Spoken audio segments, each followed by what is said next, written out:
Hello everyone. Let's see if this is all working. It should be. Hello everyone. Let's see if this is all working. It should be. Hello everyone. It is.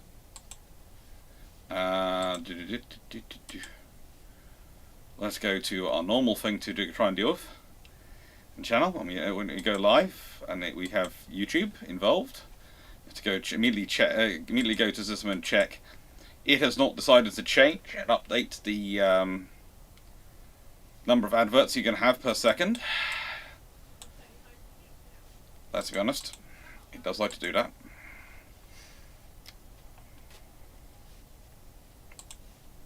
And it has. It updated it. Oh, good lord. It's decided to update it to high frequency now. Automatic high frequency rather than scheduled and 24 as I do it. Good. Okay. Good. I don't know. Hello everyone. How are we all doing? So, let's now have the argument with the bot. Oof.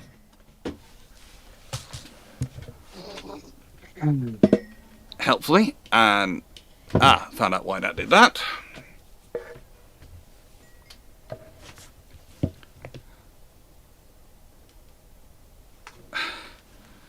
Don't wait for the orange banner to change before you start putting in questions, because the orange banner confirms that the change has taken place in multiple places. The change is carried across onto Discord. It has. Questions open. Hello everyone. Hello. And I should probably do my tweeting out about this thing. So how's everyone doing today? I'm awake. Had a really good day yesterday. Banner to change before you start putting in questions. That is good.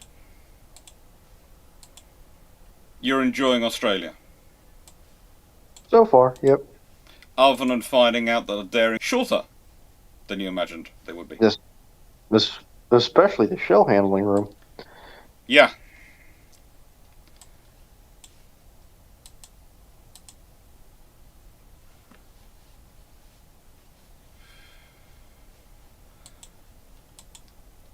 I'm having fun working out at what capacity I could potentially break Jack Ray's website with. How many videos do I need to have uploaded for it to actually for it to decide it's going to get the ghost?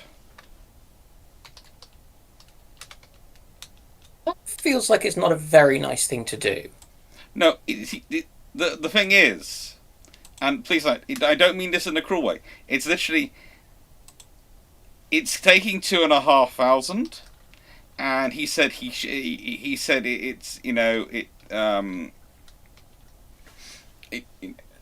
how capable it's doing and how it's already having fun dealing with the volume that I'm producing.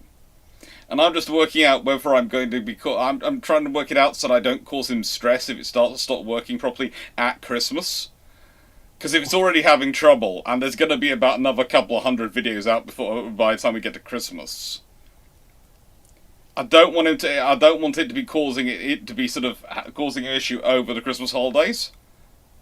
So it's not meant in a nasty way. It's meant in a, can I in some way make sure that I do not break it over the Christmas period?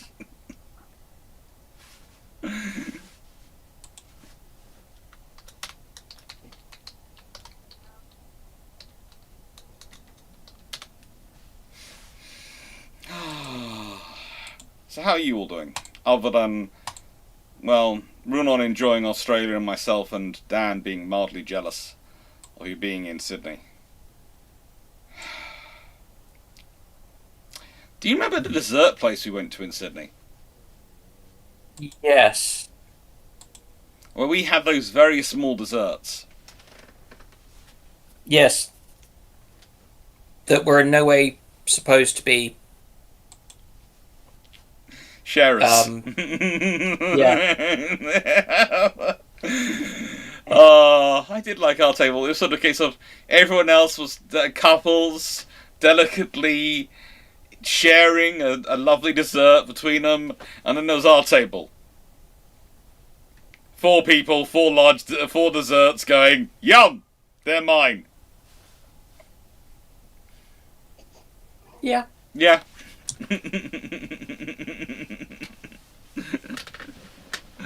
Ah.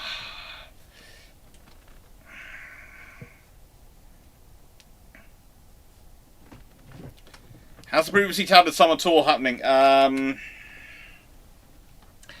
Building work has delayed a lot on my UK tour to probably to next year. The Falklands trip, as I was talking about in the video yesterday, it's becoming very late to try and organise it this year, considering we're supposed to be getting the notes from the confirmation from the university first of when the dates are going to be for the conference before we go on the tour. So it's a case of we'll see what happens. But there might be another trip organised in its stead if we can't do the Falklands, and the Falklands will be moved to next year. Early-ish next year. We'll see. It's classic. We had plans. British bureaucracy laughs at our plans. Hard. In fact, it might have described them as courageous. I feel like you don't even need to add the British bit onto the bureaucracy there. Just bureaucracy. Well, no, in this case it was specifically it is British bureaucracy, so, you know. Bureaucracy in general laughs at my plans, but this time it was specifically British bureaucracy. Last year with the Japan trip, it was Japanese bureaucracy.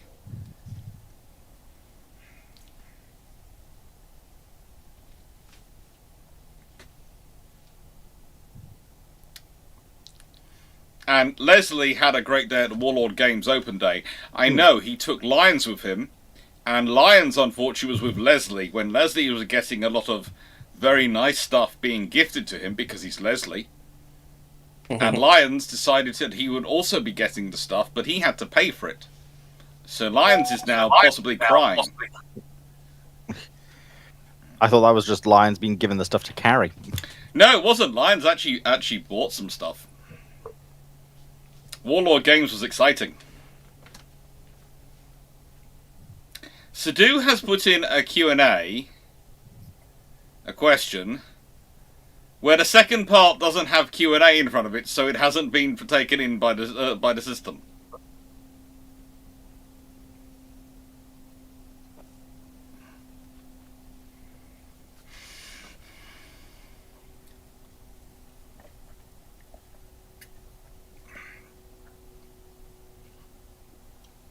There's a great question coming from Steve come out. But Dragon Fox said, don't worry, there's already a question in the chat from Knight, which I'm fairly sure is entirely for Azur Lane, for you. Not sure where Fox actually is. She popped up like 3 minutes earlier today, then disappeared. She's having a Sunday roast? You think she would eat that much? Well, no, I think she'd sit and look at everyone else eating the Sunday roast. No, I think she'd get bored. Probably. I had kangaroo yesterday. That was interesting. It's a bit like venison from memory. Well, that's awkwardly phrased. Yeah, it has a taste, but it's such a lean meat that taste doesn't really survive cooking. Mm. Yeah. Hi, Timu. Hello, everyone. And hello, everyone, by the way, who's in the chat. It's nice to have lots of people in the chat. We did achieve a record on Thursday. On Thursday, we had a record in the chat on both channels, both YouTube and Twitch. And I'm sitting there going, that's cool. What I love is that immediately affects my results with Twitch. YouTube just goes,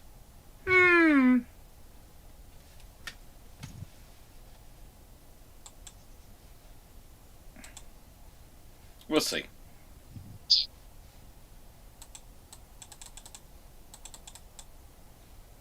Yes.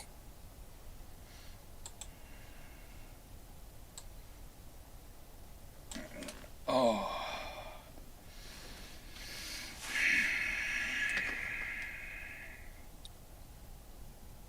I am certainly at the point where I probably need... Montana, double adds that it's not been 5 minutes. Okay, in a nice way, I'm going to have another argument with YouTube. This is why we sort of wait a little and take questions in a little before we start, so I can have the arguments with YouTube about its desire to stick an ad every 2 seconds into the video. They're supposed to be scheduled every 24 minutes, roughly. Make money. Money. And apparently you will get what's called one ad unit in every 24 minutes.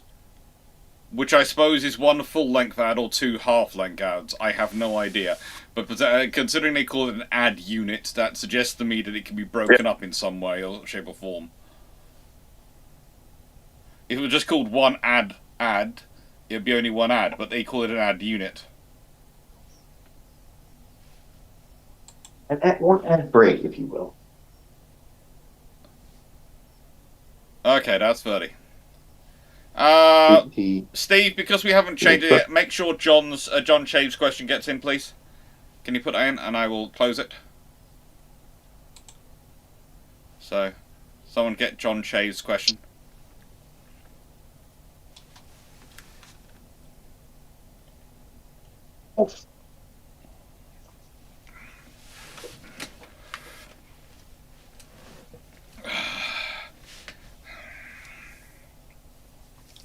But, yeah.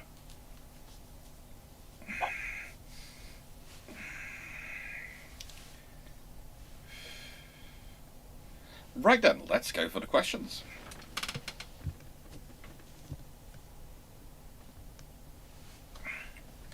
So, Calvin Gasberg, sent to you on Discord, PM, a short news about a small UAV from Russian frigate buzzing a Danish USV.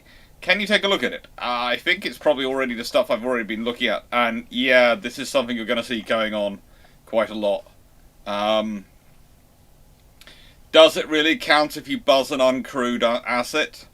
Does it really count if the asset that buzzes you is an uncrewed asset? This is a whole new area of international law which is going to cause fun. Because most of international law is built around harm to humans. So, thank you, Paul. So if you are not buzzing something which is uncrewed, and therefore there is no potential risk to human life, are you breaking international maritime law? This is why people like me tend to say to people that international maritime law is this great thing which is mostly not written yet.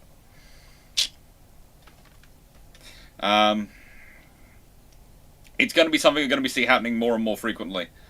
Until they work out what exactly the rules are. And even then, you push it sometimes. It's actually almost sometimes safer to carry out a buzzing in a period of high tension than it is in a period of low tension. In a period of high tension, if you buzz someone and they shoot you down, that could immediately be starting a war. So they're going to be very, very careful about whether they fire or not. In a period of low tension, and you buzz someone, they're going to be shocked and they're probably going to fire, presuming there's something weird going on. So, yeah. But, yeah, it's fun. 1981. In the Canadian power old history, the Type 45s are armed with twin 6-inch guns, 155mm, a VLS battery of 144 in 64 and 48 silver A70s, and 32 cell Mark 48 with 2 quad harpoon launchers. I presume there's a second part.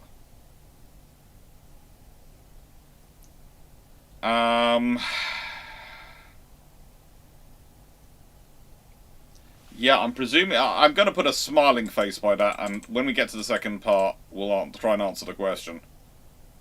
I haven't got smiley face. I have. I've found smiley face.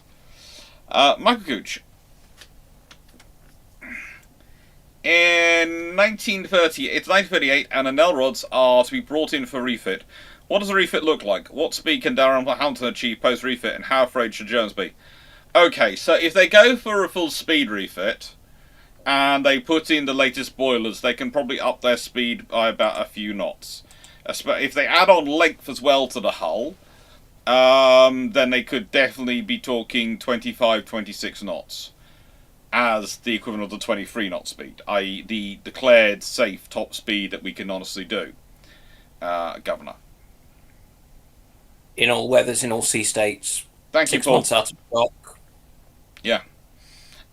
So that's the thing of, and at that point you do get into. Let's put it this way: there is the Gneisenau scenario where Gneisenau, if Nelson had, I think it was Rodney, if Rodney had been going any faster, Gneisenau wouldn't have got away. Gneisenau would have got caught in a battle with her.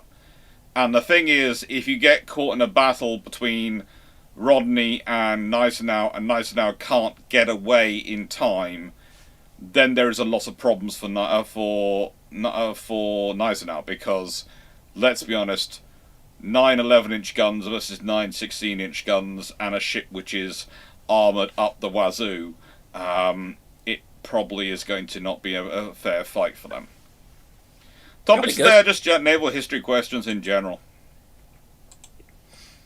Yeah, the Royal Navy doesn't believe in fighting fire.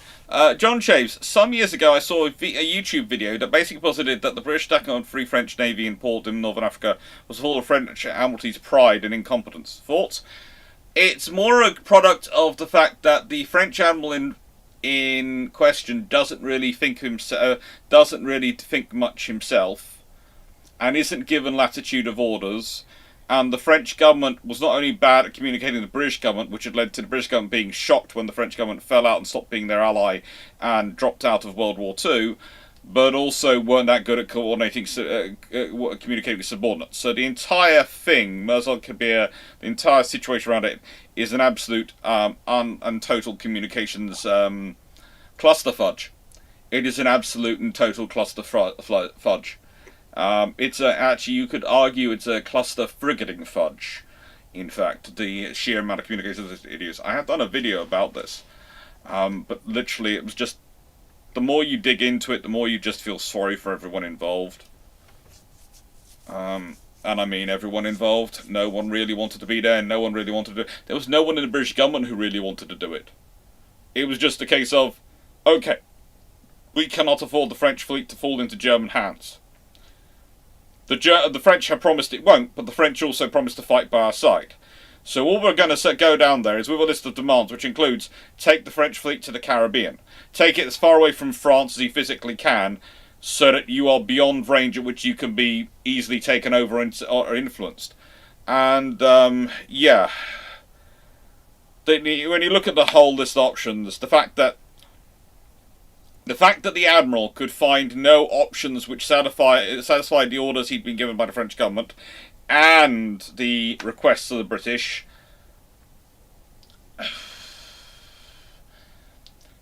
it's kind of it is a lack of imagination, but it's also a few other issues as well. That particular admiral did also have some issues because he didn't like it because the British had sent an officer who was good at speaking French, but unfortunately they picked someone who was good at speaking French, not necessarily someone who was of sufficient rank as far as he was concerned. Which was also an issue with Darlan, was grumpy allegedly after. Yeah, well, don't feeling worry snubbed because he was ranked as only a vice admiral for, was it? It was either a royal wedding or it was the funeral of George V. Yeah, but it doesn't really ignore Walter Burroughs. It doesn't ignore the French families in a nice way. If they go to the French territories in the Caribbean, or they went to the French territories in the Far East, they still would be under French control. They'd still be in French hands. They would still be abiding by the letter of the agreement the French have with the Germans, which is that they were not supposed to carry on fighting on the side of the Allies. But they would also be far enough away from France and far enough away from potential German control that the British would have been happy. It's a case of, there are options there. There is, of course, the entire thing of what happens if they did actually go to French Indochina, base themselves out of there, and then when the Japanese decide to try and take French Indochina, there's the entire French fleet sitting there. That's a whole thing, because having to attack the French fleet and fight them through, that's going to kick off the war in the Far East early. Because let's be honest, the British and the Americans are going to respond to that, aren't they? And then the Germans are in a real pickle, because if they're attacking the French fleet, technically France is sort of under the protection of Germany, and it gets all sorts of mucky. Well, that's okay because at that point, the Soviet Union and Germany are bosom buddy allies. Hmm. And the Japanese and Russians Soviets have been shooting at each other plenty. So Yeah, it's all fun. Basically, the British, yeah, took the. Honestly, for the British, having to sink the French fleet was the worst option. Their favourite option is the preferred option is the video I did the other week, which is where the French Navy entirely goes over to Britain. You've seen how that changes history. The sheer quantity of force that that adds into the Allied side is just astoundingly useful. It pretty much ends the Mediterranean and North African campaigns because of the sheer overwhelming force that shifts over to the Allied side. That's when people go. The British wanted to go and attack the French. No, they didn't. What they wanted was the French Navy to go free French. Second, after that, they wanted the French Navy to be completely out of the picture in terms of the combat area, so they don't have to worry about it accidentally falling into the wrong hands. Because they don't trust. It's not they don't trust the French Navy; they don't trust the French government. There's a really weird letter which goes to the British government at the time, which is basically, what happens if the French government orders the French crews off their ships and allows the Germans to take their ships that way? They don't believe the French Navy crews are going to fight against the British. They believe the French ships might be handed over to the Germans. And it's a whole thing going through Britain at the time. It's a really weird scenario.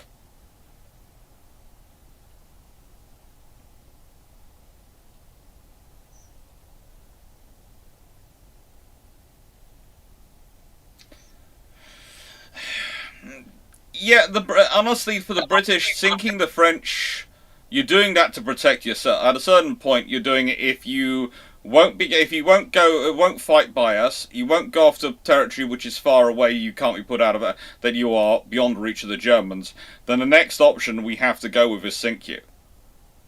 Yes, that's in our interest. I'm not going to deny it's not, but it's the worst case outcome the British of the list the British wanted. Well, if the French decided to sink themselves, the British would really. I suppose that's actually better for the British having to do it, but the British weren't expecting the French to do that. That was actually that was not really on the option list. Yeah. Pipe Roscoe, do you think any arrangement for Scottish independence will include a leasing arrangement like Hong Kong for Fast Lane Glenfern? Potentially, but probably not. The odds are, in a nice way, it's worthwhile noting that the British government, despite winning the referendum, and despite the fact that, realistically, whilst the Scottish people vote for the SNP to run their government, they don't seem to be any keener on actually voting for independence. They're trying to vote for the party which is supposed to put Scottish needs first, and instead they get a party which keeps putting the idea of Scottish independence first. And that's always a fun one to get into, and I have enough Scottish family. I hear that on a regular basis because the Scots themselves don't seem to be any keener on the idea of Scottish independence. Principally because they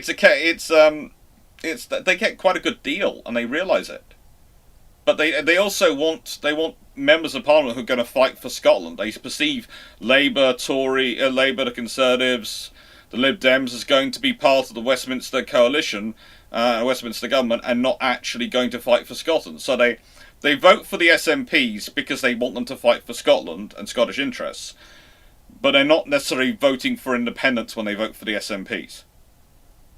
The Scottish National Party. It's a really interesting scenario, but also I've seen it before in UK elections.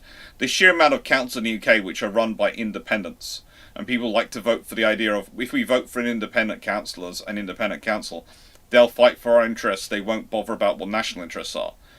And you forget how much of this stuff is decided by actually the national coalitions and the national parties.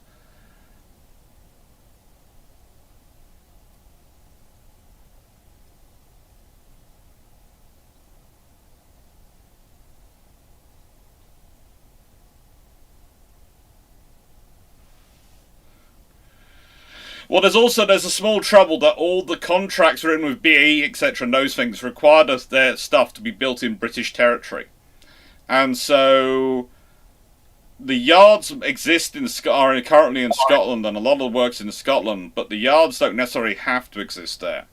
There are yard spaces. There are, let's say, areas of the UK, other areas of the UK, which could do with that construction being put there.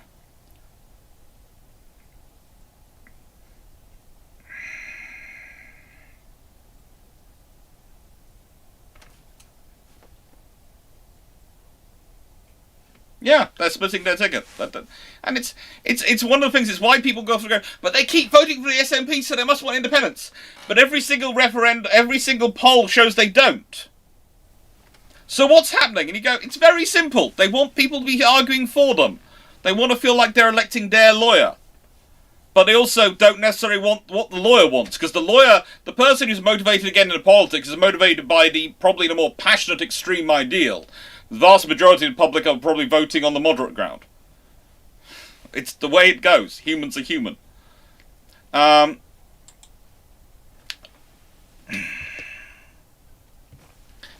If you could get any super battleship battlecruiser that was planned but never made, H Series GN3 Montana A150 income, what would it be? G3.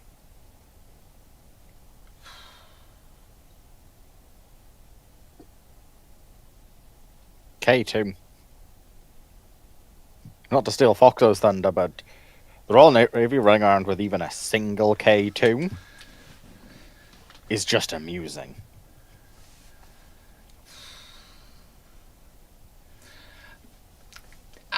See, the thing is, I'd like an F3. I just wish we'd got enough. We'd had enough tonnage to get an F3 at the same time as we got an Naval rods. It's just a single one, because it would have just made the whole scenario in World War II that much more interesting. Because you've had a brand new post World War I battle cruiser, which was a proper successor to HMS Tiger, and that would have made it all very different when we're talking about the fast ships and their need to go in for maintenance, etc.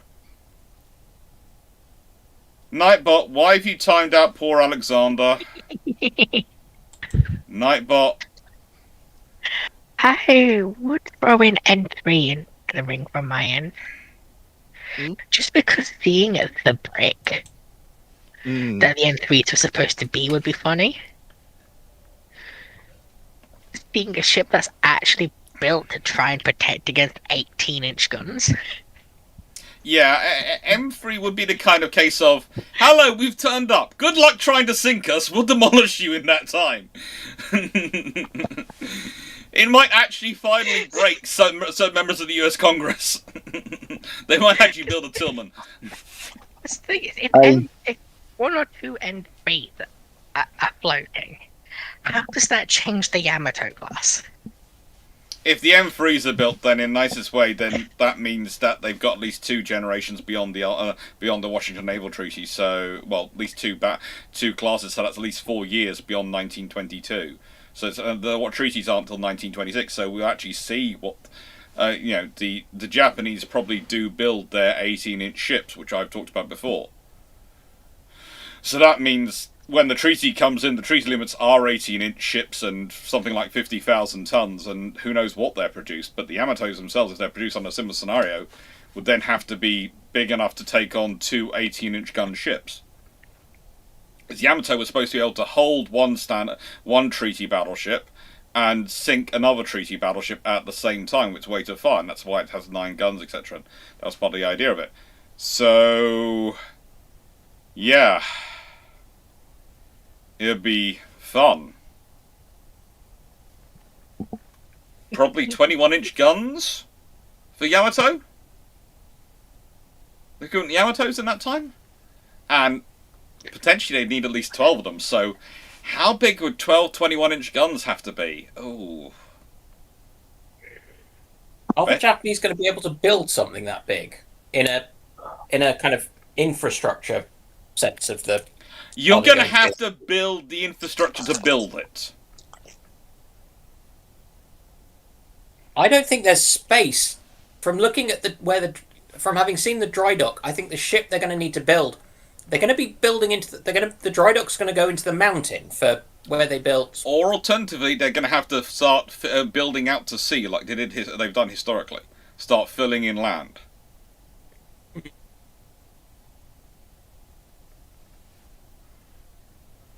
That's the only option.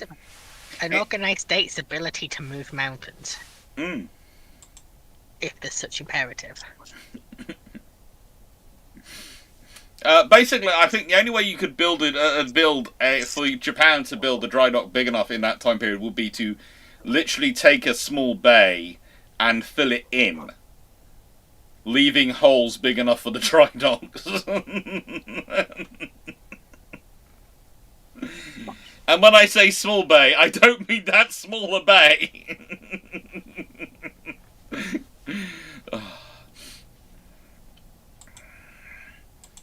I'd like Montana. I know.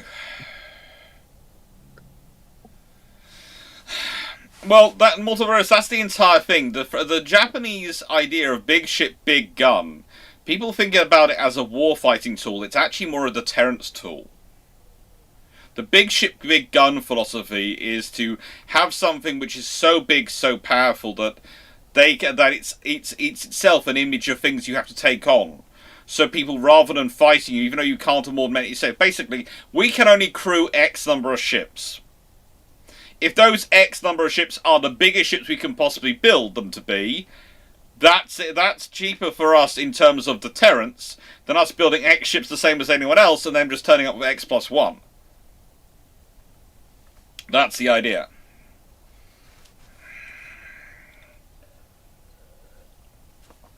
It's a deterrence philosophy. Now, Imperial, which missile do you think the Royal Navy would adopt for BMD, SM-3 or MBDA Aquila? Both are list options though. Yes, they're both options, and the fact we have both Mark 41 VLS and Silver VLS in our systems does suggest it's a potential option to go either way. I have a soft spot for the SM-3 because I've seen some of the testing in my time, and I know how good a weapon system it is. But the Aquila does look very good and does fit with all the other missile systems we already have. So my heart is saying SM-3, but my head, which is thinking logistics, is going with Aquila.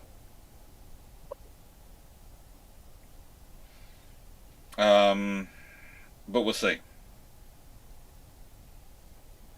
Imperial 1 is going Mark 41 and Silver A70. So it can be fitted into both strategic length cells. So basically that doesn't matter. It is being developed to be compatible with both, but yeah. We'll see.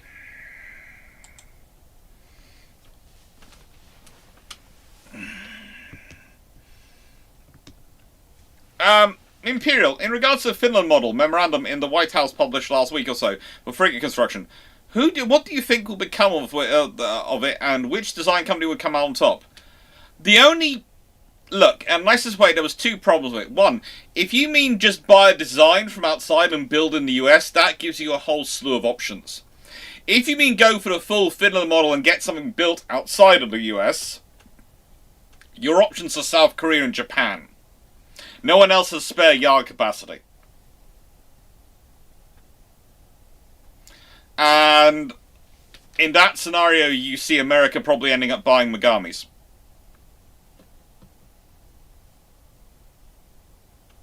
That's it.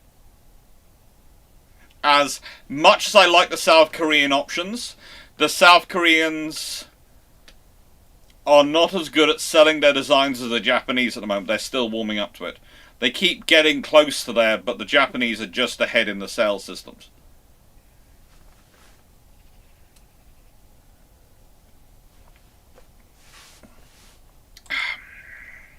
That's good. Questions are open up shortly. Tim, since the G-Cab is looking like it to be reality, should Royal Navy have its own variant of it? No. No, we've got... Look, here's the thing. Yeah, if you want to spend oodles and oodles of extra money creating a variant which is going to be Vistal capable, yeah, go for it. If you don't want to spend oodles and oodles of money, stick with the F-35B because that's available at the moment. Maybe look at the Gripen. Maybe looking at something which is STOL capable that can be operated from theoretically operated from the carrier, because theoretically there is a STOL variant of the Gripen. But no, the GCAP. We don't need to have an F-35A, F-35B, F-35C scenario. We don't. That's just going to add expense and stuff which we don't need at the moment.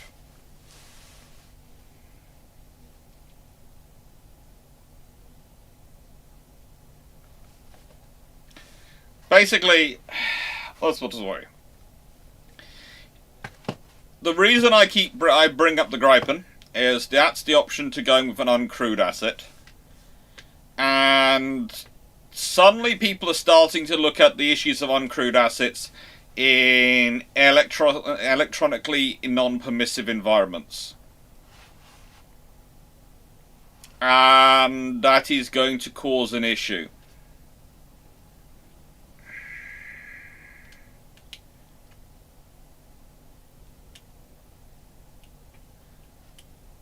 That is going to cause an issue. Don't worry, questions will open soon. We're getting through to 30 quite quickly. Home gameplay. So yeah, I'd say I'd be more keen on there being a navalized version of the Gripen produced that could do short takeoff and landing using a ramp. Take care, Chandlord. Than necessarily us doing some work on the GCAP, because I just don't think it's going to be an option. Okay. Next option. Gameplay. If Japan actually attempts to build the IJN Zipang, the 500,000 ton battleship, what would the other major powers' reaction be? And what would be if they actually built it before the Washington Treaty? If they built it before the Washington Treaty doesn't happen. And mostly if they did build it, the actual answer from most of those major powers would be, oh, frigate, we now have to build a yard big enough to build that. Because that is going to be one massive yard. That's more of an alternate history than a regular naval history one, but, you know. The question does say attempts. So they may just wait to see if they can actually commission her before they start panicking, because that sounds like the type of project that would implode the Japanese heavy industry economy. But also, if you're Britain or America, especially if you're Britain in that scenario, whilst you might wait to start actually building a ship, building the infrastructure to potentially build that ship, because, let's put it this way, the infrastructure is probably going to take you 3 to 5 years to build. This ship's probably going to take 3 to 5 years to build. If it implodes in 5 years' time, and you've got the infrastructure, that's great. You've got infrastructure to build large ships. It's not going to be no skin off your nose. If it works, though, and launches in 5 years' time, and you can't get a vessel in the water for 10 years that can match up against it, you've got a problem, haven't you? Fair enough. So that's why I said build the infrastructure.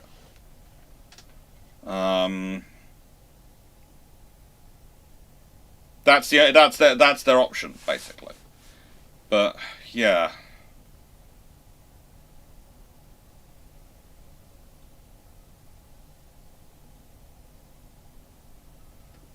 I suspect that's going to be one of those situations where the Navy's like, do we really have to build something like this? Yes, we're going to have to, or else the politicians won't take us seriously. Yeah. But it's going to be useless. Yes.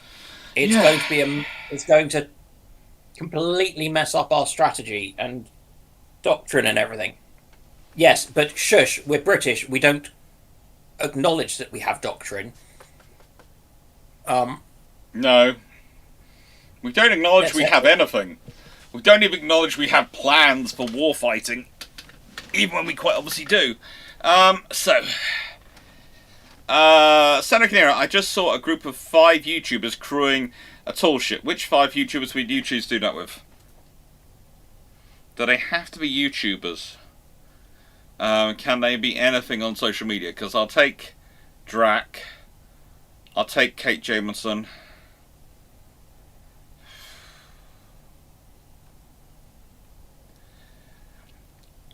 I'll take Garrus the Brit. I'll take Rita. Rita getting blame. She's Twitch, I know, but yeah. I'll also take Killer Bin. And technically, I would take as my 6th, but I haven't included him in the list of the YouTubers because of he doesn't do as much for his channel as the rest do. Dr. Dan, but I'm taking a medic with me as well. I do keep trying to point out that I'm a geriatrician. Yeah, but you managed to keep Drac alive under most circumstances, and that, frankly, is a feat worthy of a Nobel Prize.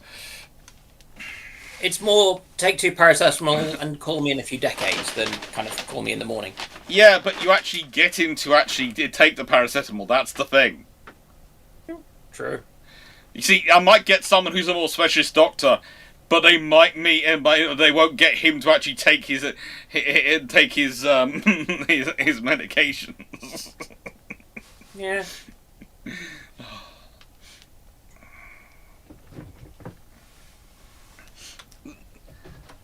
Oh, gameplay. And 30 years later, the Zerpang will be a target for ranks for US and UK bombers. That's the thing.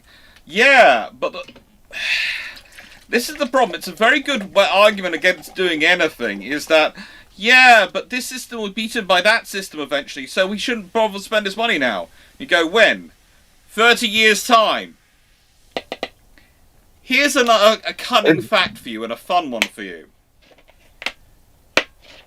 30 years on to 1914 is 1944. In other words, the vast majority of World War I and World War II are within 30 years period. And whilst, yes, aircraft were a coming weapon, as were submarines, the submarines were a coming weapon from the 1890s. Aircraft were a coming weapon from the 1900s. Realistically, when we're talking about naval air power in terms of carrier firepower and submarines reaching equality in terms of the capability and spectrum capabilities they bring to the table versus the battleship, it's probably about 1944. But could you have got through the whole way through World War I without battleships? No. Most interwar period of the diplomacy and presence missions and all the status missions and the fleet operational missions without battleships? No. So the thing is, yes, in 30 years' time, that weapon system might be useless, or might be superseded by something. But the 30 years you have it, it's going to be useful. Not having something for 30 years, that's going to put you into trouble.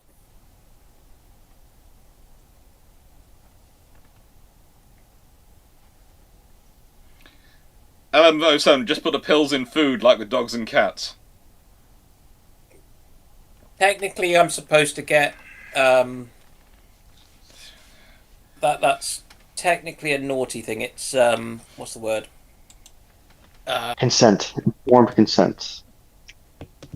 Oh yeah, people keep on talking about that. It's this whole ethics thing. I still don't understand what the county just to the north and east of London has to do with any of this. But people do insist on kind of keep mentioning it. Yeah. Yeah, but submarines don't. Submarines were basically they were things you sort of had around until the Holland class submarines come into service. Duke Manager, how did the naval side of the 30 Years' War impact the main theatre in Europe? Money. Well, the other thing about submarines is until you get the snorkel, they are occasionally submersible torpedo boats. Yes. And it's often better to refer to them that way so that you remember that. Yeah, that is the reality. They spend most of their time on the surface. Tootling around on twin diesel engines. Yeah, and just for context and how long 30 years time actually is. the original iPhone and the smartphone only came about 19 years ago, 2007. And according to Foxo, 30 years ago, I saw the explosion of the Big Bang. Oh, good God. For the second Yeah. time. Yes. And it's sort of, if you needed a new phone in 2007 and you needed to use it then, you won't go, oh, in 19 years I can get something that blows the original iPhone out the park. No. Because it's 19 years. I think in 2007, I was happily using a flip phone. I was born in 2003.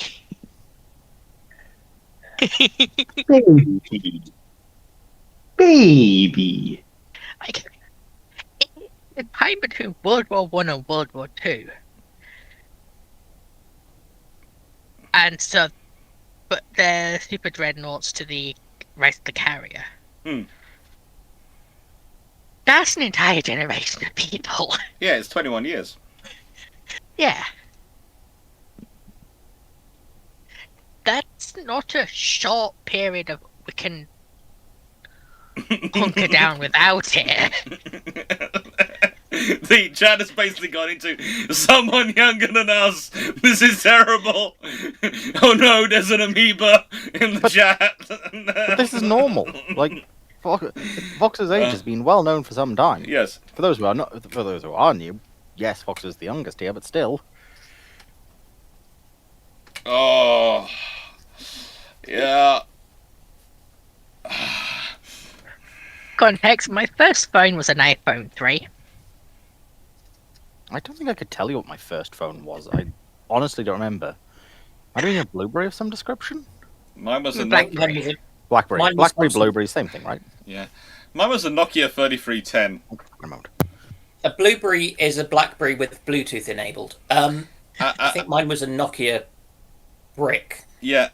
All I remember about the 3310, and I did love it for this, was you could use it as a weapon.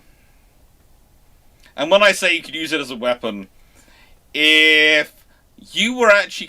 one of my friends actually ended up doing this once, and, you know, when she was attacked, when she was younger and someone tried to nick her bag while she was on her way to school, she whacked them round the head with the 3310. And took them down, as far as I understand it, and the 3310 was fine. It was perfectly fine. Admittedly, this was not your particularly normal girl, because she did dance, ballet, gymnastics, karate, and... which instrument did she play? I think she played the cello. Any way, shape, or form, she is one of the people who you really didn't want to get in a fight with, because she had really high accuracy and really strong shoulders. But yeah, the 3310 was fine. The person who tried to take her bag, probably not. My first phone was a hand-me-down Motorola flip phone. Oh. I know mine was a flip phone, I just don't know what type. Montana, how dare you call me 26? I was born in 2003. I am 23. Montana, yeah, no offense, Montana, that one's a little bad on mathematics-wise. Although I am mentally still 19. I'm just surprised that Foxo hasn't made comments about how Runon's first phone was actually handcrafted by Alexander Graham Bell himself for her. No. Because Runon is so old that her first phone was 2 cups on a string.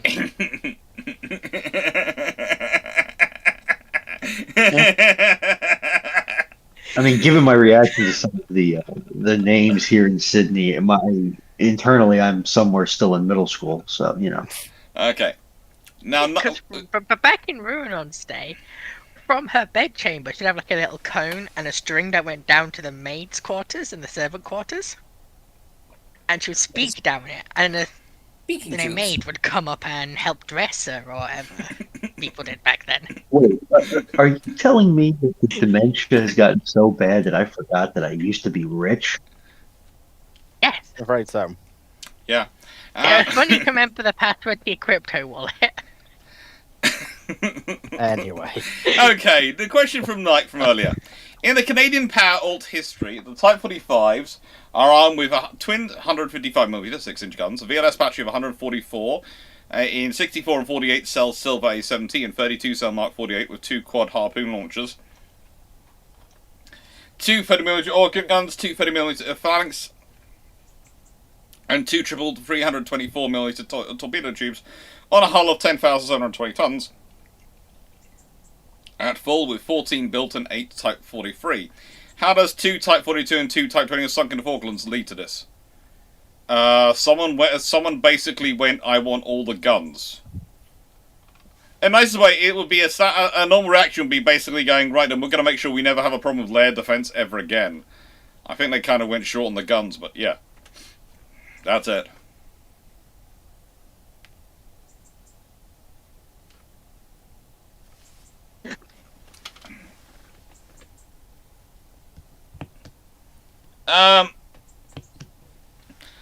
Triply, ideally pre-war, how many carrier and of what tonnage would the Rage Marine need? If they were gonna get... Right. If they're happy to set up the sort of bare minimum, which is a fighter reconnaissance carrier, they can get those on about 15,000 tons quite happily. If they want an actual carrier with strike capability and slightly stronger fighter capability, so it also can cover the Indian Ocean as well as the Mediterranean, then they're looking at probably 27,000 tons like everyone else in the pre-war period in terms of standard placement, and they would probably want to have at least one out in the Ocean, preferably 2, and they'd want to have 2 for the Mediterranean, so they would probably need about 6 to 8 to cover their deployment as deployment. So you'd be talking somewhere in the region of 208,000 tons of carrier allowance.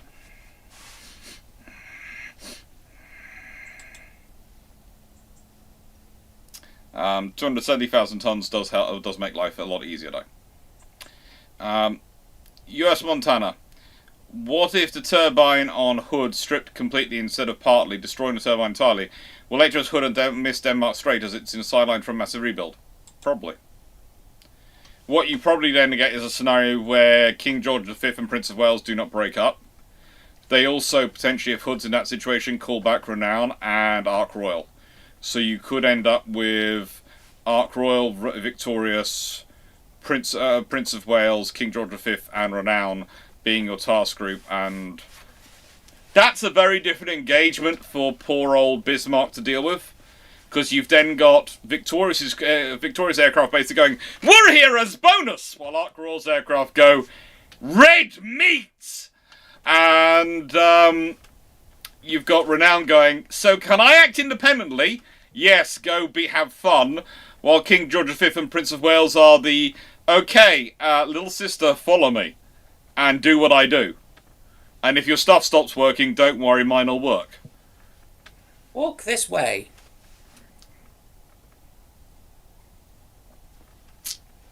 And so probably Bismarck is spending his time going, okay, so do I engage Renown, or do I engage King George V and Prince of Wales?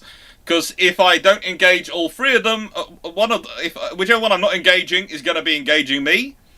Also, that probably means Toby's in direct command, so the cruisers are definitely going to be engaging. So the cruisers are probably working with Renown. And, how do I put this politely? Somerville's also there, so Somerville's probably running Renown on the cruisers, while Toby's running King George V's, the KGVs and the carriers. And Ark Royal's probably launching strike after strike after strike, and Victorious aircraft are joining in, and Bismarck's just going, okay, you officially did bring the entire kitchen sink, and I think your entire golf bag as well. Yeah, Prince Eugen's not having a good time. Prince Eugen's Because best when scenario is that she's just dealing with renown and two county class cruisers going hello.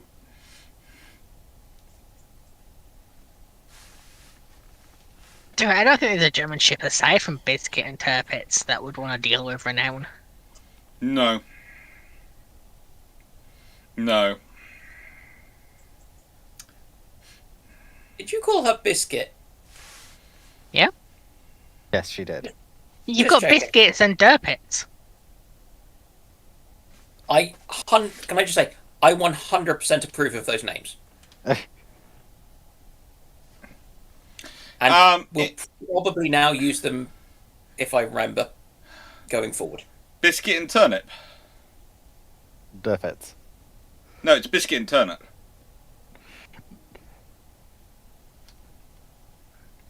What specific sensors, radars do you see CCV being equipped with? Do you think they'll keep Samson or perhaps SPY, or even NS? I'm saying as a primary S-band radar.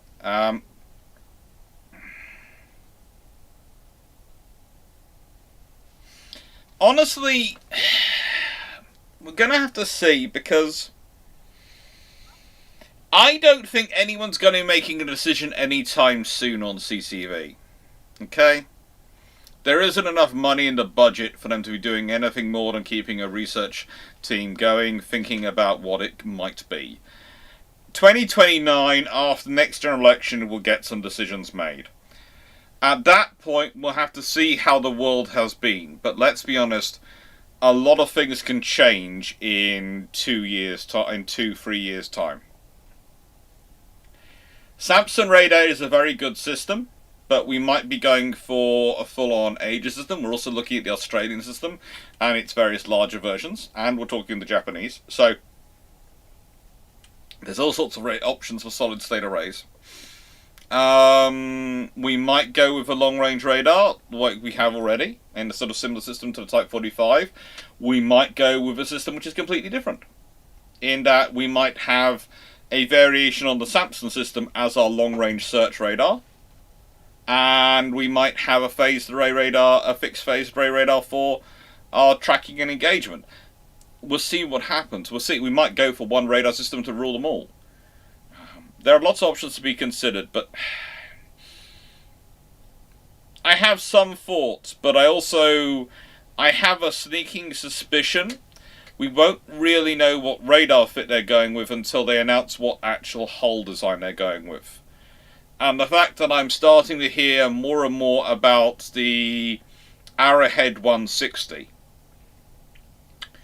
which is the same size as a Type 45, but actually a little bit bigger, is making me start to think that there are interesting options afoot.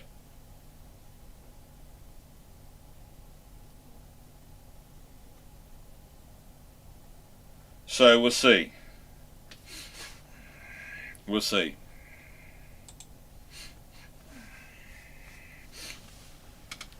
Come on, Gutsberg. Answer that one. I already answered that one and chat about it. I'm not playing another video through YouTube and Twitch because they sometimes get a bit weird about it, especially even on lives.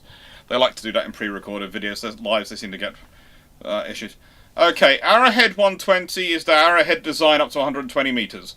Well, Arrowhead 140 is the one which is up to 140 meters. Anyone want to explain tonight what Arrowhead 160 is going to be? I'm not being rude about that. I'm literally 8.3 meters. The the one up to 160 meters. Yes, Arrowhead comes in roughly as I've heard there are as many as 5 different variants of Arrowhead, ranging from 100 up to 180. But the ones you hear about are the 140. The 120's been trying to push for the smaller competitions recently. The 160 is the one I've been hearing a bits about. We'll see what happens.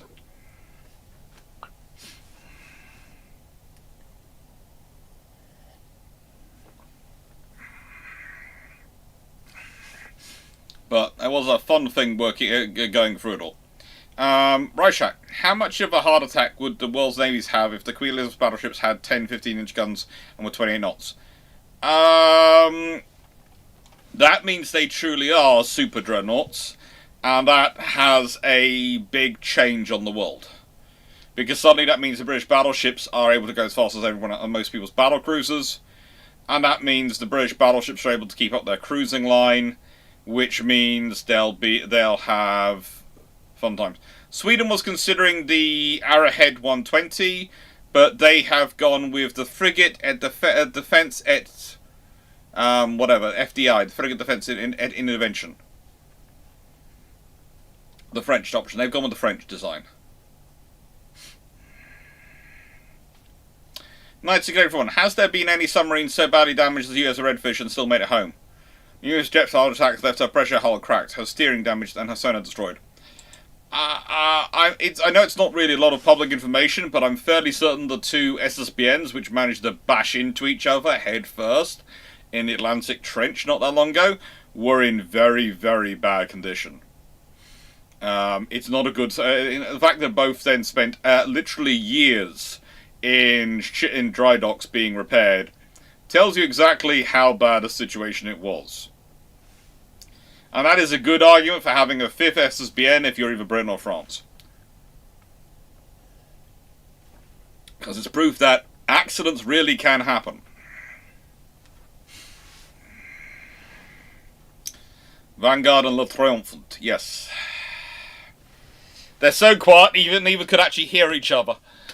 Which is both a testimony to their quality and a testimony to the fact that we should probably have done a little bit of work beforehand, making sure that our areas of operation were deconflicted. No.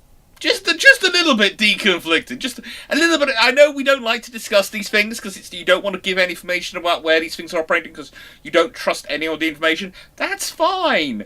But you could probably have a chat going, so, perhaps we take this quarter of the entire West Atlantic and you take that quarter of the West Atlantic? I don't know. Decide roughly what you want to do.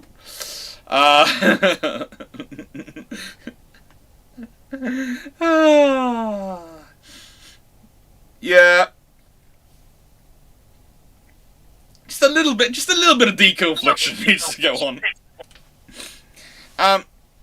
Imperial, how many VLS cells do you see the CCV with Type 91s being equipped with in the end? Of course, you said all this is subject to change given budgetary changes in the general election 2029.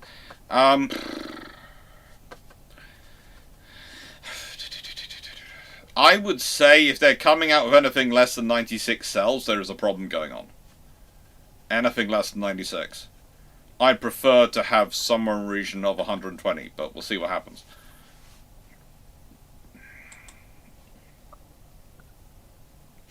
$128 would be really nice. Stafford, the USN finds 6 Alaska hulls that are unfinished. Do they fit them with nuclear reactors or gas turbines, and how many VLS cells could they hold with twin 5-inch guns or twin 8-inch autoloader? Considering the production rate on nuclear reactors, probably it's gas turbines, and the twin 8-inch isn't currently working, so they probably go with the twin 5-inch guns with single 5-inch guns at the moment. Nice way. The point is, if you want to make a twin 5-inch gun, you can do it, but just give about a decade for it to be developed. That's the thing, because you've got to work out not just how to put the 5-inch guns together. You have to put them together in a way which they can be maintained in a turret which is going to move, and you have to go through all the bidding process and all the checking process and all the systems development process. And there is the argument which is made by some people, which is, well, hang on, a twin gun can never be as accurate as a single gun because you have to be firing off at a slight angle.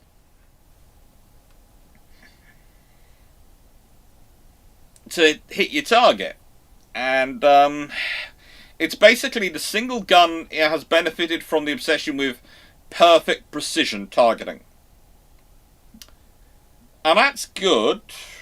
That's fine. Nothing wrong with that. But there is a scenario where twin guns benefit from rate of fire, And it's going to be interesting to see, especially with the rise of single gun and precision worked as long as your likely number of threats inbound was low, and they were becoming lower because missiles were getting more and more expensive and more advanced, and hypersonics were even going to be even fewer and even more advanced because they're so expensive and so difficult to put together. And everyone forgot that what happens is as these systems get more expensive, they create room at the bottom, and that's where drones have come in. And most low-cost drones, yes, the really low-cost ones, frankly, you can just deal them electronic warfare. They've got no hardening, nothing. They're the cheapest of the cheap. The moment you add in hardening, you're making the thing more expensive. The moment you're adding in any of those protections, you're making it more expensive. And people go, well, yeah, but we can run it on fiber optic cable. You can, in certain scenarios, use fiber optic cable. You can. Don't get me wrong. But if your idea is to strewn them out across the sea, well, the ranges you're dealing with at sea are hundreds of miles. That's a different scenario. That's a lot of cable. Even superfine cable, hundreds of miles of cable is going to be a weight for both ends to deal with. So you are still likely to get a growth in cheaper drones and systems and cheaper systems being used to provide mass to an attack over hundreds of miles. They're not going to be fiber optic ones, but they're going to be more expensive ones. But the thing is, at a certain point, you then have to go, okay, what's an equitable way to destroy them?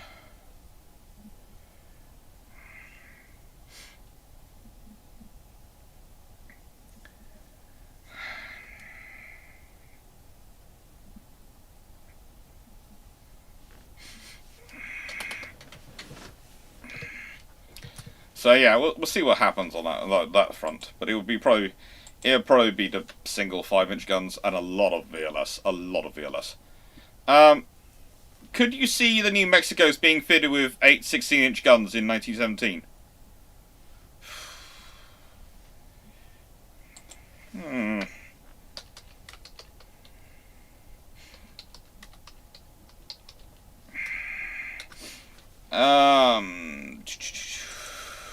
Maybe. Well, historically they're armed with 12 14-inch in 4 triple turrets. So yeah, you could probably fit them with 8.16s. I'd have to do some more deep dive check on their barbettes, and I know I've got the barbette information, some information to give someone on the King George V's. But where is the book which has that in? Because I had it out to give them the information. Let me hunt the book at some point. But yeah, they could be doing it. If they're prepared to spend the money, they can do it. It's like all things. There's lots of money. If you're prepared to spend the money. So that's a 1 and 2 question.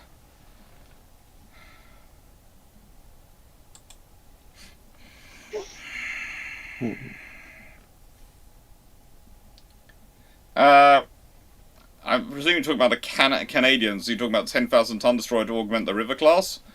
What capabilities would you fit this destroyer ship with? If I was the Canadians, considering their own industry, I would probably go to the Japanese and ask what they're building as the next big equivalent follow-on from the Myers is going to be. Because the next generation of big destroyers that the Japanese are going to be would probably be a very fine complement to whatever the Rivers are going to be.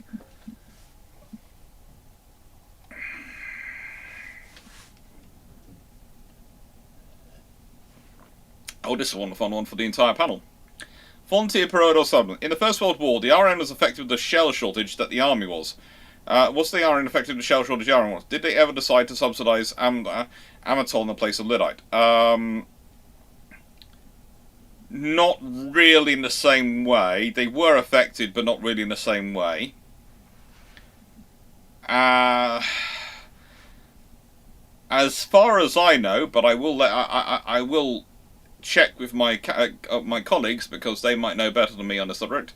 I don't think the RN ever really did go with Amatol in place of Lyddite in the larder shells. I think there were some testing out with destroyer shells, but I think that's purely just because of more shells.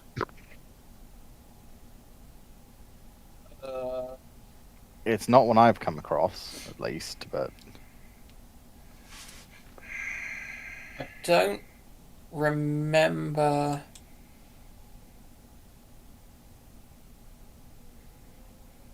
I'm just trying to remember the NavWeb stuff. I don't think they did. Mm-hmm.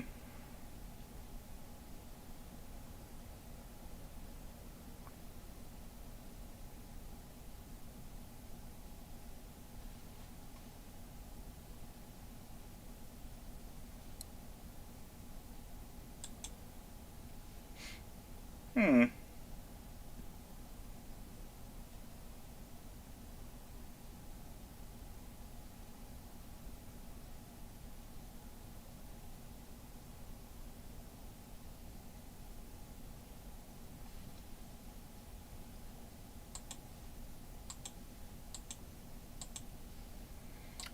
Hey.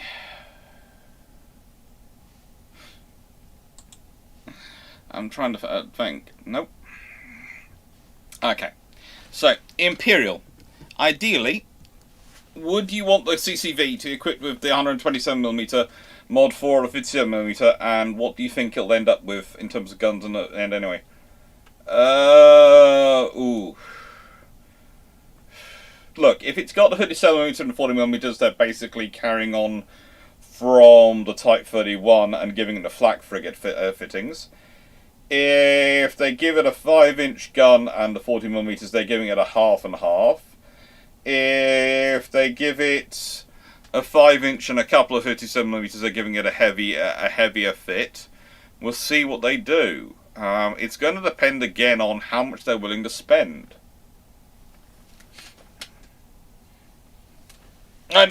Foxo, Dragon, question for you. Yep. As the Japanese and 9th anniversary is in over 2 weeks time, got any ships you'd like to see added in the Japanese 9th? By the way, we had IJ and Amatsukuze revealed for the prelude, so thoughts on her design? personally, I think its design looks awful, but it just doesn't look good. Hmm. As for ships, oof.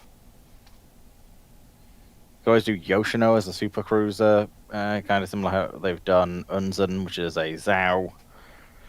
They're either going to give us Yamato or they're not.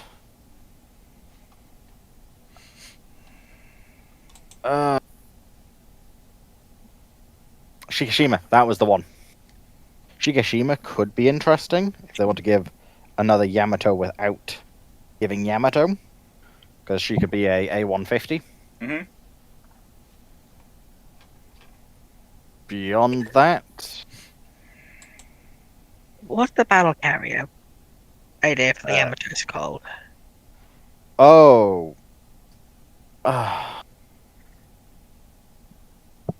it's a really silly name. Give me a moment.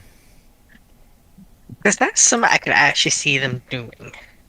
Given how we've got a couple of battle carriers in Azur Lane now. Aki is her name. Yeah, they could do Aki. I think we even have her planes that she uses. Got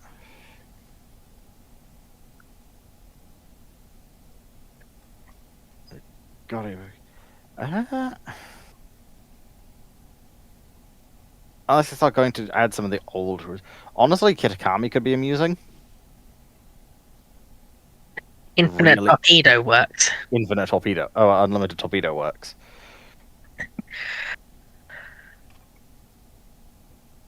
Yeah, those are probably ones that vaguely jump to mind. Katorai could be interesting. I don't think we've got her in game. Mm-hmm. I mean, Well, one that would be interesting. I can't remember what she's called, but she's the Imperial Japanese Army carrier that they had, the smaller escort one. that could be interesting, actually. Volunteer per Order 7, the thing you have to remember, and this is just quickly popping back to the World War I shell issue, is you have to remember there was an article of faith in the Royal Army,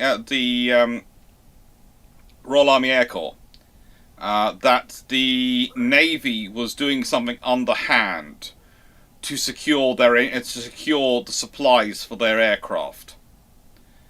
And literally, the thing was, when the Navy ordered aircraft, they ordered spare engines and spare parts with them, because they were used to doing it, because they did it for their ships, etc.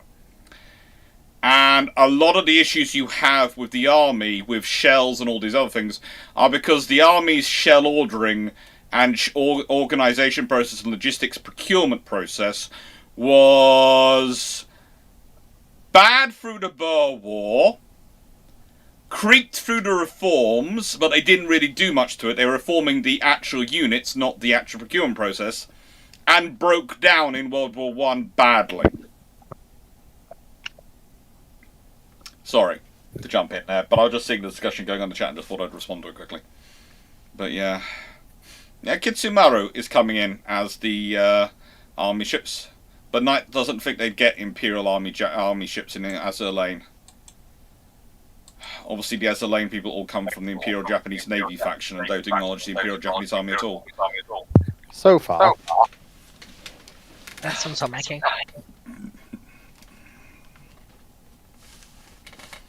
Right. So, Steve, how did BT try to bury the Jutland? Who am I repeating? Hey, Dan. It's echoing from your mic now. Oh. Okay. Give me a second. Okay. Problem solved. Okay. Steve, how hard did BT try to bury the Jutland reports of Harper and Bacon, and which one was harder? Probably burying Bacon's, but he tried harder with Harper's. Bacon and Harper basically then published their reports as a book. So it kind of, in a nice way, if BT had accepted them as official reports, they'd have been probably read by civil servants and MPs. And that would have been one trouble, but ultimately able to be dealt with. The fact that they were published as a book made them infinitely more difficult to deal with. It's one of those classic cases of, if you suppress this, I will come back stronger. There is sometimes a good reality where you basically, if you're someone in that position and you're looking at a report, if it's published as a government report, it's an article in a couple of newspapers, as people publish experts of it. It's an MP getting annoyed in the House of Commons, and it's some civil servants getting irate. If it's published as a whole book, it's going to get serialised in the newspaper, which is what happened with Bacon's one. It's going to get covered extensively, and it's going to get reproduced and read by lots and lots of people. Including people who aren't MPs and civil servants. It's going to get read by actual people who are interested members of the public. And speaking as someone who is regularly referred to as an interested member of the public, I am ultimately far more difficult to deal with and far more annoying than any civil servant or member of the Royal Navy or member of Parliament ever will be. Because I have time, and I am not prepared to use. I am quite prepared to use it.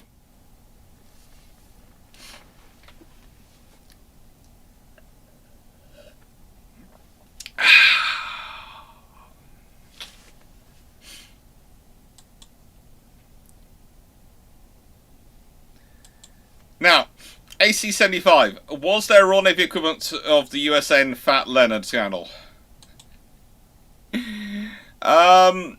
In the nicest way, go back to Pepys Royal Navy.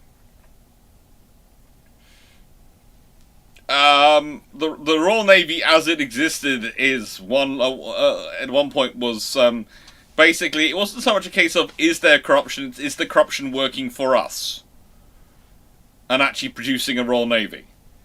we've talked about this before, how the Royal Navy at several points was earning so much funding through government grants and through the sale of ships which were being captured, that it was funding the Admiralty House, all sorts of things, without asking for extra money from the government. And the government just didn't ask why, and didn't ask what was going on and how it was doing it.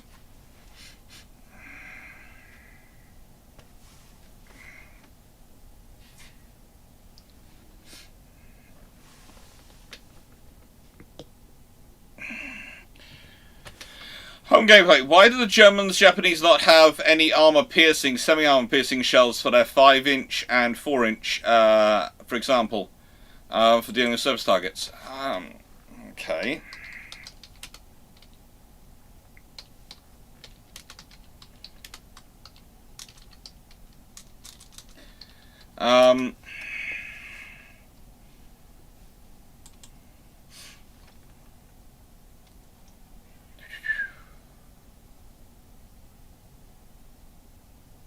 Honestly, I think it's because I'm going through. They've gone through high explosive and AA. Basically, I think it's because of what they're supposed to be engaging. They just haven't bothered with the armor piercing. Again, if you think about it, if you're an anti-destroyer weapon or an anti-light vessel weapon, there's not really much point in having armor piercing because most of them don't carry any armor. Yeah, that's pretty much it. I think it's honestly the targets they are likely to be used to engage, and they just decided it would save them. Again, people don't just because you're a nation state doesn't mean you have infinite researchers and infinite money to put into research.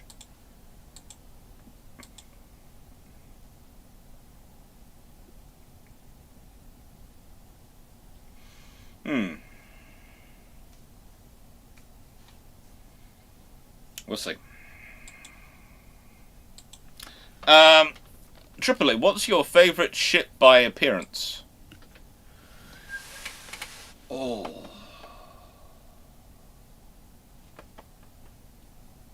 Of the Dreadnought era, it's probably HMS Tiger. There's just something about our lines.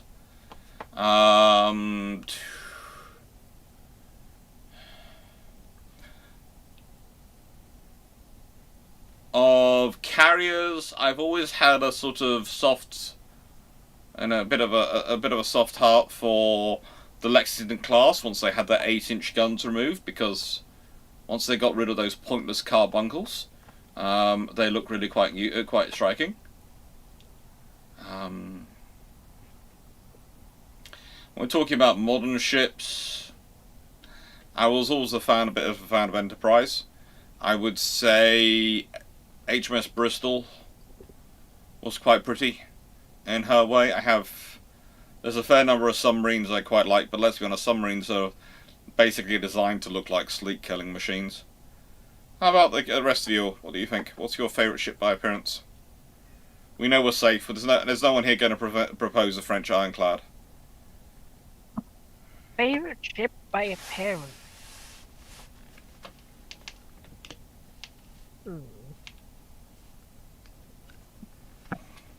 Now that's the question.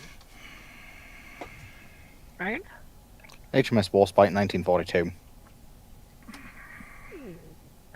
Good choice. In particular, it's because that's the camo you see her in World of Warships, and I actually really like that camouflage on her. Plus, I like how she still keeps the casemated 6-inch secondaries, whereas Valiant and Queen Elizabeth, I think it is, get the refit that removes the casemates entirely. Mine's gonna be a bit stranger, but it's HMS Liverpool. Good choice. Okay. Especially because the county class just look good, but it's also I just like her camera scheme the best, and she's just the best of an already good-looking group.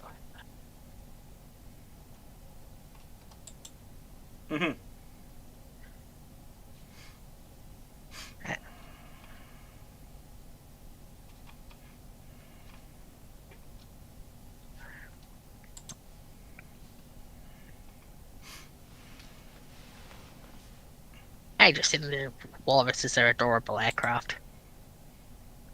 Walrus is definitely an amazing aircraft. Hmm. They're adorable.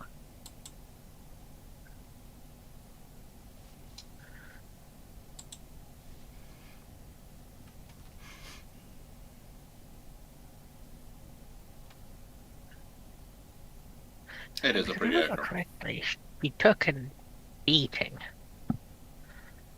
repeatedly and still came out looking good from it.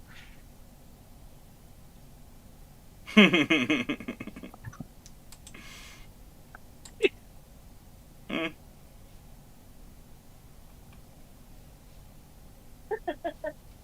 I'm also partial to the Audacious's. Basically, The Foxo is trying to very hard not just say everything. I'm just sitting here listening to the list come out, and it is literally everything. But she's trying very hard not to say everything. I'm trying not to say the obvious. Because I know at least 2 people here know my bias. Yeah, we do. Rinon, why were the Royal Australian Navy Oberon class fitted for Mark 48s instead of British equipment at the time of their time? Literally, it's because of making friends with America and American supply lines and logistics. It makes sense. It was a good way to straddle the two. You had a British submarine and you had American logistics. It's great. Yeah, I was looking at it, I'm like, okay, this is an O-class submarine Mm-hmm. built in the UK. It's fitted with Mark 48s. Mm-hmm. And 1961 for Dragon and Foxo, with Sanders and Trinidad and HMS Victory likely being part of the Tempesta faction, what stops them being UR? Nothing. Yeah. But they can do whatever they want, so nothing technically stops them. No. Volunteer per order 7. Did the Prussians have a peacetime colour scheme like the British and the French? Sort of. But it's so indistinguishable from their wartime one, it's kind of difficult to work it out. But they did have one. And it's changed as they sort of become the Kaiserlich Marines peacetime colour scheme.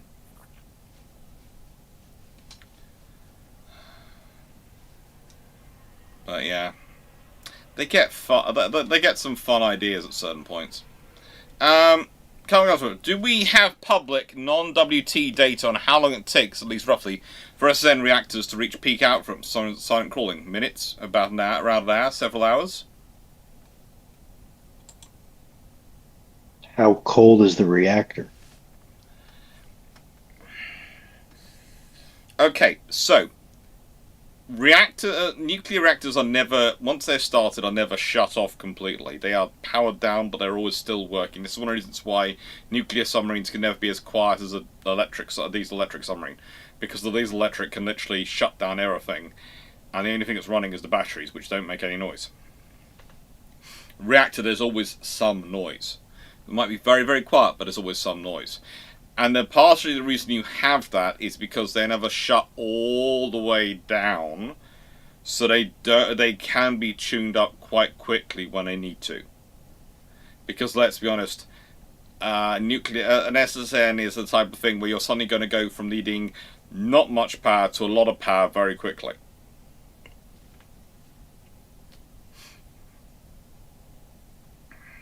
So they are able to go fast pretty darn quickly and turn the power on very quickly. But in terms of actual time, good luck finding anything more than an approximation on open channels.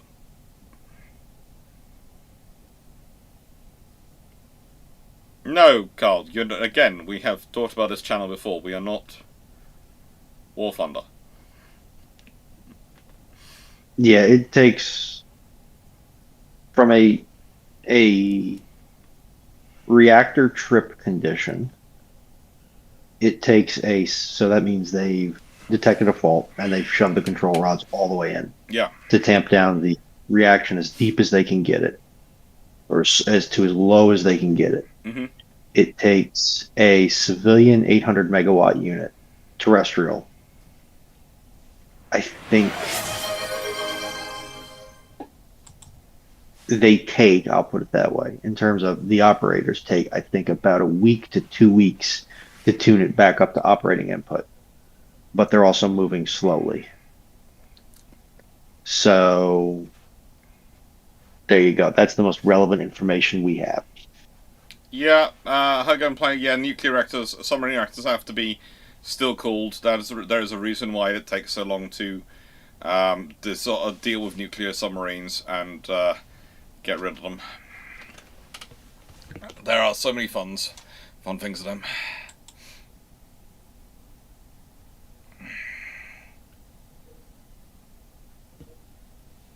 Yeah, they are very, very quiet due to all the research.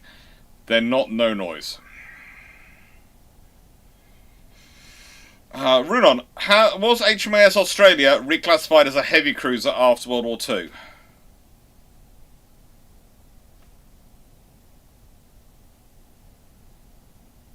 I'll explain why I asked this question. Why are you asking this question? The museum, the Maritime Museum here in Sydney, Mm-hmm. has a model of a 8-gun in echelon. Really looks like an early model dreadnought ship named HMS Australia, labeled as a heavy cruiser. And I looked at that and I'm like, I don't think that is a heavy cruiser. That looks like a early dreadnought. So here I am. Well, there's a county class one, and there is the 1911 battle cruiser. The county class was a heavy cruiser.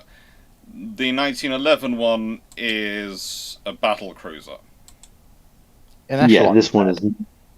Hmm? Yes, the model they display it's using an echelon layout for its B and X turret. Yeah, that sounds like World War One. That's the battle cruiser. Yeah.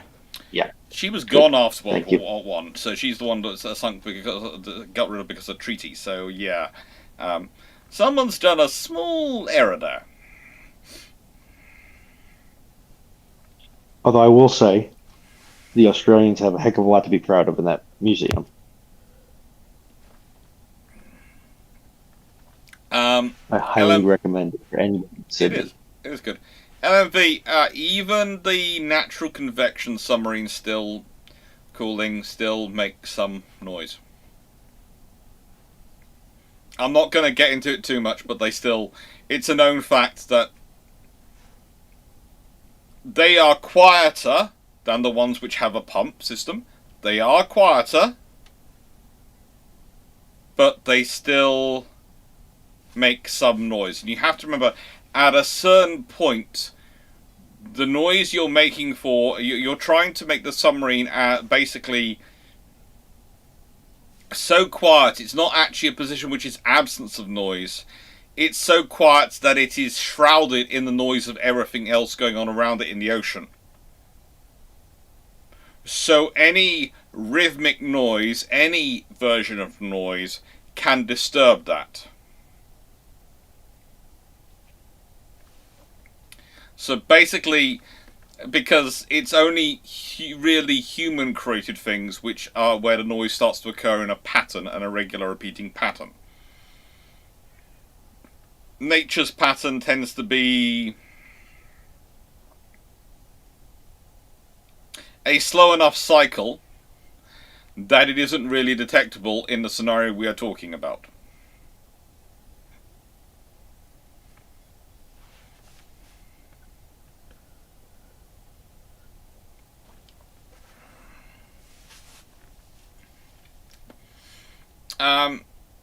Sadu, what if there was a close and regular collaboration between Japan and Germany before World War II and during that conflict? Could this have affected things? There was, though. If you're talking about closer cooperation, where they're actually sharing information, sharing designs, etc., there is the whole scenario where the Germans get 18-inch guns from the Japanese, and the Japanese get various synthetic fuels, well, synthetic lubricants more than synthetic fuel facilities from the Germans, etc., and how that affects things. But there is a limit to how much either side can do due to their own funding situations.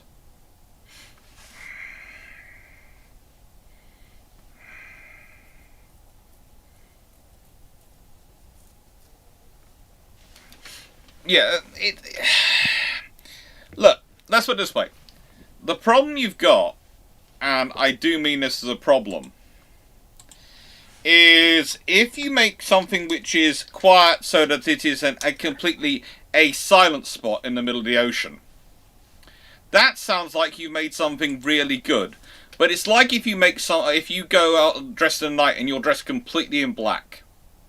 So you're actually darker than the surrounding night. You stick out. The human eye is designed to look for the things which look like a patch of darkness, something that's darker than the night. Okay? It makes you stick out more than if you go out wearing mottled greys and blues, something which has a very dark hue but isn't perfectly black and sort of blends in. If you go out wearing those colours, you actually tend to disappear even more. And it's the same with submarines. You want to be quiet enough that you disappear into the natural sounds of the ocean. You don't want to be the absence of sound. You want to be hidden by sound. You want to pretend to be a whale. Pretty much. Because if you sound like a whale, your enemy's not going to try and torpedo a whale. Unless you're in wartime. Yeah, the Falklands War would like to beg to differ. There are a number of pods of fish and whales which got depth charged. Yes! If your submarine sounds like a whale, every whale that gets depth charged is a depth charge that can't depth charge your submarine. Yeah, to be fair, it's still, the thing is, it was that famous exchange on Twitter between Rear Admiral Chris Parry and someone an Argentinian. He was going, "No, that submarine did not get hit by the British," and Chris Parry's response was, "Yes, it did. I was the one dropping depth charges on him." And it was a case of, yeah.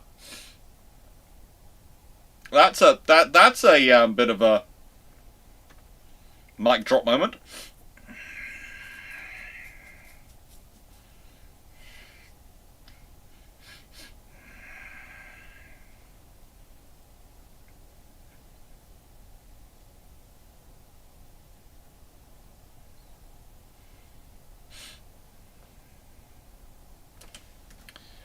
Ooh.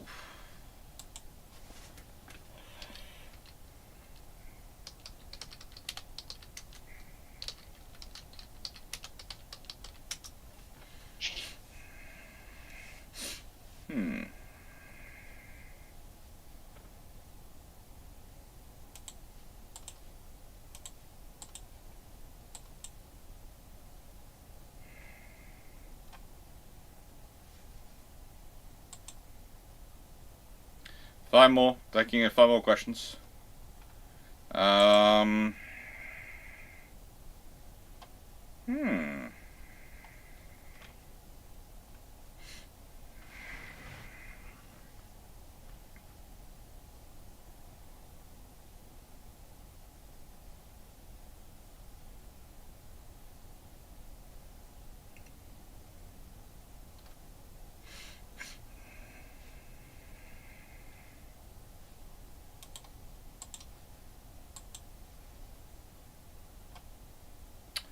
There's some interesting questions coming in. Some very interesting questions coming in.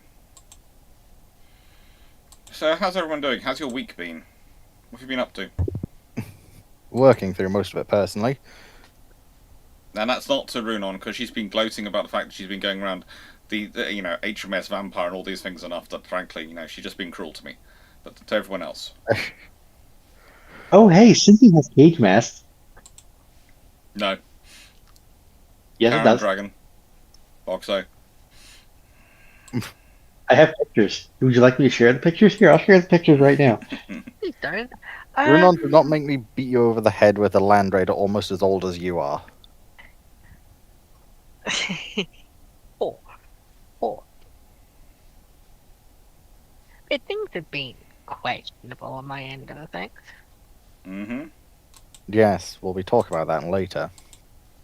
Ankle still no worky after 2 weeks.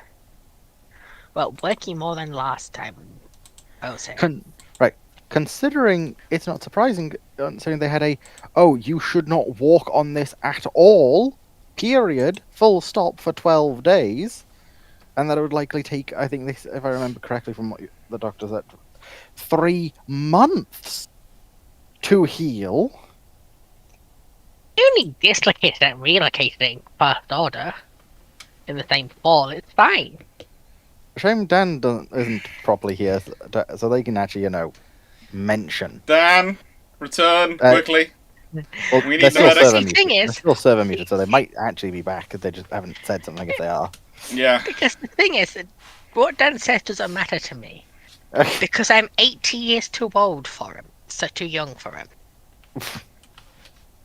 I don't think you can have negative ages. But I'm young, I heal quick. I can already walk on it. I can jump on it. It's just sore. You shouldn't jump on it. Yeah, you think that, and then when you get to be my age, you're like, why does everything hurt? To be fair, you're old enough that your bones have calcified into fossils, so you can't say anything. The Smithsonian, when they go around to your house, try and kidnap you to put you in their museum. Well, that's not unusual in America, because I hear there are old people's homes which try to kidnap people on a regular basis. So, why wouldn't a museum try to kidnap fossils? Exactly. But yeah.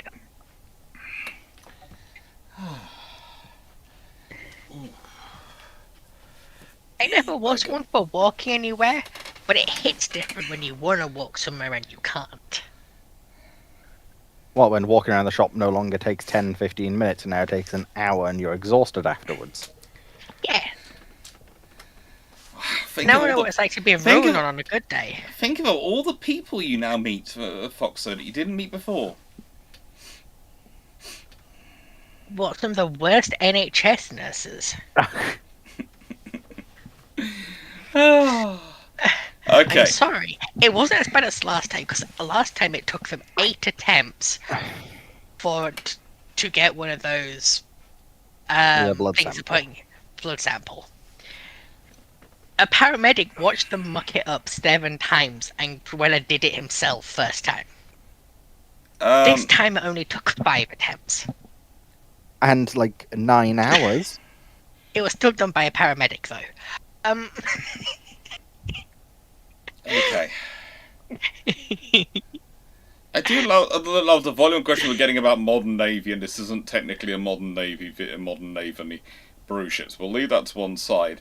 Imperial, do you see the mod designing and developing a successor to Spearfish, specifically fit around the equipment of the SSN AUKUS?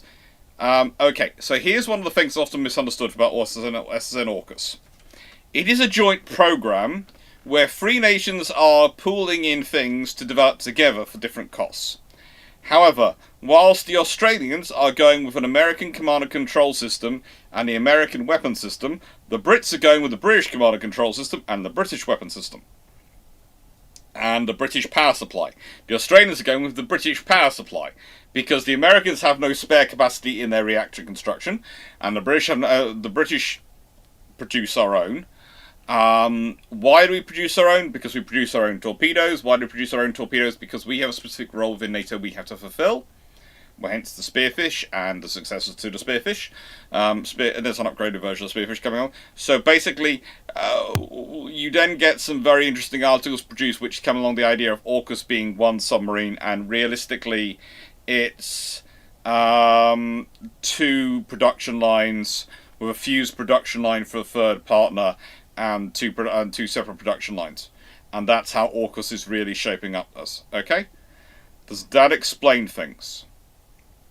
And it's pooled research for certain components in terms of reactor design, which again is something the British and Americans have been pooling over for a while, in terms of engine design, in terms of some of the sensory systems, I think.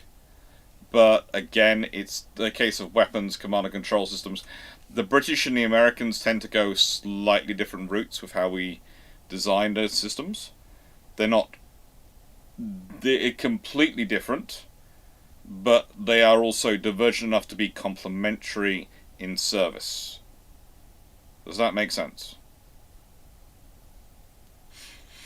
Okay. It's always a fun thing once you get into AUKUS, because you then get the Australian press calling an AUKUS submarine is one thing, the Americans call an AUKUS submarine a different thing, and the British press call an AUKUS submarine a third thing, and people go, hang on, what's an AUKUS submarine? And realistically, it's a common program producing 3 different classes. The other scenario you could call it like is basically it's like the F-35 program, where one nation's getting A, one nation's getting B, and one nation's getting C. They're all technically getting the F-35, but the F-35s they're getting are not the same.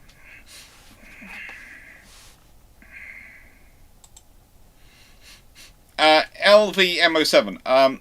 What could be done with the Congo hulls as the basis for 4 conversion carriers?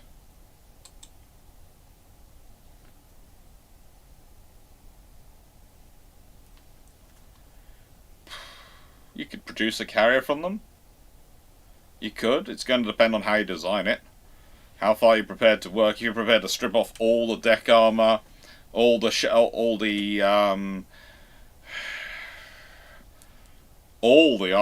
armor plating basically from the hulls, and strip them right back, and then build hangar flight deck superstructure over it and divert the engines. You have to divert the stacks, because the stacks will be designed to, their systems are built around central stacks. You're going to have to divert them to side stacks. You don't want to flow them through the hangar. You do not want to flow them through the hangar. Do not do a Nature's Furious. Yeah. Could you do it? Yes. Would it be expensive? Yes.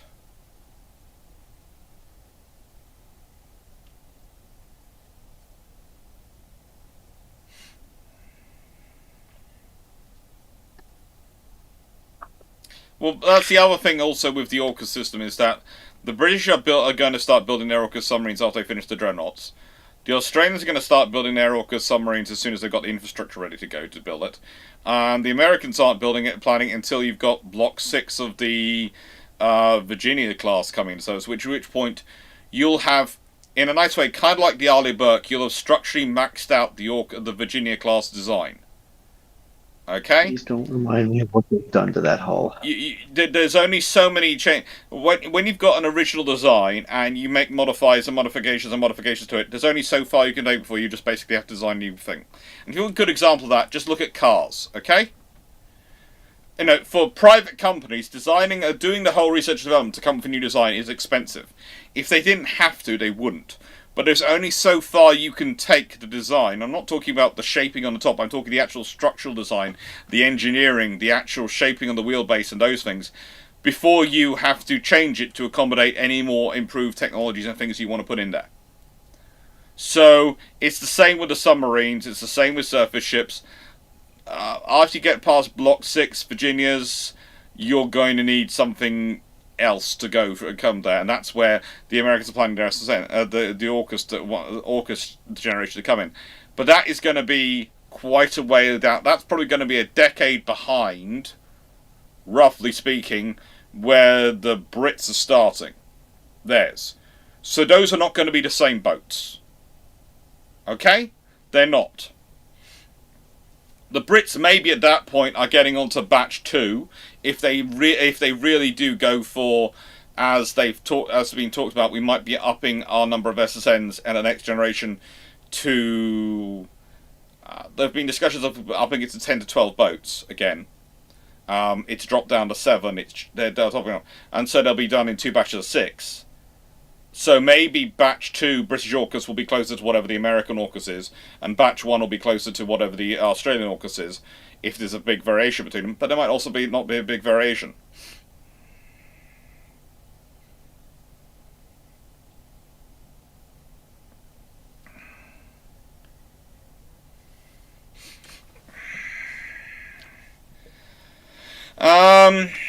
Home gameplay. What's with Italy's relatively early adoption and in bigger numbers of autocannon ships in World War I? on battleships compared to other nations, especially in 1914 on the Caracola with 12 40mm Vickers tourney. Most of the other nations had 3-inch guns. So that's basically what they're going with. Most of the other nations are still sticking with the 3-inch ones. Also, isn't the geography where the Italians are most expecting to fight conducive to hiding a lot of torpedo boats in a inlet somewheres and then surprise? Yeah, it takes time. Also, I would add, because people are talking about this in the AUKUS scenario, what you also have to remember for Australia with the Collins class is, one, they put off they didn't keep on producing the Collins class, so they didn't keep the construction infrastructure going, and two, what they were looking for was quite a unique option. They wanted a long-range SSK. They wanted an SSK which best fitted the parameters of operation of modern SSNs. And the thing is, that was viable when they designed the Collins, because there was still enough of the nations and still enough legacy of long-range SSKs around to build from. Today, if you want a long-range boat, you build an SSN. If you want a short-range boat, you build an SSK.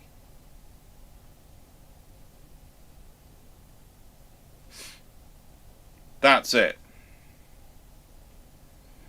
And that's the problem. It's the case of the Australians were asking for someone to basically design for them a modern unicorn, which no one else is going to... And then they complained about the cost.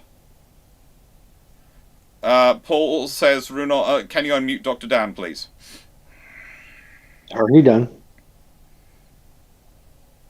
Okay. Thank you. I've been trying. I didn't realise you muted me. You were hot micing and feeding our own audio back to us, so that's... I don't think that was me. That was you. Multiple people told you multiple times. But also, technically, yes, you can actually unmute yourself. No, I can't. You do have You should be able to. You do have the server powers. You are an admin. Yeah, no, you've got the power to do so. No, it's when it says I'm server muted, I can't unmute myself. You have to right click on yourself. Yeah. Then go down to server mute, untap it. Because you're an admin, you can do this. It's why when we were discussing the whole Foxo with the NHS bit, mentioned Dan, if you're there, it'd be a good time to mention something. Yes, I was trying to say. Carry on. Okay, Dan, please say what you needed to say to Foxo. Mm-hmm. What did you do to yourself? Well, okay, context. I've broken this ankle twice previously. In a period of 14 years. At 9 steps up, it collapsed and I fell down the stairs and it dislocated. When I hit the bottom, I shoulder checked and lost a shoulder fight with a mahogany door, and it got relocated. And I'm at the bottom of the stairs.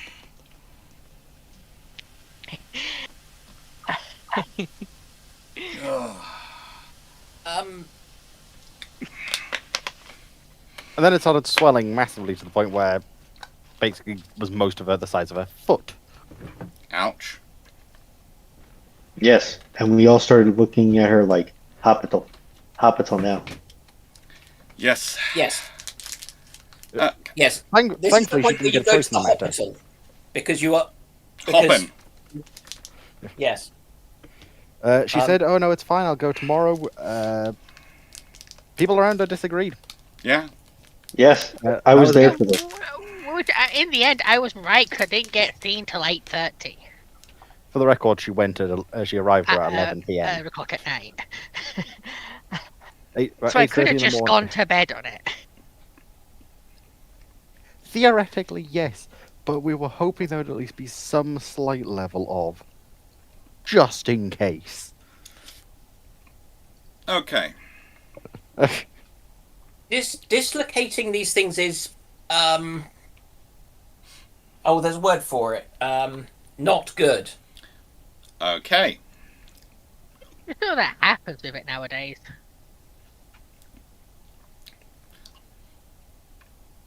Alright, before we get more distressed, we're going on to Steve's question.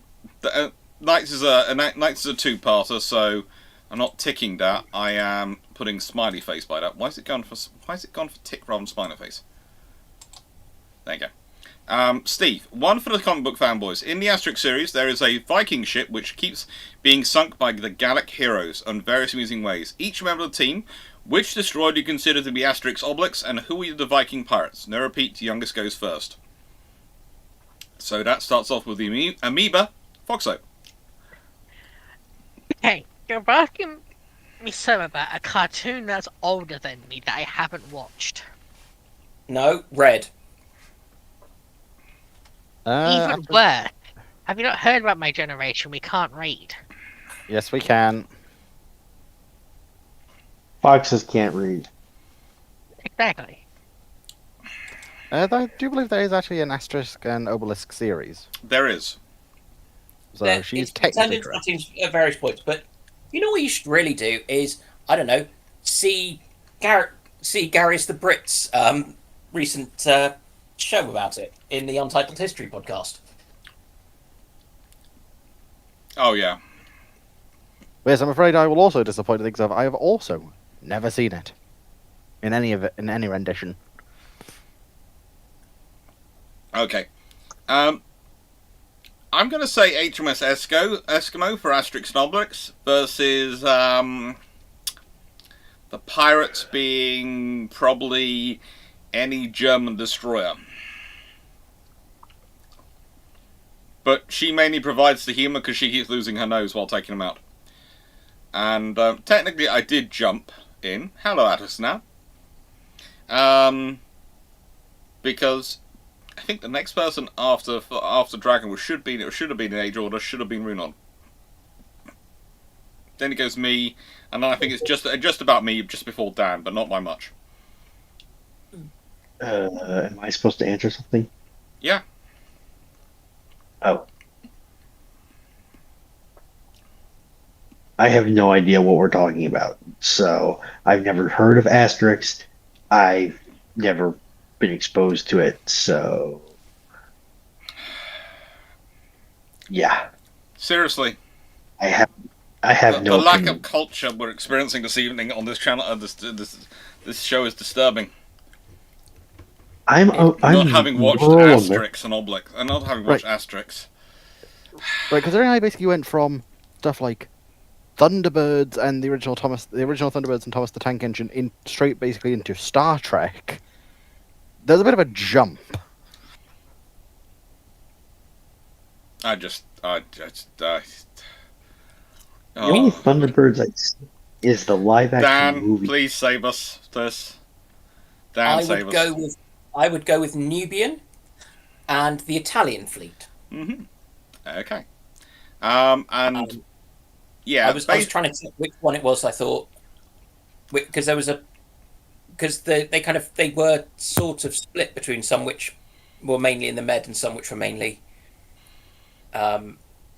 elsewhere. So yeah. Let's put it this way: Asterix the Ghoul is worth looking up and reading and watching if you want to watch the programs, or reading the books if you want to read the books, and you will enjoy it. Trust me, it is cool.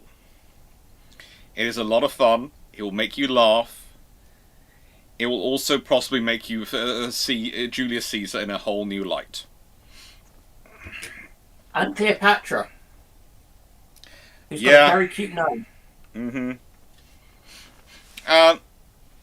What are potential dangerous downsides of military-owned British ships? I think of the PLA before his Yang Zemin reforms or the RGC today. Look, in nicest way, and this is someone who supports the Royal Dockyards, etc. But the Royal Dockyards used to be run by civilian engineers mostly, rather than Royal Navy personnel. They'd have a senior naval officer there as a senior naval officer on site, but realistically they were run by the senior constructors on site. Naval personnel, military personnel are trained to organize things in a scenario where they have military personnel under their command. which tend to have a slightly different philosophy about health and safety and slightly different rules about what pertains to good quality of life. And a slightly different motivations than necessarily a civilian workforce will have.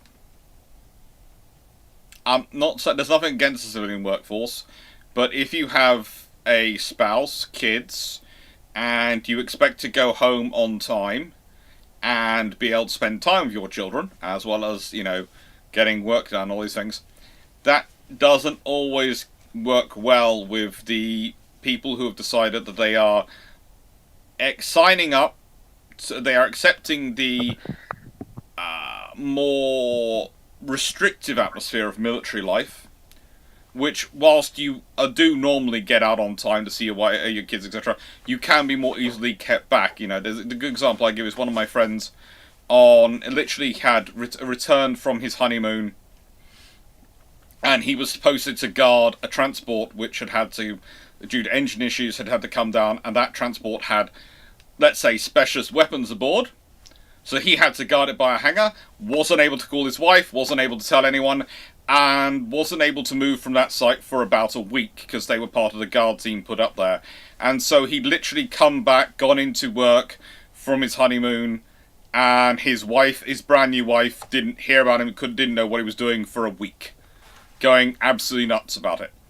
She understood it to an extent, because she was also Navy, but she was still kind of annoyed that even though she was in the Navy, she couldn't find out where or what her husband was doing. And no one would tell her. So, that can happen to you. That's something you accept. You do that with civilians, they tend to get more annoyed.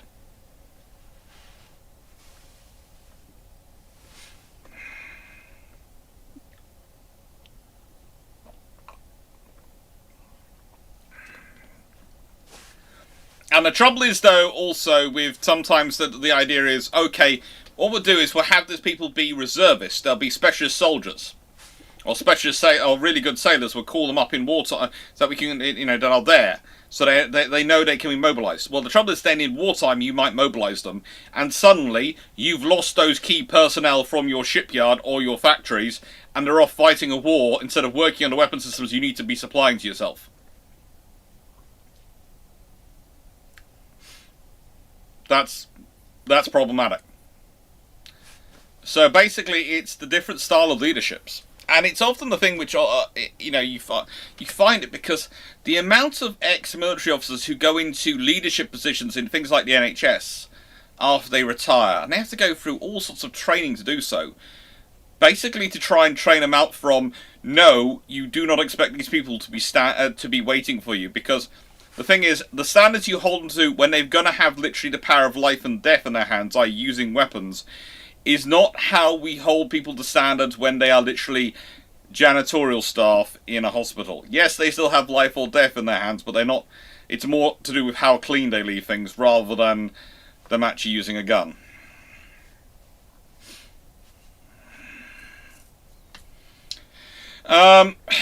Following comment on what's going on with shipping, Sal made recently, from a historical perspective, would you use maritime law as a basis of outer space law? Unfortunately, it's the only law we have which could theoretically be a basis, but it's really not a good basis because maritime law is absolutely terrible. The Martian gives a rather good explanation of it, but literally, unless you can get an international treaty where all nations sign up to it agreeing a new version of codified law system for space, the only law we have which applies to non-legal spaces, i.e. spaces which are beyond the range of national law, is maritime law. So your two options are you apply maritime law or you get a new treaty system. I am not going to ask the chat to do super chats or anything like that towards my chair to put their case forward as to which it should be. Even though I am tempted by many things to try and raise money for a new chair right now. Because that thing is hurting my back so much, man. Hence I've been in this all day. But, yeah. It's most likely going to be maritime law. Because people are people. I keep looking at the chair which is broken and just think various things going through my head of, can I not pay for this or that building work needs to be done and get a new chair? And this is the question I want to ask everyone, because I'm live again, I'm asking the question. Recommendations for a chair, an office chair that you're going to use, I'm going to be sitting for up to 12 hours a day, that is going to last me a few years, that preferably is not going to cost me a remortgage or a liver and lungs. If anyone has such a mythical creature that they know of, please recommend it in chat. Yeah, quality chairs are not cheap. Or cheap. Pick two. Yeah, that's the trouble. I like my Secret Lab, personally.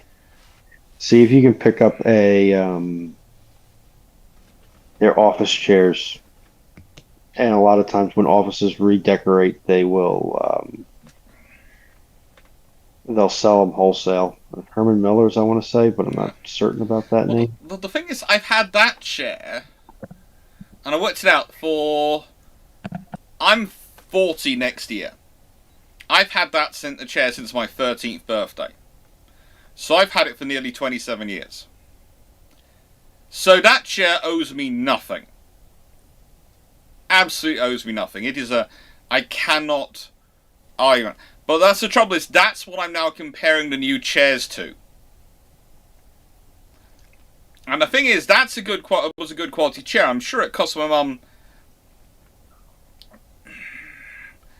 well, some hundreds of pounds. Not a lot of hundreds of pounds, but some. But it seems to me chair prices have gone far ahead of inflation.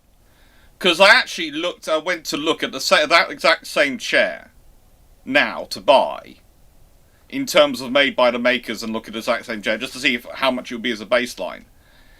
And I think my mum paid less than 300 for it, but the new current one made by the same company to the same standard is the best part of £2,500.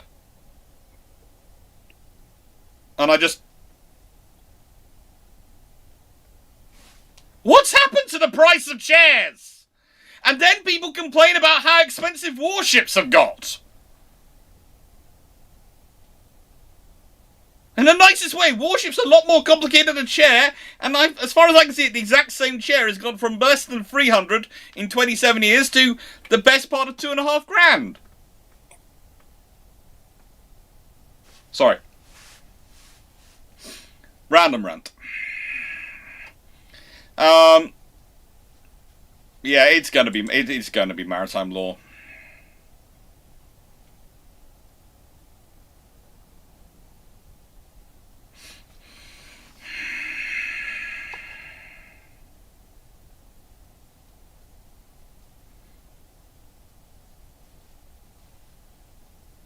Yeah, you can get cheap cars for that price. Harold Goodson, what do you think of the 1850s America Cup? Would think about the racing yacht that are used today in America's Cups? They'd wish they had them. They would literally look at them and go, it's that lighter hull? It can do that speed? You have to remember, the people who used to do the America's Cup were speed demons.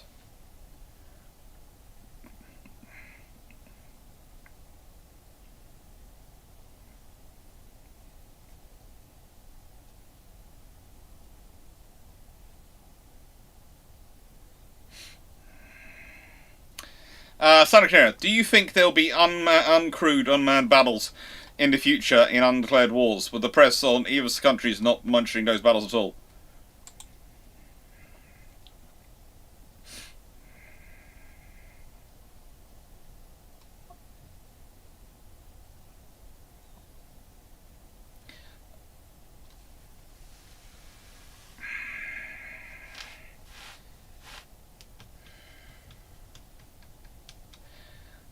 The context I would give is Special Forces operations.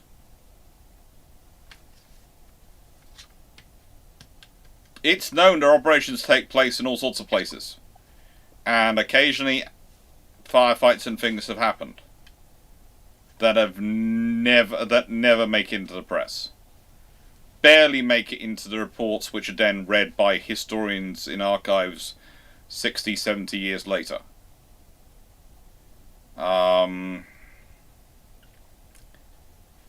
So to me, there is an absolute certainty that that happens. And look at the ongoing press discussions we have of India, China at the moment and their relations. Literally, they're not shooting at each other, so it's not a war. But they're hitting each other with sticks and stones.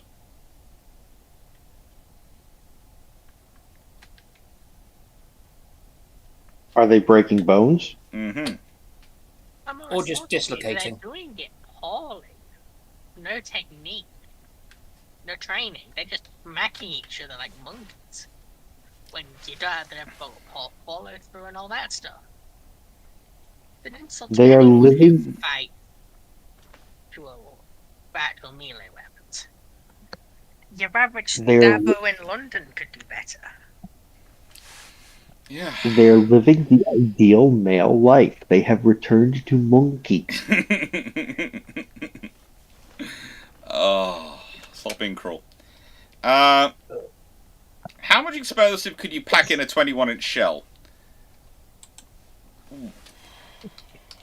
Huh? High capacity one? Quite a lot. Look. But less than you think.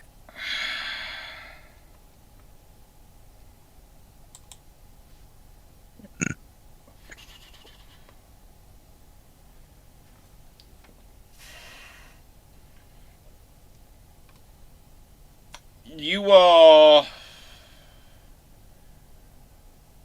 probably, in terms of shell, in terms of explosive,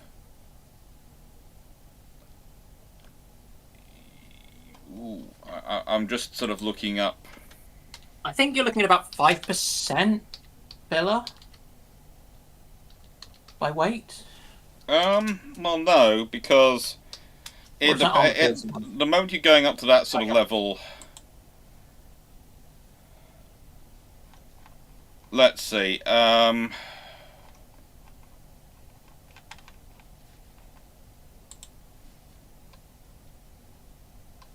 you go. There's my favourite one for 21-inch shells. I've actually got an Excel spreadsheet within. That tells you all you need to know about me, doesn't it? That I have an Excel spreadsheet with this worked out as a theory, based on the combination between the 15-inch green jackets and the 16-inch super heavies. So based on those as the baseline points to work it out from. Okay. So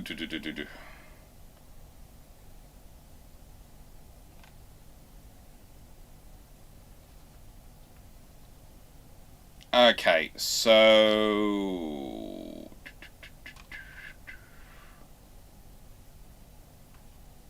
when we're talking about the Mark 9, that was a 2000. No, let's go for the arm piercing one based on the arm piercing. The AP Mark 8 was 2,700 pounds in total weight of shell. In terms of bursting charge, that was 41 pounds.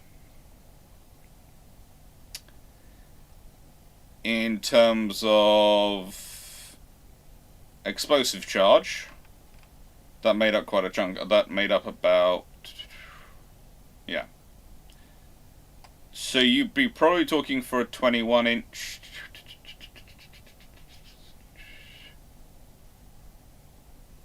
You're looking at the best part of a 1.8 ton or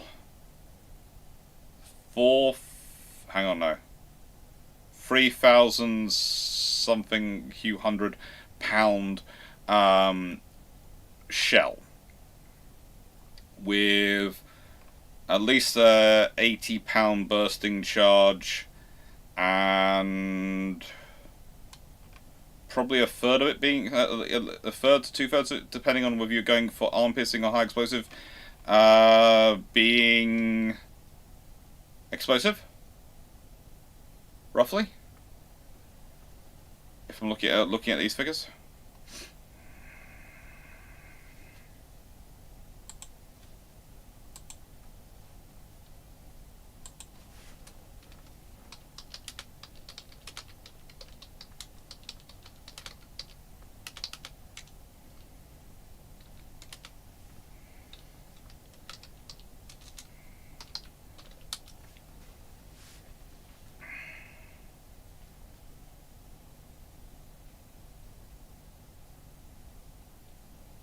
Yeah.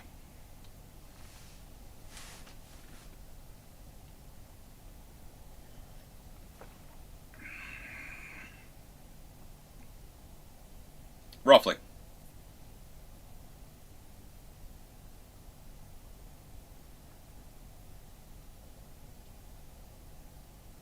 Yeah.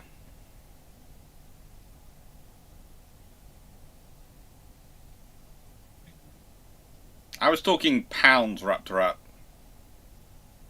not kilos. 2.2 pounds to a kilo.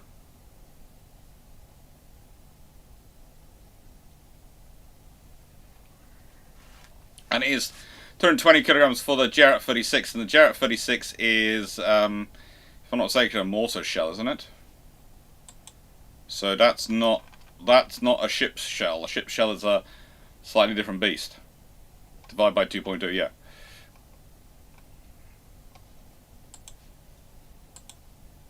To get from pounds to kilograms.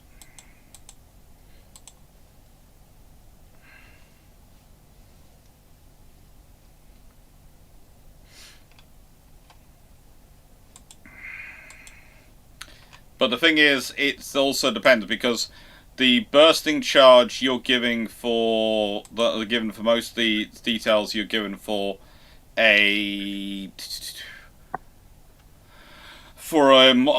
super heavy is mostly for its armor piercing, and HC is not a full high explosive. And HE shell is different. That's why I worked it out the analysis I've got. So you asked me for what's the maximum. How much explosive could you pack? And so I took it as a high explosive shell. So the figures I was giving were roughly high explosive shells figures. Roughly.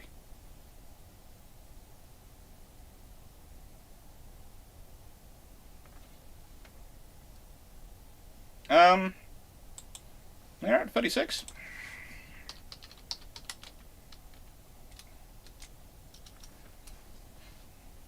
Oh yeah. Sorry, I was getting my Garretts confused. There's also a mortar. That's a Garrett 36. Yeah, but again, that has... Its HE shell is 2.2 tons.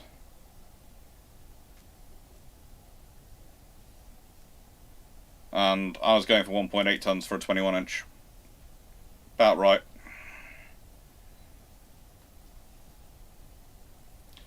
And propellant charges went up to 4,500 kilograms in total. Oh, yeah, sheesh. Propellant's going to be full, but their high explosive is yeah. The get mortars the Garrett 040. Yeah. Sorry. I got my Garretts confused. I do apologise. The thing is, it'd be nice if they just, for what, to give them slightly different, more different names. Help the dyslexic out here.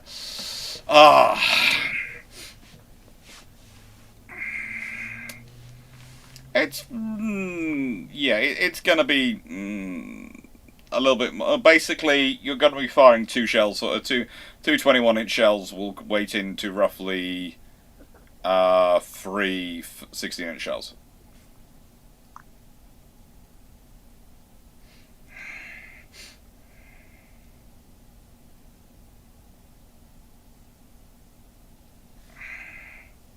Quote Baldrick in Blackadder goes forth. Boom, boom, boom, boom, boom, boom, boom, boom, boom. Lots of booms. Boom, boom, boom, boom, boom, boom. Yeah. Now, Knights Area 4, I found your set of part 2. So, yeah.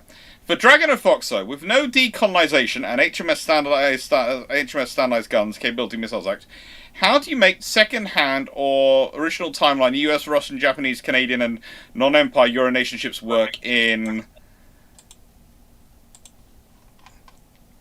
HMS faction fleet, who is built around Empire?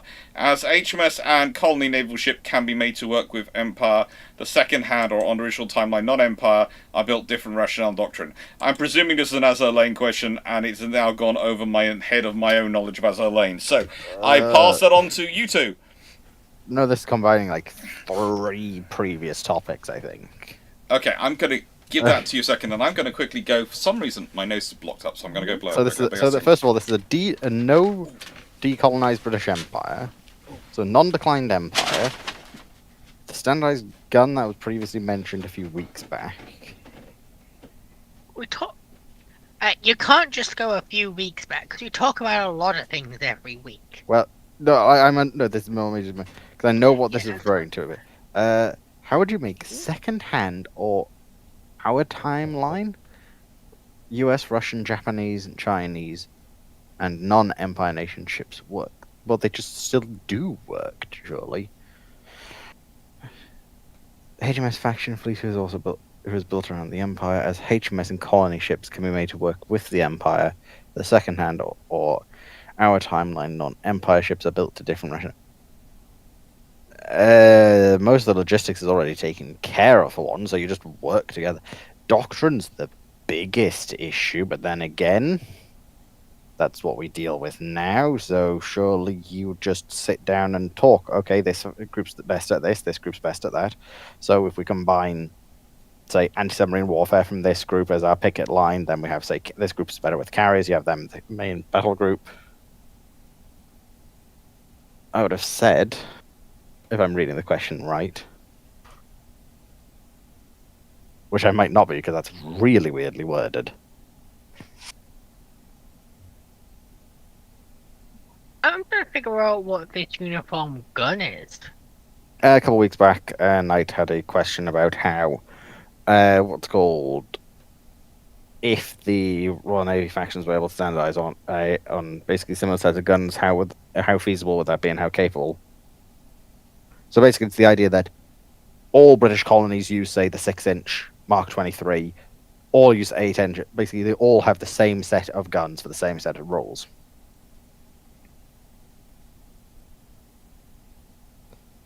It's like all destroyers would use, say, the 4.7, all cruisers use the 6-inch, all heavies use the 8. That sort of thing, Foxo.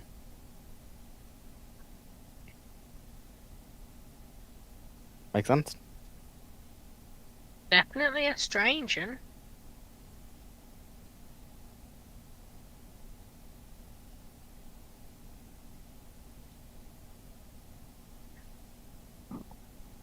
Last week thinking about it, but...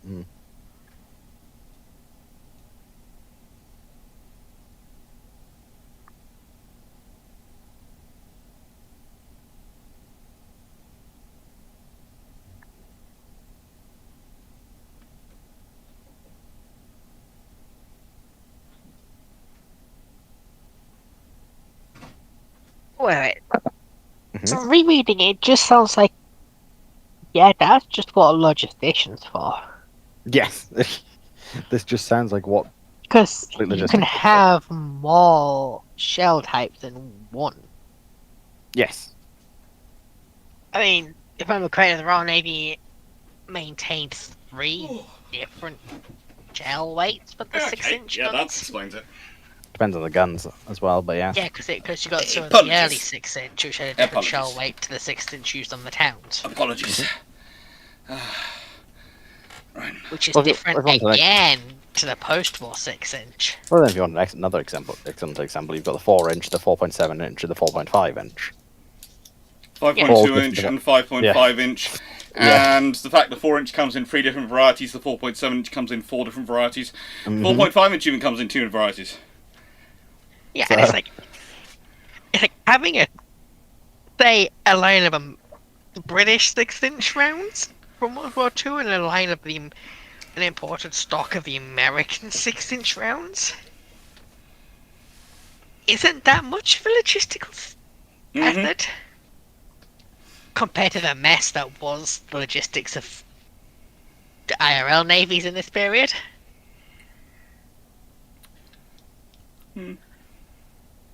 It's going to be fun. Imperial, when do you see the UK gaining hypersonic weapons with all the different hypersonic missile programs we have running currently? We've got lots of research and development programs running at the moment. No one has yet made a production order. I didn't see any funding in the recent defence investment plan for a production order of them. So that means there's no money before the next election. And even if they did put money in the next general election in 2029, it takes time to stand up the factory and put the order through and create these things. So we'll see. The other question is, do we just skip that kind of concept? I don't think we really can. We don't really. But you could potentially wait till there's kind of a second generation and let other people make the first generation kind of problems and things. You could. Or just not put them into production, I suppose, for the first generation ones. I'm sure there are people making this case eloquently. The point I would make is this. That's fine, you don't have a production line for it, and then you find yourself in a scenario where you need it. And the thing is, the big production line for it that you really want established is the engines. You want an engine production line. And you're not going to get anyone else to fund an engine production line in the UK. And the moment we have a lead in the research and development, if we get an engine production line, then we're probably locked in as going to be a cornerstone for the missile development as that goes on for the future, and we'll have lots of money, and we'll be able to make money off it. If we don't get an engine production line, then we're never going to get one, which means we'll always be a buyer of engines, not a builder of engines. I didn't say I was a fan of the idea.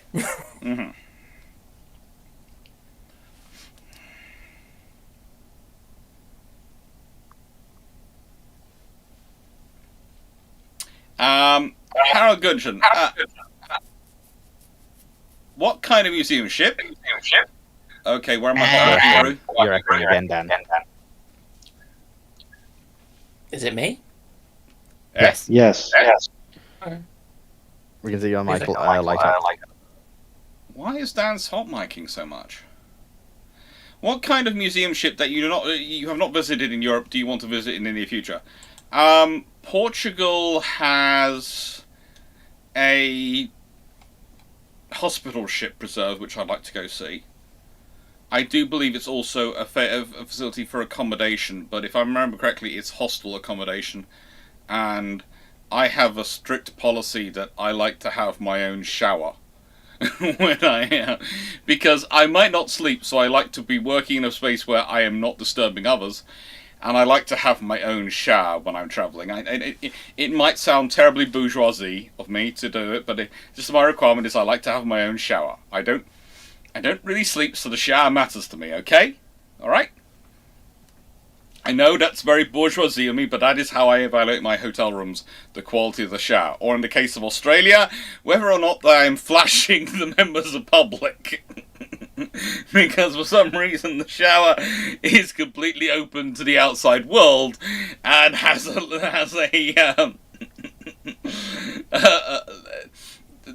a window straight into the room.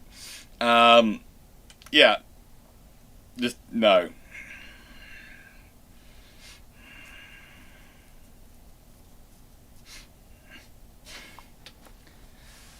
Right. But yeah, so it's Portugal has one in there. If you talk about ships I'd like to visit in Europe, I want to go back to Tallinn and spend some more time with a certain special submarine. I want to go to visit the destroyer in Poland. I want to. There's various ships I'd like to see in Italy. There's some preserved ships in Spain. There are various museums in Portugal and Spain I've got on a list to go and see. So we'll see what happens. But it's a case of there's a few options out there.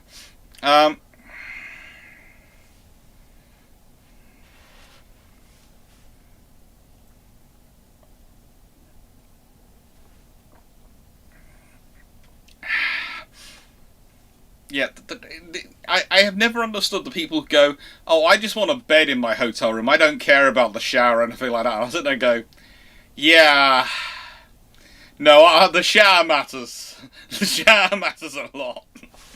It must be nice to be that trusting. Yeah. Joe Fredericks, seeing how almost every major navy has either torpedoes, depth charge, or torpedoed or depth charge a whale, how do you prevent these incidents from happening again in the future? Eliminate all of the whales. Yeah, Look, okay. The problem you have is that whilst at a certain point you are actively trying to make sensors and everything better at detecting your opponent, as I've said before, your opponents are actively trying to make, including yourself, are actively trying to make your submarines more and more disappear into the background noise of the sea. Which is also what whales do so they can stalk their prey, is disappear into the background noise of the sea.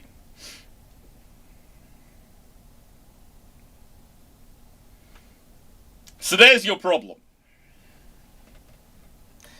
And it's kind of a case of, unless you can have something which 100% identifies at range what your target is, you're still going to have these issues happen. I know I've seen people sort of discussing underwater uncrewed vessels. By the way, they've been around for a while. Have a look at how we do minesweeping and the various work against mines these days, and you'll find that a lot of it, in fact, the vast majority of it, is conducted by uncrewed undersea vessels. They've been around for a while. They're used quite heavily. The thing is, as useful as those sort of things are, there is an idea somewhere that you could use them to maybe go up to targets and video link you back with the information telling you what they are, what you're engaging. Theoretically you could, but the range of these things, in terms of getting decent data signal out of the sea, and so you can actually have that accurate enough video bandwidth to make that 100% identification, it's not exactly that long range. In fact, that's the biggest difficulty we have with undersea uncrewed vessels. Communicating with them. And it's one of the most interesting things which I keep hearing people talk about various methods of sorting out and how they're going to work with it. And again, I give you the fact that there are various nations who have been developing various methods of communicating with submarines. And list of nations which have those complete sets, you can number on one hand.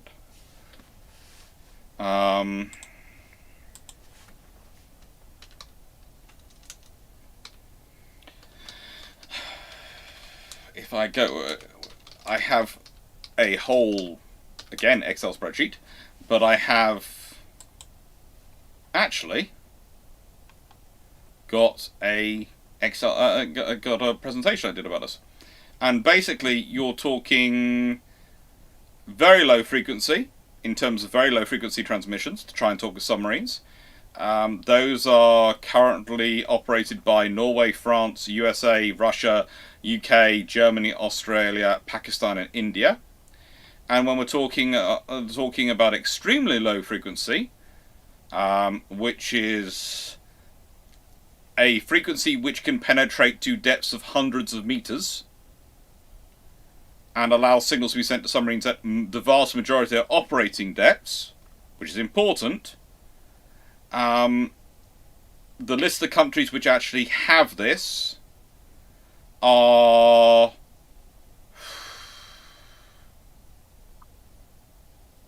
the USA, which I'm not sure if they still have, they have an L system which is at 76 hertz, which is 2 antennas. Yeah, I think it was dismantled though in. I think it was dismantled in 2020 in 2004. I don't think they have it anymore. The Russians had a system which theoretically has been there since the 1990s. The Indian Navy has adapted one of their VLF comm facilities to potentially to ELF. And China theoretically has an ELF facility which is equated in size, and I have this in my notes because it comes from an article about it, to the size of New York City.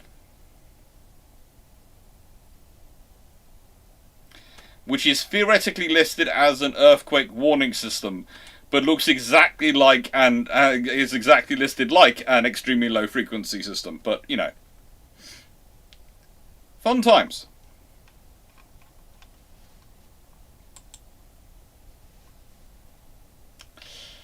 The point is, I when feel it's like those two systems would be sufficiently different that you couldn't really mask one as the other.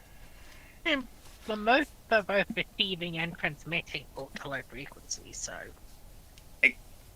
extremely low frequencies, even beyond ultra low. frequencies. Yeah. I remember correctly, extremely low's even more pedantic than ultra low. They have to be built in very specific geological conditions. Oh yes, they to are. transmit properly. It is geologically challenging. So, if you're going to that extent to build one, you could probably just have it built to do double duty.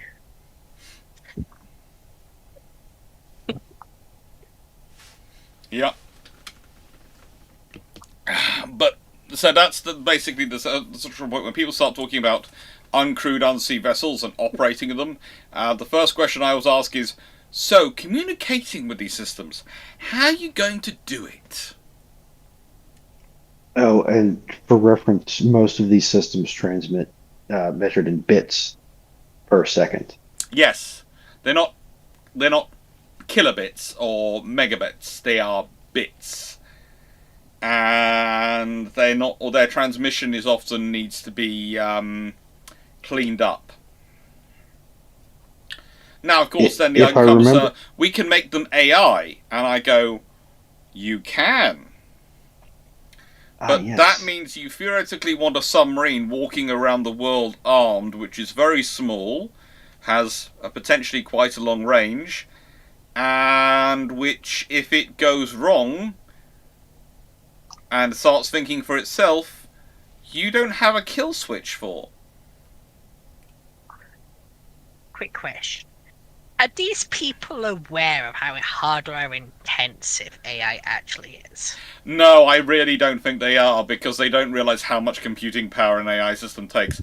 Usually the answer is they go, well, hang on, no, the algorithm can be developed on one really fancy computer, and then it be copied over to another computer to run. And I go, well, that's great, but do you realise how complicated that system would have to be to deal with all the conditions a submarine's going to face underwater? More questions will be accepted tonight, okay. More questions will be accepted. And also, you're now launching an autonomous, because basically these ELF systems are ULF and ELF systems are used to tell the submarine to come to periscope depth so that it can actually receive a high bandwidth message.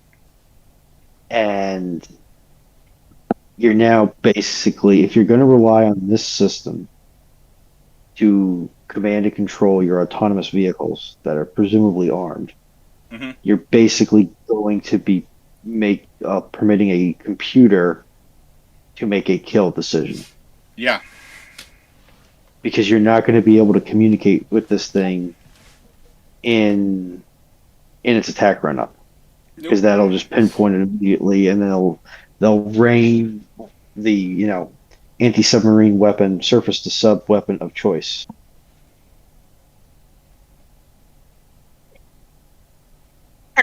The So they are aware that electronics and microelectronics specifically produce a lot of heat, right? And you can hide that on a bigger craft. But it goes back to the cost as well. You've got to keep some that can run high-level AI systems cool. You've got to do it quietly and in a small, compact environment. I would say the heat is actually probably the least worrisome thing on a submarine because you're surrounded by water, really cold water. Yeah, But the power you'll stick out like generation a sore thumb. I do love the way Sadu is Not a forgetting Australia exists. Yeah. oh, Well, in a I'm in a place that doesn't exist. Yeah. Oh, I guess that guy that's walking across the I'm just street watching. down there doesn't Stu exist. is very nicely listing through the places which would have the space for ELFs, and has gone USA, Russia, India, Canada, and they wouldn't let you do it. And I'm sitting there going, there is Australia. They're not saying Australia would let us do it, but there literally is literally Runon speaking from Australia, and Australia didn't appear on the list. And I'm just going, surely that's the obvious one. Remember, Greenland? kiddos, Australia. Yes, Australia you're joining in now, but let's be honest, you forgot Australia existed. I can understand why lots of people want to forget that there's all the animals there, the fact that emus rule it, all these things. I can understand why you want to forget Australia, but I was just sort of going through your list and going, yeah. Britain already has its own ELF site. No, not ELF, VLF. ULF. We have VLF. We don't have ELF. ELF is the next one up. I thought we had ULF only. No, we have VL. It's.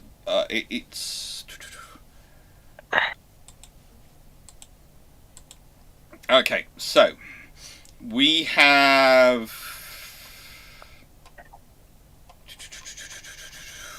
VLF. We have a VLF site, and VLF system set up. It's ELF, which we're talking about. ELF is ranges which are 3 to 300 hertz, and VLF is 3 to 30 kilohertz. It's fun.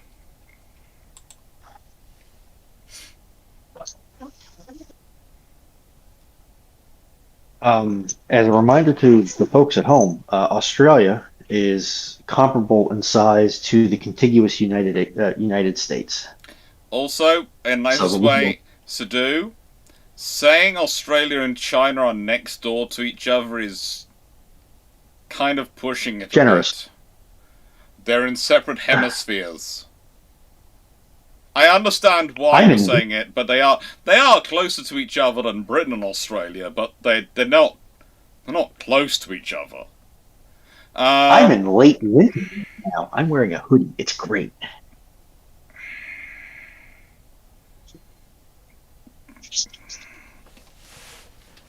We are talking a few. We are talking a few thousand miles. AC-75, on the 35th anniversary of August coup, if it had succeeded, how different would the Russian-Soviet Navy look? Guess not much given the economic situation. Not really. Not really.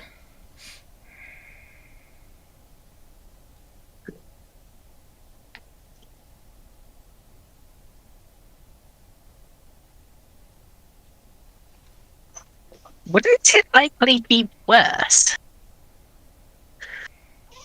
Given how we got relatively lucky with the collapse of the Soviet Union, they didn't turn violent. And if the coup succeeds, it is turning violent.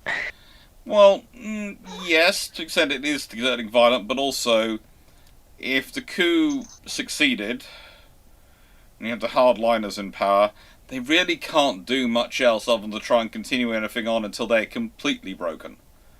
At the point at which the August coup happens, the Soviet Union is just vastly, majoritively broken. But if they carried on, it would be completely and utterly broken. There is always the potential that they decide to get some hardliners decide to get using their nuclear weapons to try and guarantee territorial integrity of the wider Soviet Union. But the odds are that doesn't work, and the odds are the hardliners just hold on just long enough to really ruin the system, and Russia itself breaks up, let alone the Soviet Union.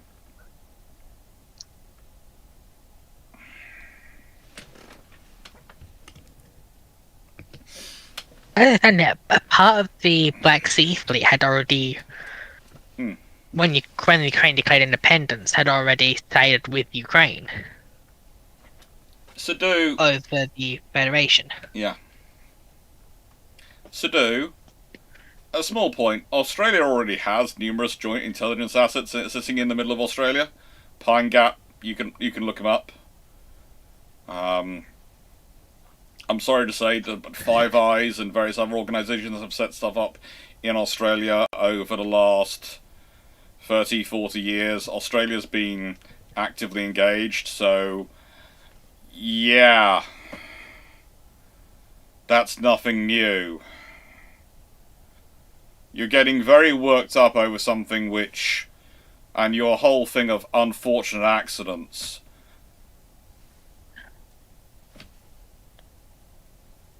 Welcome to the world.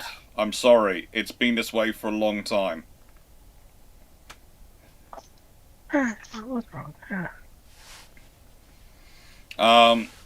Aside from the IJN Karachi class, was there any capital ship made after 1890 that used single caliber main battery but mixed barrel lengths, i.e.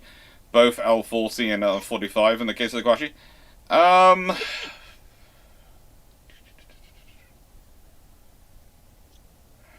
Not really.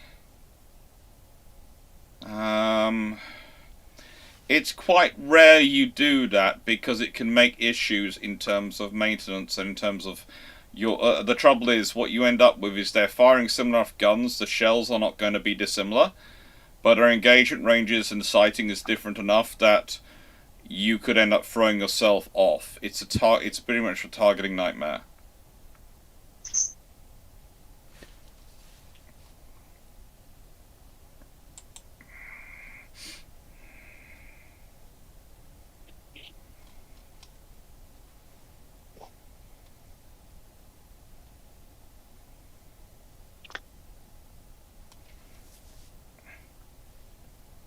Okay, Castanea. If the Darien colony was more successful, would we have seen a Panama Canal earlier? Not likely. That's always going to be a massive logistical and financial effort. And in the nicest way, I don't think Scotland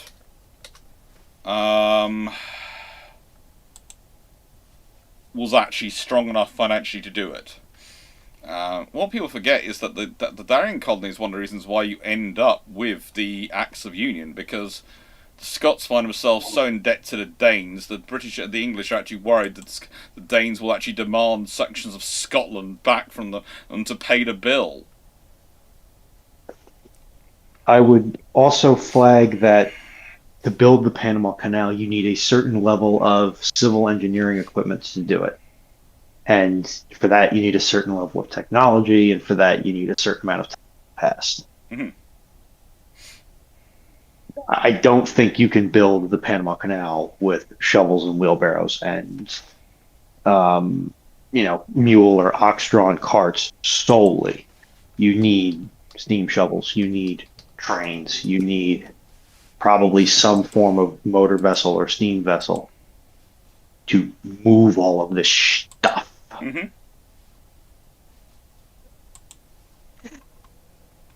Not necessarily. Because it probably depends on how much you're willing to spend and how long you're willing to have it take. Mm-hmm. I think if you're doing it purely by muscle power, it's a generational project. The people who start it will not see it completed. Because remember that the Chinese Grand Canal, some of them were built with hand shovel and ox cart. It took them hundreds of years but they created a series of canals that connected the Yellow River and the Yangtze. Yeah. That if you've got the time and money, you can do it. Does Scotland have that time and money? No. Yeah. But I would also make the argument that China is, I'm going to say, unique in having a cultural willingness to do generational projects of civil engineering that I can't think of any off the top of my head that I see in the West, quote unquote. Oh yeah, but if you ask technically is it possible? And technically yes, because we made the Grand Canals. Yeah, it's Yeah, if you're technically willing, possible if you, but it's also, how do I put this? It's also, it's not really possible in the period we're talking about with the Darien colony. And if the Darien colony did survive longer, maybe eventually they have the money for it, but it's unlikely.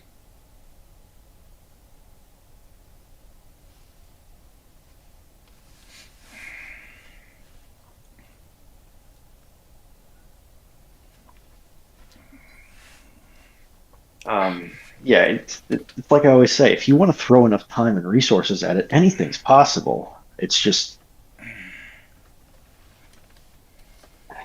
I don't think anybody would be willing to throw that amount of time and resources at the problem. Sadu, did you hear about the US Navy's newest air-to-air missile? Which one? They're experimenting with about half a dozen at the moment. The IKB. Is it possible to use the sonar of a sub to attract marine life to hide your presence?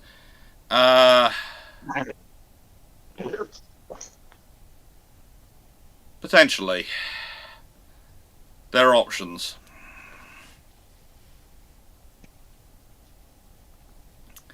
There are options, but they have tried it and it's sort of worked. It's sort of been not worked.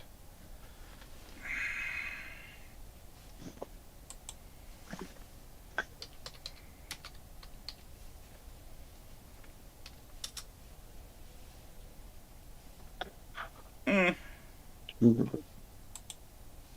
LRAM, yeah.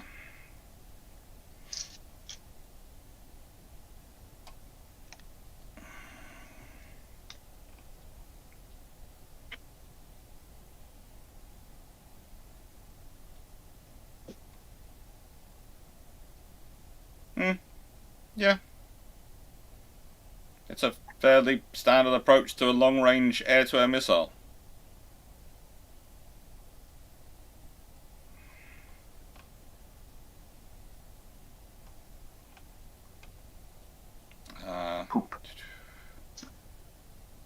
Yeah.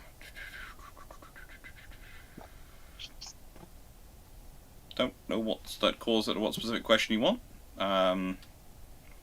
Yeah, there's a picture of it carrying on F-18s, but it's been going in testing since I think it's been in testing, if I remember correctly. The first time I heard about testing was in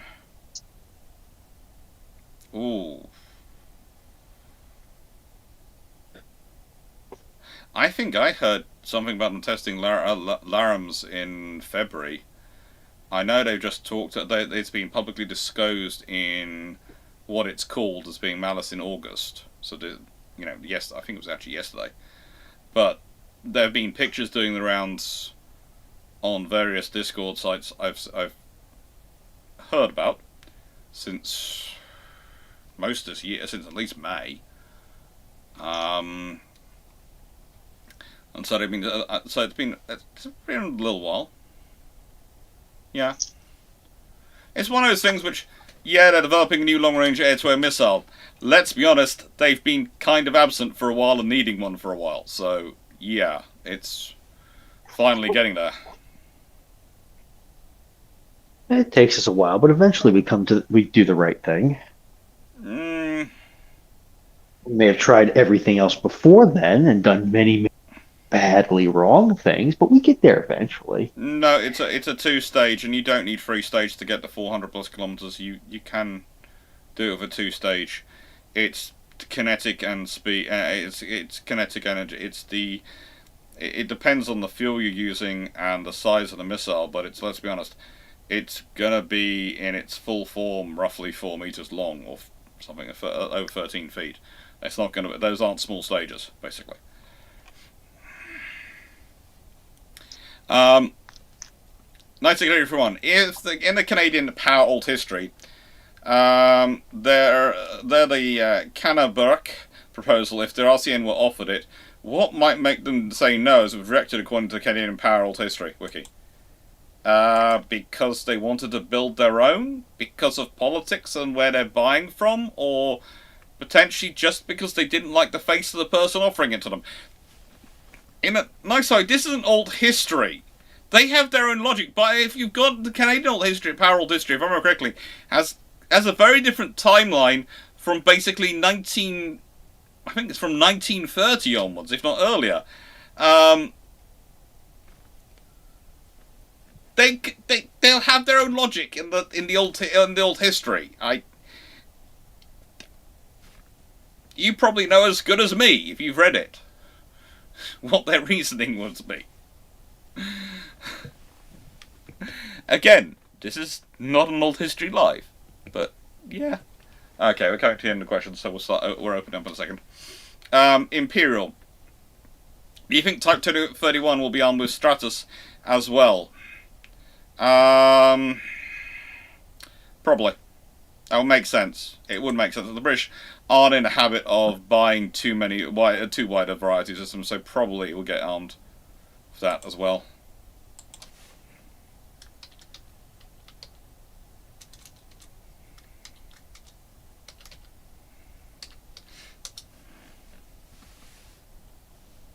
Okay. When we go down here, and we go questions, have confirmed, and live.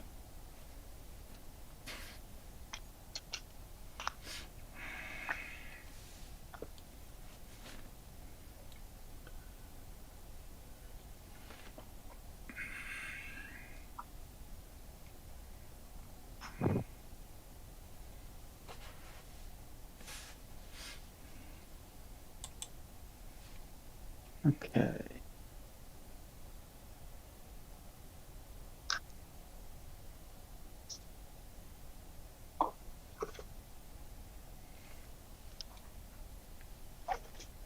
Take care, KVG.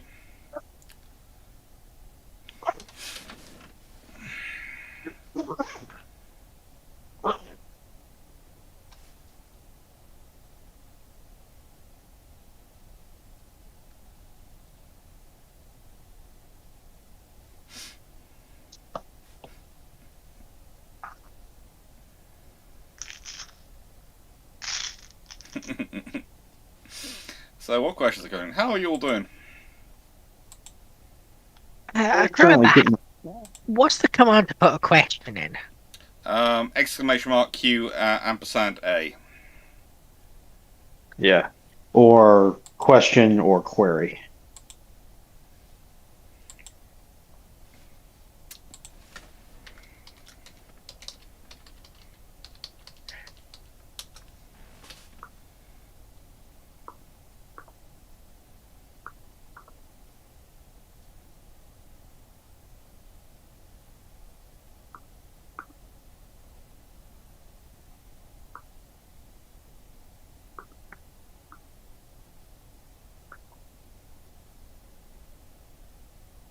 I can now say that I have seen a perfect grade Gundam. Oh, have you? Yes. I want one. They are pricey. That's the problem. Also, I know about how dense the Namco kits are, and I do not have space to bring that home, and I don't want to. I don't want to It buy also another suitcase. depends on which type of perfect grade Gundam it is, because as I recall, for a while they were having issues with certain perfect grade. PMKB forever. This live's for questions, not for statements. So all you are sticking in at the moment is statements, and they're not questions. So you keep playing things like, you guys are going to witness the greatest naval operation after World War II. We're going to literally destroy nuclear country navies and nuclear countries and navies in 1 week. Wait for 6 months. That's not a question. That's just you making a statement. That's not a question for us to answer. There is nothing in there which is a question which any of us can answer. So that's why you keep getting stopped putting the through, because it's not a question. I'm sorry. It's a statement. Is what you're smoking legal in Australia, and where can I get some? No, questions are now closed. I see that one, Foxo. Ah.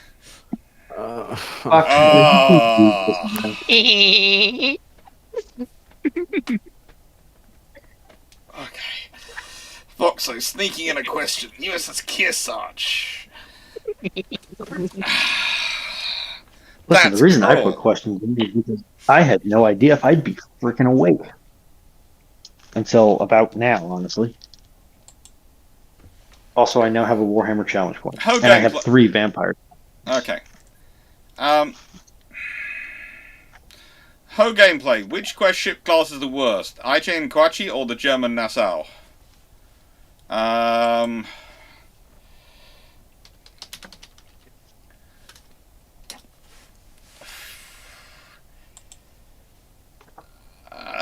Ooh. It's probably got to be the Kwashi, because the Nassau does have, as I said, all its guns are the same. And they are some good dreadnought battleships. But they are also festooned with wing turrets, and we all know what I think about wing turrets. Seconded only by his hatred for cage masks. And to answer Walter Brodus' question quickly, yes, theoretically the Royal Fleet Air Arm is part of the replacement program for the training program for the RF, and who knows, but at the moment it's turning into a political bun fight, so we'll see what happens. But currently, most defence decisions which are political bun fights seem to be being punted down the road to the next general election after then, so they can work out. So it'll be someone else's problem.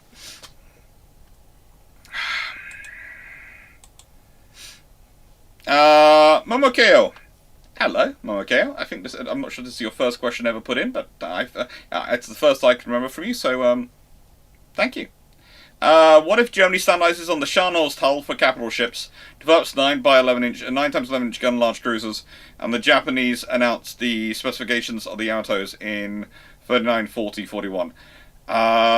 If you're making all those changes, you're changing a lot of things. If the Japanese announce the Yamatos in 39, then the British and the Americans are going to be reacting by crash ordering something.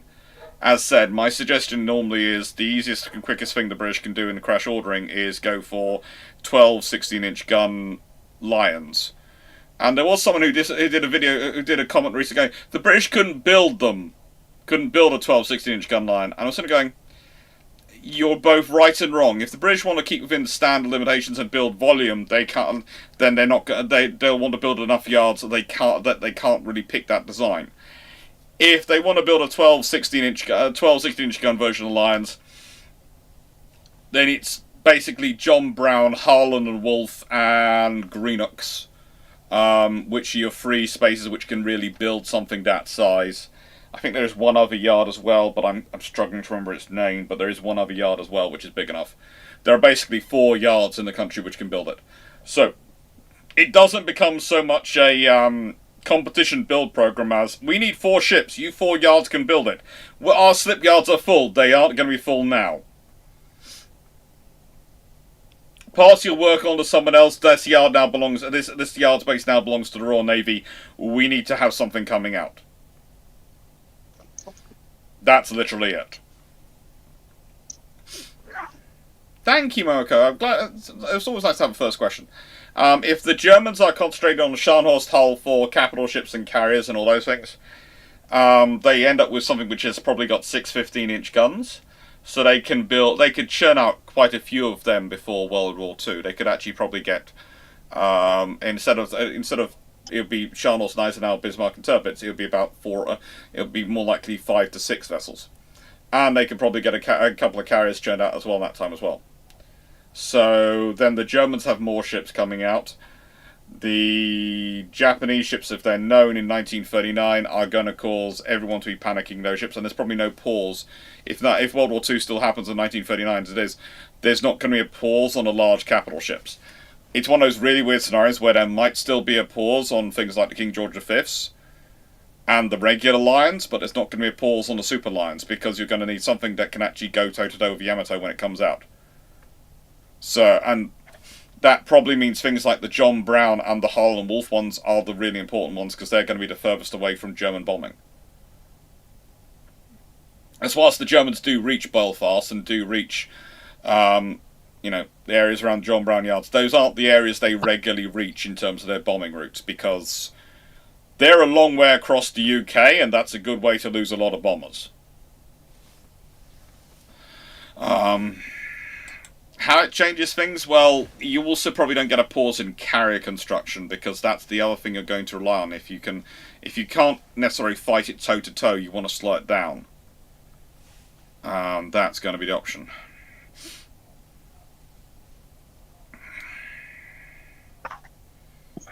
All the yards belong to us.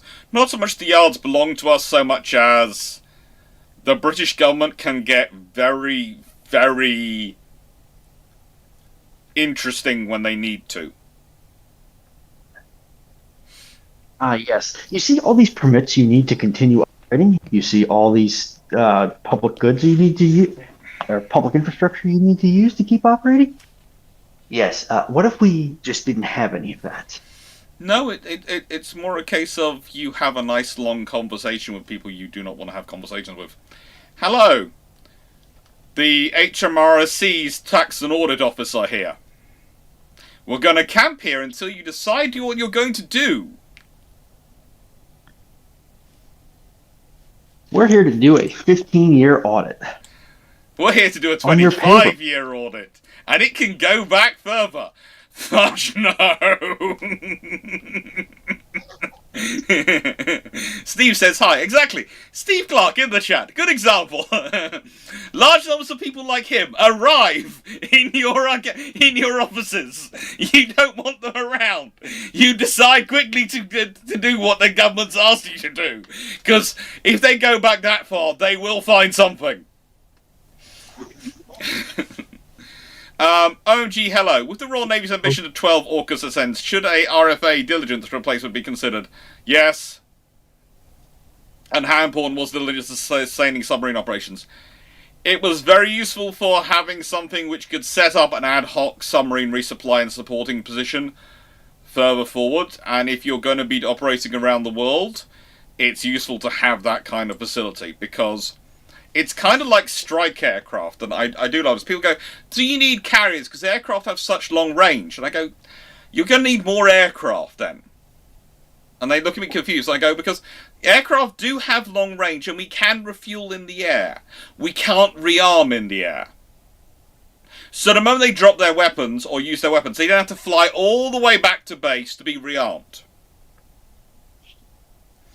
And if you consider, in some cases, the combat air support aircraft in Afghanistan or and Iraq and some of the ones in Libya were on station for less than 15 minutes before they'd used up their weaponry and were heading home. And it was, on some of their cases, we're talking a multi-hour flight back home, and a multi-hour, then they have to be maintained, fitters, everything, etc., refueled, and then probably a new pilot would take that, and it'd be a multi-hour flight back to... So, in order to sustain aircraft over that site with that longer flight time, you've got to have a lot of aircraft. At certain points, that many aircraft makes aircraft carriers look cheap. Not to mention the manpower you're going to need to sustain all of that. Yeah. Because that adds up quickly. You're basically going to need what? At least with you might be able to scale it, but you're going to need at least 0.8 of an air crew for every airframe. Yeah. Realistically, you're probably going to need more than 1.1 if you have any common sense. Or as it's so saying, multiple bases. And of course, bases tie you politically and economically to the nation they're in. Bases ain't free. They cost money. They cost political ties. And then you have to resupply and secure and protect them.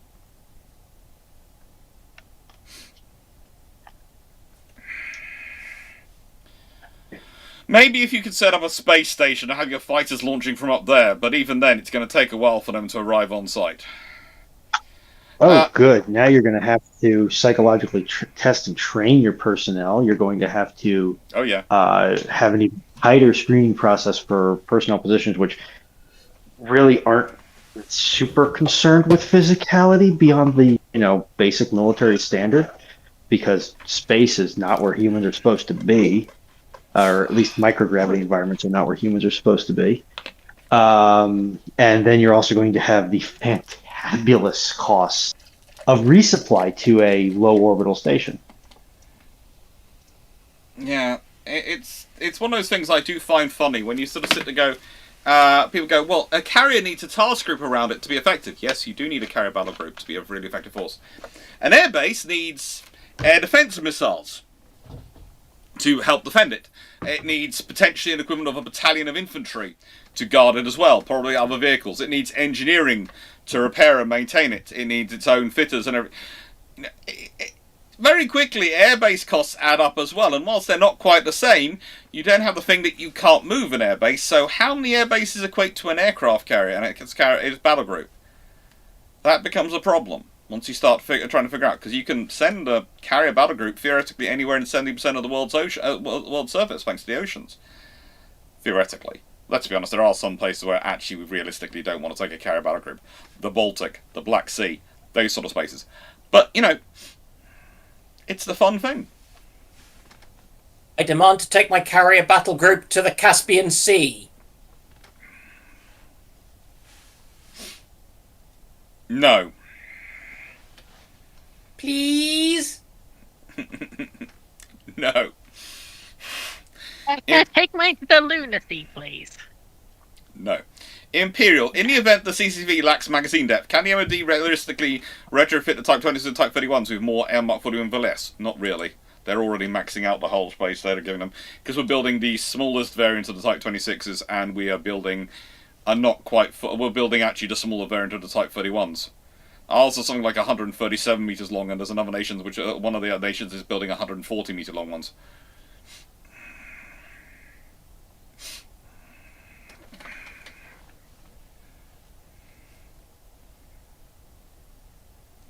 You do need. Well, actually, no. I'd say actually David Retrieve, or David Repeat, isn't it? Or David Repeat. The problem, as I've talked about before, and Sal's talked about it extensively, is let's say you are talking about the US Navy's operating increasingly in a 15 carrier world with 10 carriers. And realistically, if you're running a 24/7 ongoing op like you are in Iran, you need to have 4 of your active carriers on the station. So if you think about that, you generate roughly 2 carriers from every 5 if you're doing it the US Navy way. You can generate roughly 2 carriers going forward. So that means you need at least 10 carriers assigned to that mission. And of those 4, 3 will be on station, and 1 will be off, spending back at a base, giving itself time to calm down. Because otherwise, its crews are operating 24/7 non-stop for the entire trip. Because they don't stop. You just get up, do your job, repeat, and go home. Go down. It doesn't stop on the ship. There is no downtime. There is no change. It is just get up and you see the endless sea around you and all these things. Then you've got communication blackouts and all the other things, which they do to preserve their operational security. So realistically, the thing is, even your active ships need to have a break. So the fact is, the US Navy is operating I would argue, a 15 carrier world where they probably need at least 6 active carriers at any one time and the ability to surge more. They're operating roughly a 10 carrier navy, and that's a problem for them. And especially when you've got no access to nearby bases so you can't actually fudge that 3-to-1 ratio. You have to, you've got the problems. Night everyone. As the Flight 1 Arleigh class destroyer USS Benfold on 24th July 2026 suffered a generator failure, leaving her dead in water for 4 days, how much of this can be blamed on her age?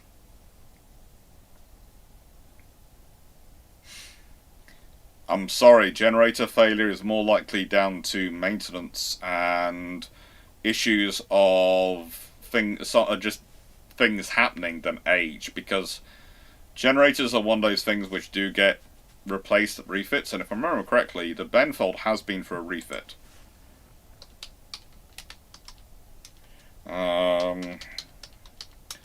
Let me check. She was commissioned in 1996, launched in 1994.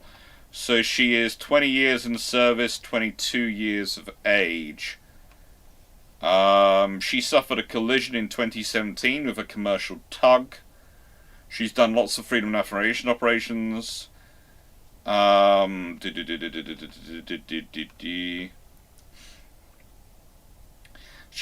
She's went through modernization in 2013, which will include Aegis Baseline 9C, Ballistic Missile Defense versions 5. So realistically, she should have had, and she had a full hull and mechanical electrical upgrades in 2011. So realistically, yeah, her equipment isn't as old as she is. She's 30 years old. Sorry, I said 20 years old. She's 30 years old. Sorry, I forgot. It's 2026, not 2016. She's 30 years old, but most of 30 years of service, 32 years old. Most of the machinery is, we're talking 15, maximum 15 years old. So yeah, she's probably, it's getting old, but it's not too old. It's not really age at this point.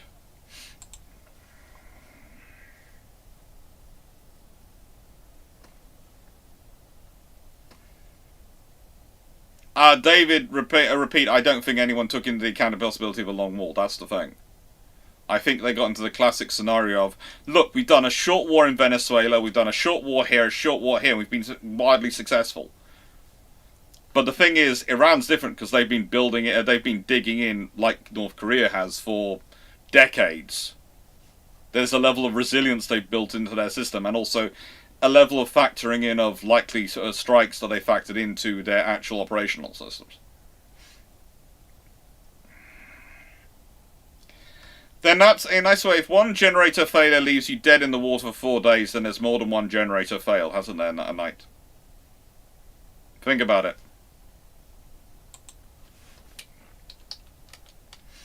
Because just mentally, just working this through in terms of engineering, in terms of capabilities, she has multiple. I think she has multiple of them. She's a Flight 1 Arleigh Burke class. They each have 3 AG9 130 generator sets. And 4 General Electric LM2500 gas turbines. So yeah, they should be. They should have they should have 3 generator sets, not 1. So if one going wrong does not leave you stuck for 4 days.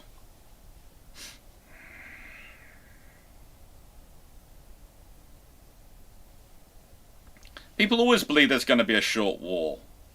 It's one of the failing points of humanity, and one of the things historians keep going, they're never short! The war will be over by Christmas. Have any of your videos focused on mine laying, sweeping, and history thereof? I think so. I think there's been one on it. I think there has, and I think it'd be just mine laying. But if there hasn't been, tell me, and I will stick one into the Christmas videos. I've finished up the Christmas videos, but there is one that's a bit dodgy, so I'll drop it out if there hasn't been one already done.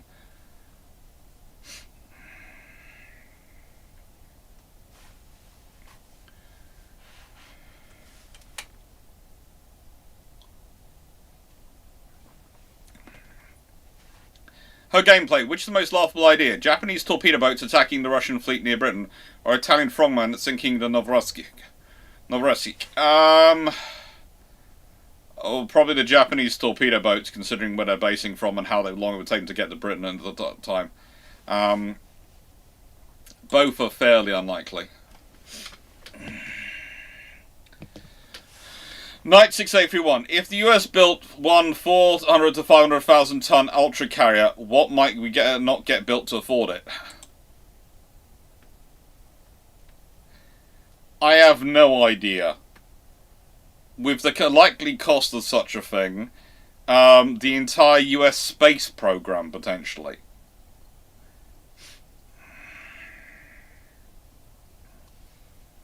Imperial. What would have happened had British officials calculated the distance to first scouting group correctly during the battlecruiser Great Jutland? First scouting group gets hammered. Literally, if the officers' calculations right, and let's say some ships did, some ships didn't. But if they all get it right, then there is a problem for first scouting group, because if the ranging is right, then there's a far higher probability of those shells hitting and causing damage. So that's the thing is, if you've got the ranging right, your shells are going to be hitting in the right area. That gives you a far greater mathematical likelihood of those shells hitting and causing damage. And let's be honest, Sablet's barely got home as it was. If she'd been getting more damage from more shells, she probably doesn't get home, and neither does probably a couple of other battlecruisers. Why has that gone with a smiley face rather than a tick now? I have no idea what's going on with Discord here. So, Cameron, how much would the Royal Navy's development have been affected if the 16-inch guns were available for the original Queen Elizabeth? It would have been 16.5-inch guns. That's what they're working on, not 16-inch. So, if the 16.5-inch guns have been available, then, as I've said before, to make her an 16.5-inch gun, because those guns would be that much wider, the barbettes would be that much wider for the turrets, etc. She'd have to be longer. And if they're going to be a little bit wider, a little bit longer, probably slightly longer still, they probably end up with enough power to potentially make them 28-knot ships, because you end up with enough boilers to put in there. That is the other thing. You end up with more space for boilers. The other option is they end up being happy with them being 25-knot ships, and they they make it 10 16.5-inch guns. But you're literally talking about something which is going to be roughly 420mm guns.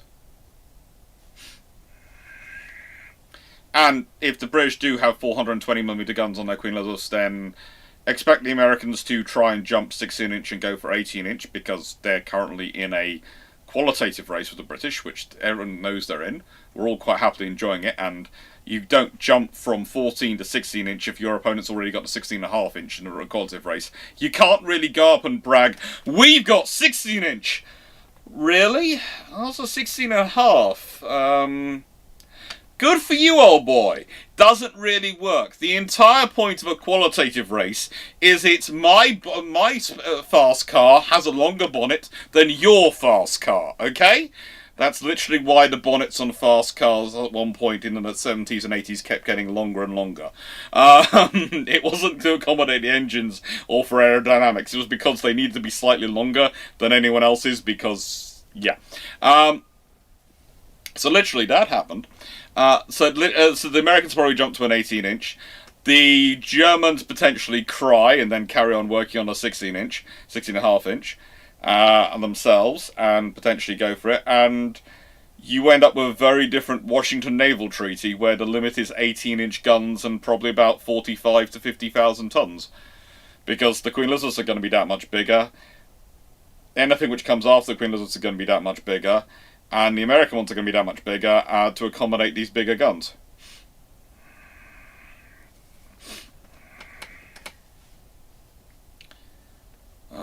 It's basically, it just makes things a bit that much bigger. Multiple is the UK actually considering conscription again? No. Different political parties keep talking about it, but no one's actually done the maths on it. They repeat, what qualities of a good admiral and how much can change the balance of power between two forces? The qualities of a good admiral. I would say the qualities of a good admiral are the ability to listen to all the information from your subordinates and still make a decision.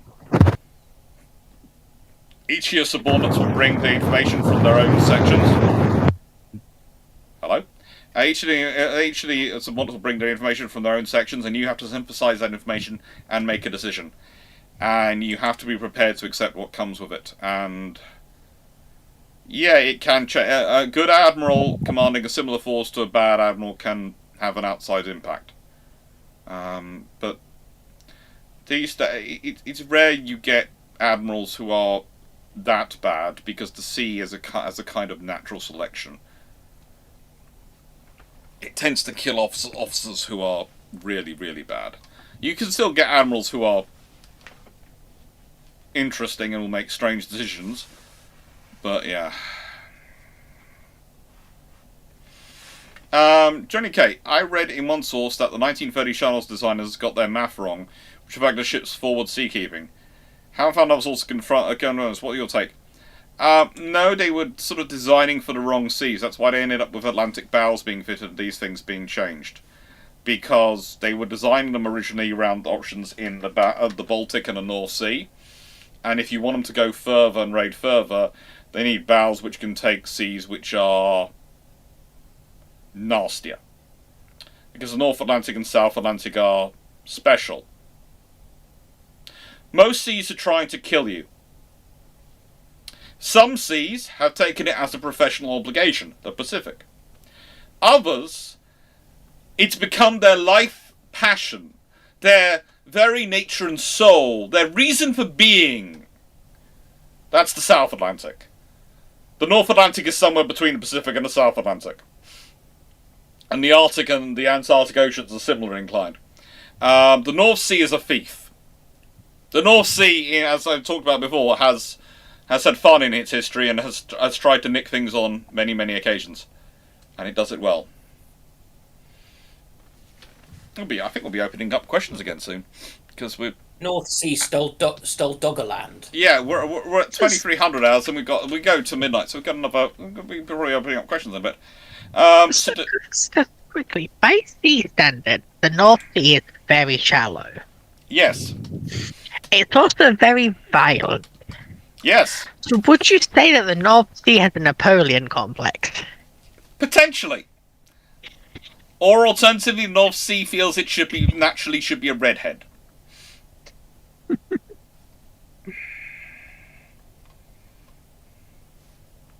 Interesting.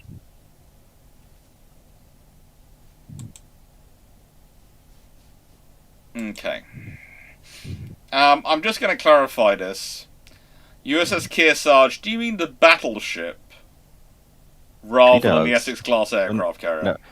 She means the theoretical conversion, the Gibson-Cox design, if it's the Foxer's question. The one with the flight deck in the middle of the guns. Ah, yes.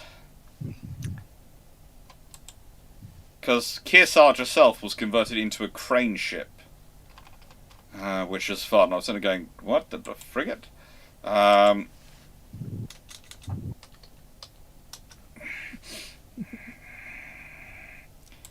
Okay.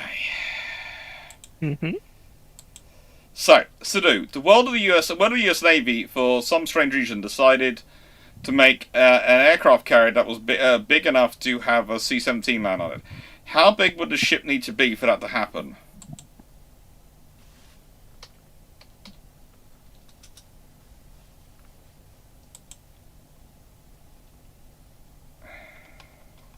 Does it have what's called arrestor gear?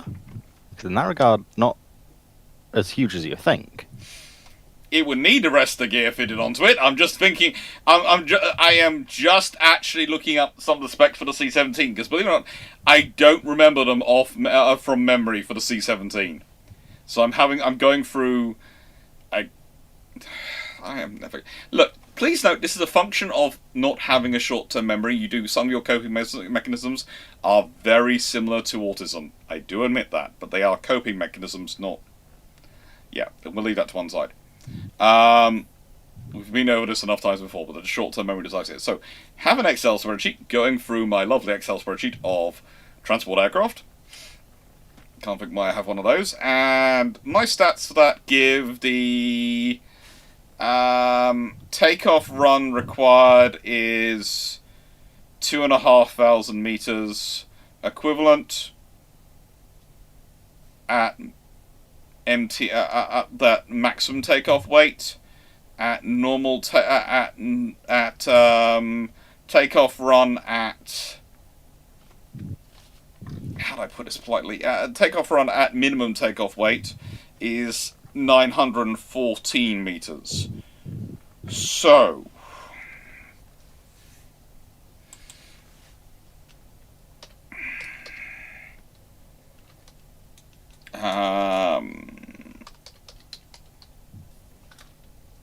okay, right. Let me open up another spreadsheet and go down to Hawkeye. I have a plan. I have a plan. Actually, no, probably Viking's probably better because that's got jet engines too. Yeah, let's go to my Viking. Gosh, it's similar generations, so let's go to that. Alright, then. You heard it here first, folks. Dr. Clarke is going on a Viking. It wouldn't be the first time in my family.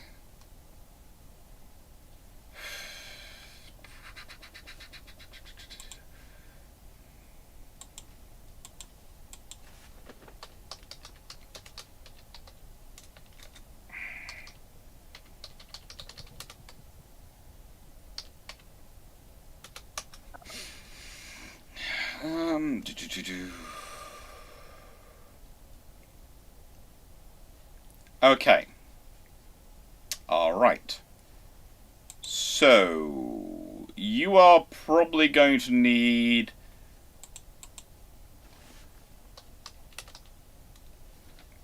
a carrier with a catapult about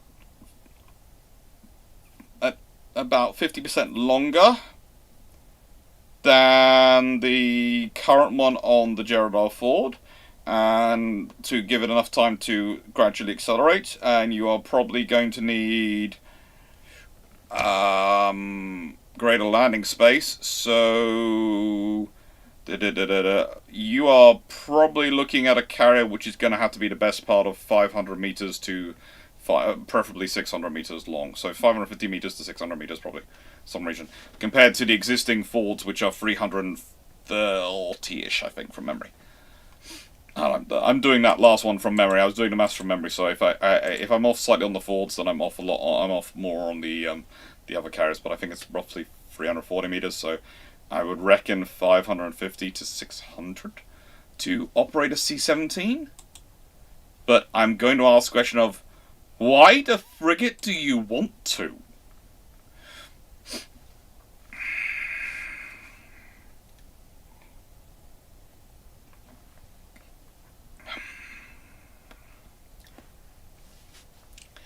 Now, Desert Fox, in the late 1910s, 1920s, how viable is a USS Kearsarge like setup for a battlecruiser to operate strike aircraft?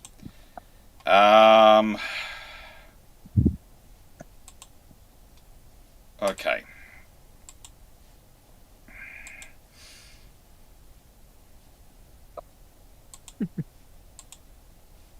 Oh, good lord, that's going to have a high center of gravity.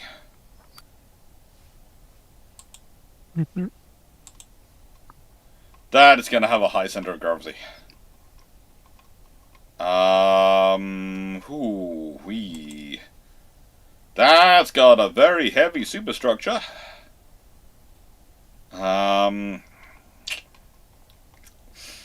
Okay. If we are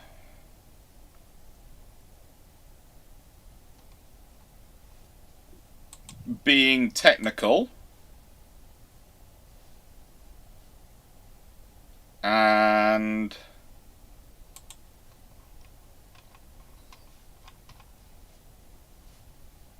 we are trying to be technical.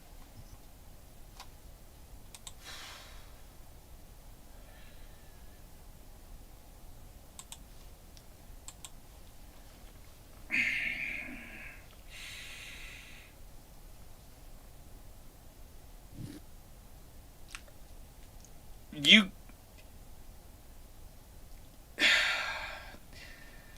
okay, you could do this. Is it going to give you great operational capability for your scout aircraft? Potentially.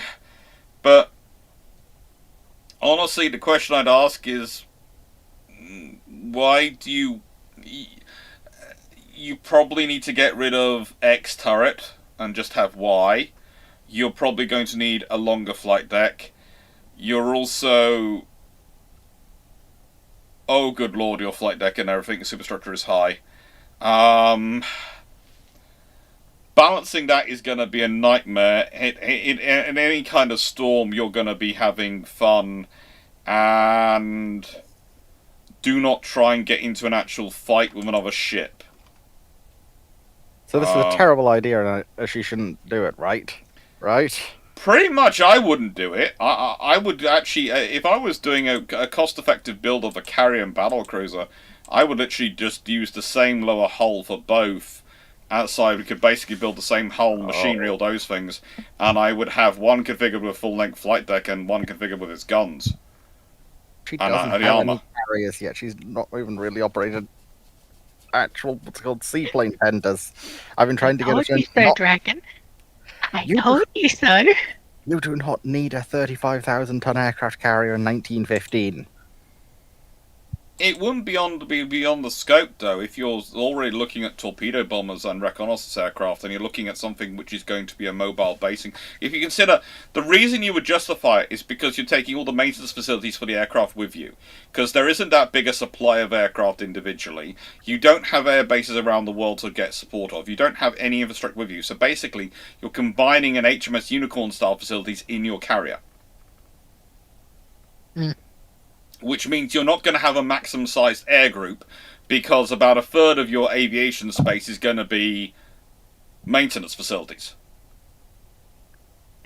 On a carrier that size. I do realise, everyone, I am torturing poor Dragon here, but I am also... The trouble is, the historian in me has to give an honest answer, even though I realise that I will probably owe Dragon at least a pizza and a piece of chocolate cake and a lot of iron brew when next we meet. While I might dislike the answer, I at least appreciate an honest answer. But you're the one who gets to explain to Slayer why I've allowed this, because I ain't dealing with that. I need Exide to have basing. He has basing for land-based aircraft. I'm still not dealing with the fallout. Start designing. So, you've already planned to. Dr. Clarke, Yeah?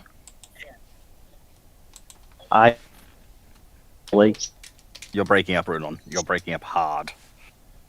Oh, dang it! You're breaking up hard in the Soviet Union in 1991.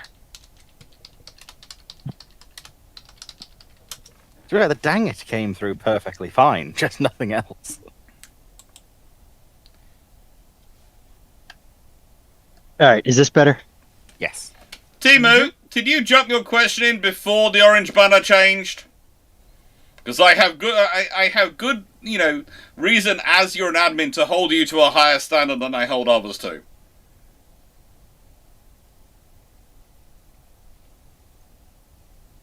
Yeah, be sorry.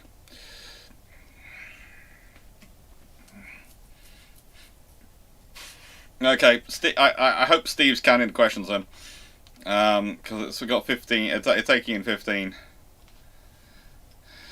Ay, caramba, how are we all doing? So, Dragon, whilst we're taking questions, what can I do to help Slayer? Because I feel like I need to help Slayer Darth a little bit in this one. What problems are they suffering for that I can give I'm not you sure you information can with for? his latest one. What's his latest one? He wanted to convert a battle cruiser that's been in operation for 6 years, which is effectively a Congo-like, into a carrier. Yeah. But it's this first Gen 1 conversion, right? His initial idea was for it to mount 4 twin 8-inch gun turrets on the right-hand side, put a full-length flight deck on it, keep the battleship armor belt, swap out its steam turbines for a full turbo-electric system, increase the speed From 26 to 30 knots. all on a ship that's been in active service for 6 years. Tell him it'd be cheaper to build a brand new ship We did. by a hefty margin.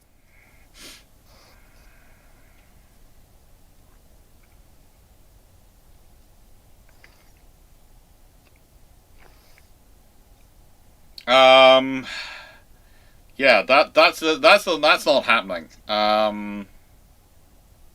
least mine was on a new build hull. Basically, if he wants to get rid of the armor belt and the 8-inch guns, he could sort of make that work. Wait, is this one that has the barbettes for the original guns still in them? Still in place? Yes, he later kept that. No, that's not going to work. Oh, also the fact that the hangar was 10 meters shorter than the total length of the ship No. was the same width as the ship at its widest point throughout the entire length of the hangar, and taller than certain parts of the ship. He did not think this through. Where are his stacks going?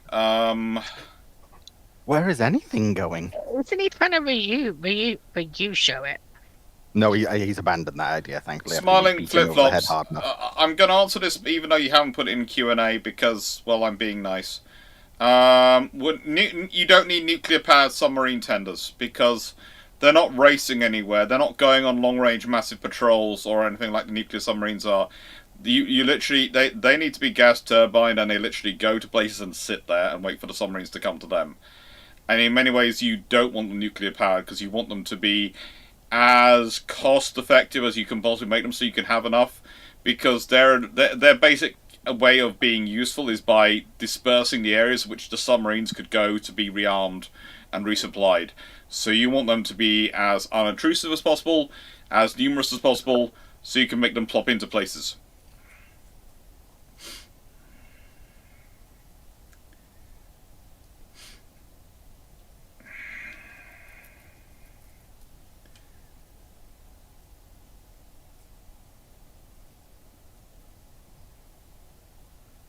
Why gas turbine, not AIP?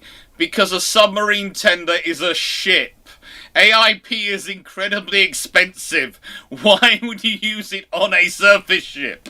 You're not hiding anything by making it AIP. Why? Yeah, I'm just thinking, like, this ship is going to be in the air at all times. It doesn't Why do need you to need be to air. intend It's it? got plenty of air. We're building tenders, not milk cows. It's a surface ship. It's a large freighter, basically, with accommodation and some cranes on it, and fuel tanks. Missing context, AC-75. Yeah.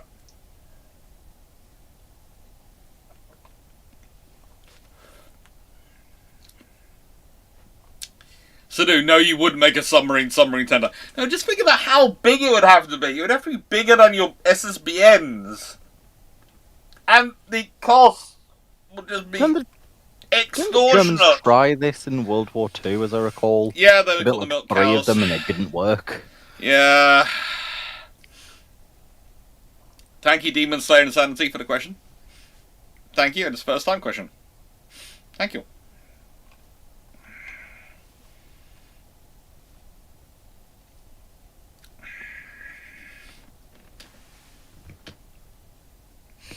No, but tell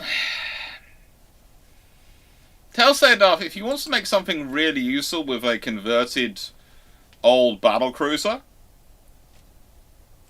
the thing he could make that would really help him is, if he wants to use it for that, is a mobile basing unit. And let me explain what I mean. it has all the accommodations. It has all the accommodation logistics space necessary to go into a port to establish an initial base in the area. So, like you had the Moab system that the British used to establish forward bases. As you move into an area, this thing runs quickly into those places, drops off the initial Marines, everything that secures the initial basing area, and basically sets it up and has the guns and cranes and things to basically set up the port facility so that it's all set up rapidly, and then it can withdraw once the port's set up. So you can rapidly establish bases as you go. Thank you, Brandon. You have been a member for 50 months.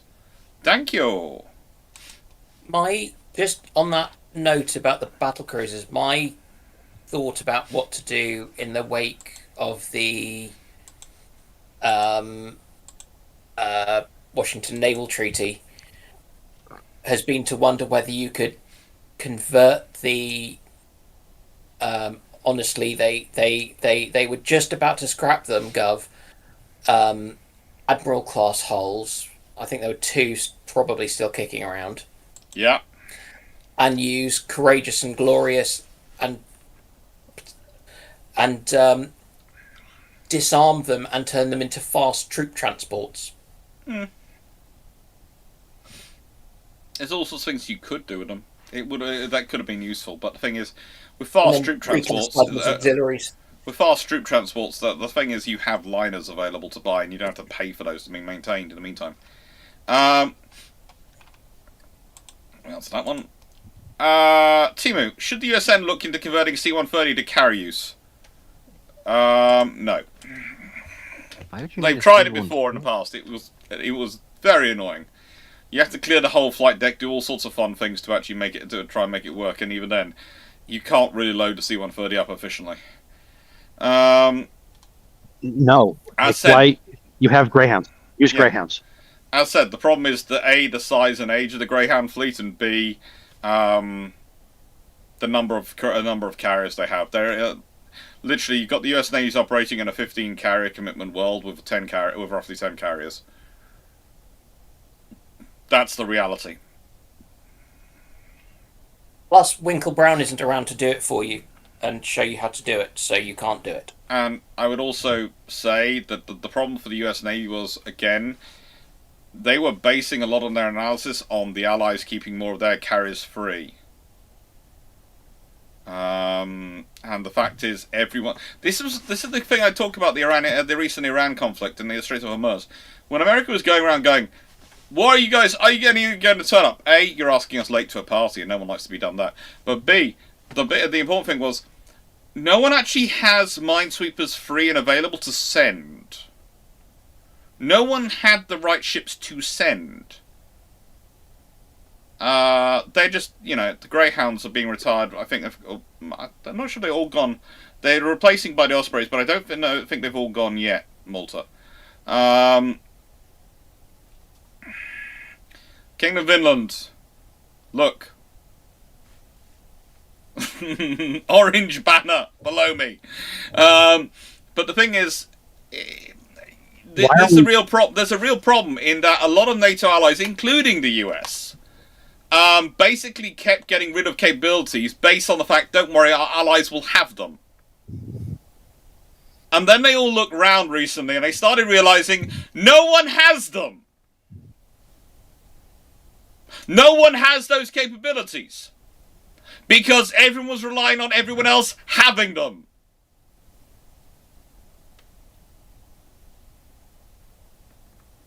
Why are we not just ordering another variant? You're breaking up again. From Northrop. Why are we not ordering from Northrop? I think Steve's getting upset.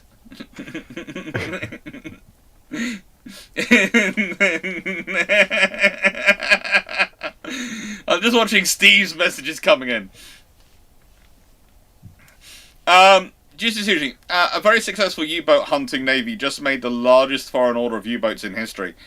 Any other historic examples of a navy fully adopting their main plot antagonists? Let's be honest, the Russians went destroyer mad and torpedo boat mad after the Russo-Japanese War. And were still that throughout most of the Cold War. Let's be honest, destroyers were the bulk of their forces. Yeah, it happens. And let's be honest, the Canadians need submarines, and they went with the, I would say, the safe option of the two options. In terms of the another example of it, looking at tanks after World War II, you had the British, who'd had the cruiser tanks, which were tin-plated at best, and we went down the, it will be a solid lump of steel which we've slightly scraped out of space to put the people in, and a big gun, and a very big gun, because we're not going to get stuck with the 40mm equivalent again. Engine. Oh, I knew we'd forgotten something. And I just want to clarify something for the chat, because I know Walter is getting very excited about this. They only retired the Grunham C2 Greyhound in July 2026. We're in August. I know they've retired it, but we're talking about a long-running operation which has been going on for the last few months. And the Germans went for the Leopard 1, which was kind of armour? What's that? Mm-hmm. Yeah. Really say that. Is this a little bit better? Yes.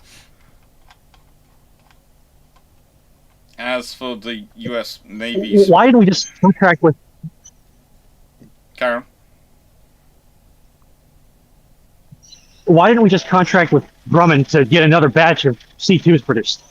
Because the Osprey seemed like a really weird choice for COD movies.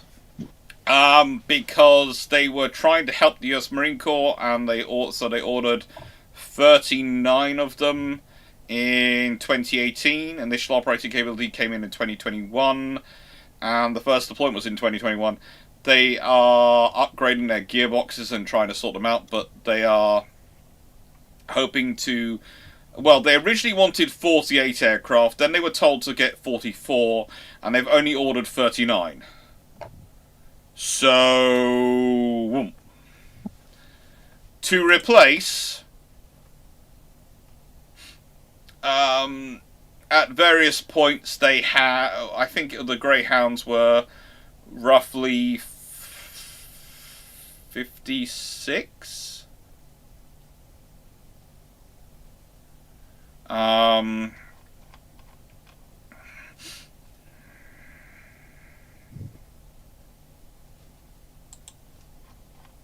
And... Ooh. Yeah, I'm sorry, Walter, you are sadly misinformed about the range thing and the landing on more ships thing, because not all ships have had their flight decks configured to take the load of a Osprey landing on them. It's kind of like the example I give is the Type 23 frigates, right?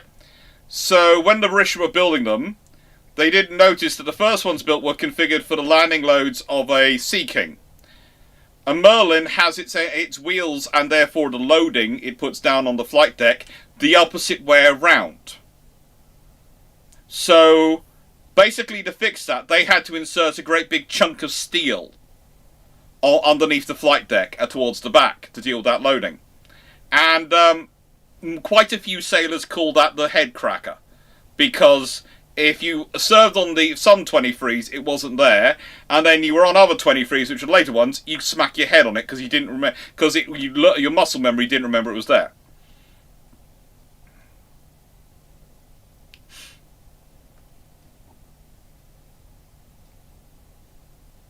I didn't see his comment, so excuse me if I'm retreading old ground here.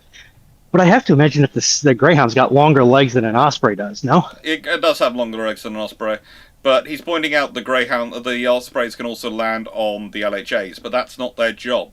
They don't do refueling of the LHAs.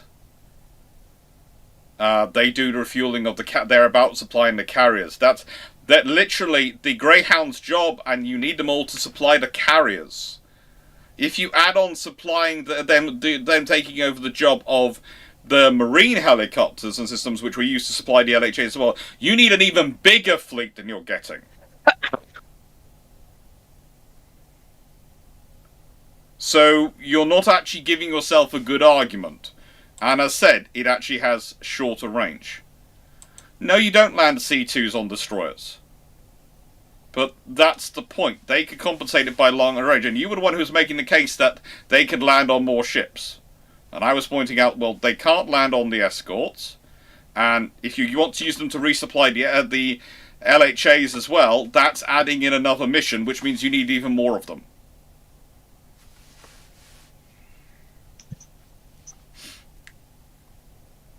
Anyway, if Germany standardizes on the Scharnhorst hull, this is from Ho Gameplay, what is the furthest they can develop in theory? 3 times 3 12-inch guns? Probably not triple 50, potentially 3 twin 16-inch guns or something similar to that, but probably 3 twin 15-inch guns. Stu, 35,000 ton aircraft carrier, not in practical use. Those supercarriers might be a thing under the London Naval Treaty. I have no idea what question that is to do. You've typed it in, and you've literally written 35,000 ton aircraft carrier, not in practical, you say. No. Those supercarriers might have been a thing on London Treaty. If they'd allowed it, yes. But they were allowing a maximum of 27,000 tons under those treaties. I think actually the London Naval Treaty took it down lower from memory. 27,000 tons was the largest they were allowed. When you're talking about aircraft carriers bigger than that, you're talking about Lexingtons, and they were conversions of battle cruisers which were allowed to be bigger, and they were also using a lot of other areas of options which were allowed. Ryshak, if the BBC party, the boring but competent party, came to power in 2010, how would you have fixed the MOD defence procurement?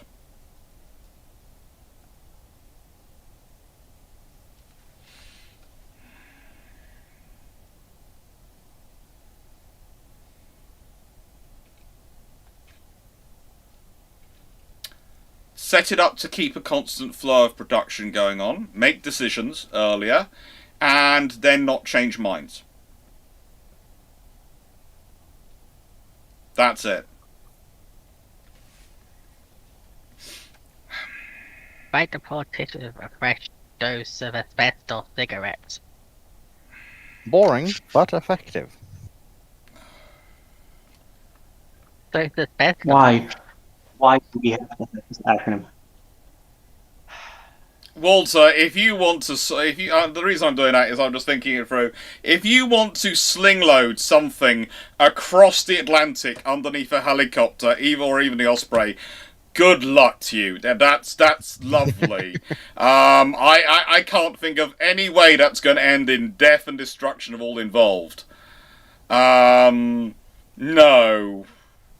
I don't want to use that as a practical resupply method.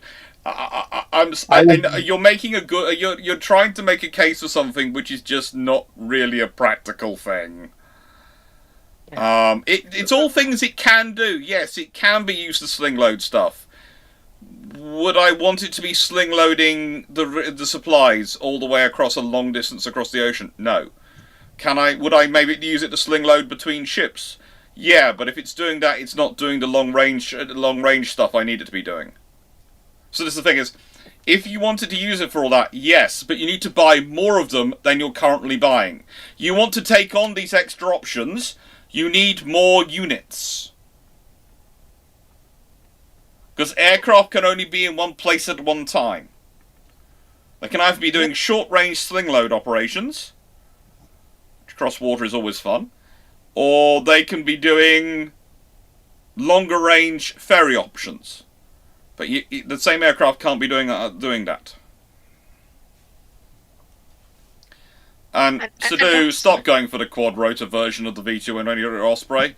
You don't. I know there was all the drawings of it a few years ago. Take it from someone who spent a lot of time with aero engineers, talking through those options. Honestly, there is nothing which didn't make them sweat more than the idea of a quad rotor. Because it's one of those things which people go, it's theoretically possible. It is. It was difficult enough to make a Chinook work. Then you tried to made an Osprey work with just twin, and you have to make those work together. Now imagine trying to make 4 of those systems work perfectly together. Just remember, according to all known laws of aviation, a helicopter should not be able to fly.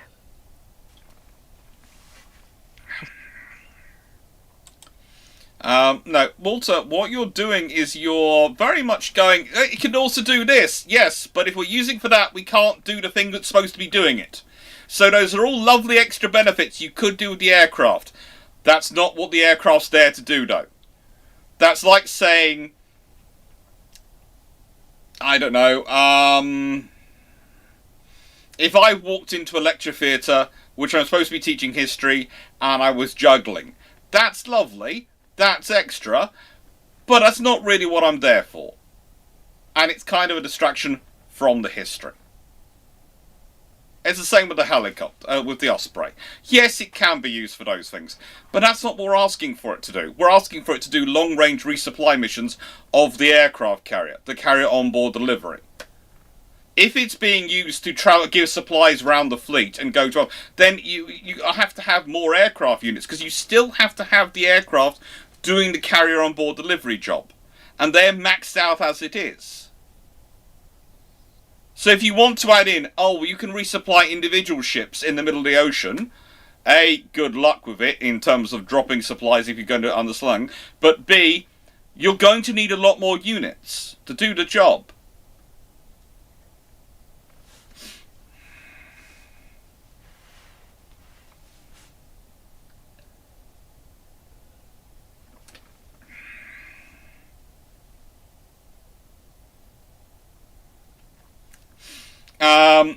New IKB, would Brazil and or Argentina have the space to build systems for communicating with submarines?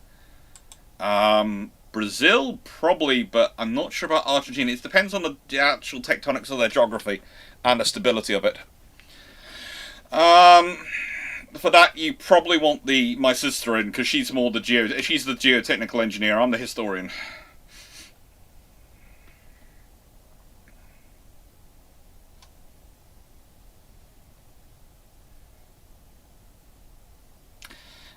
AC75, what is Runon's highlight of Australia so far? And what's she looking forward to? Maritime Museum. That's something that Australia has every right to be proud of. The Maritime Museum, yeah. Night Secretary, there's a lot. Yeah. There's a lot in there, and if you are in Sydney or have the capability to go to Sydney, you should go there. Yes, agree 100%.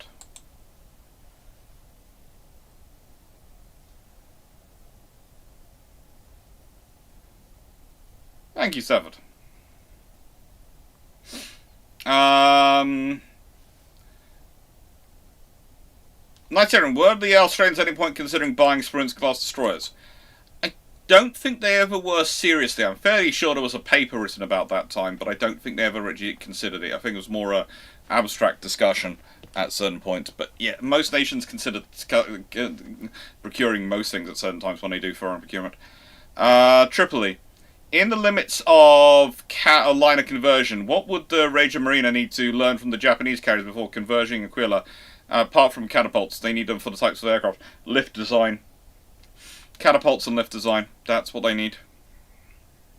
Whatever they do, don't copy the French system. Ivan Calvert. I have a hypothetical. Bismarck survives World War II, and you're tasked with doing a major refit, similar in scope to the Queen Elizabeth Renown. How would you go about doing it? Under that circumstance of hypothetical, I am in equivalent to Queen Elizabeth Renown refit. I'm probably going for a missile refit in that period if I've survived World War II. So I am probably taking off the aft guns and fitting in a missile system of some kind.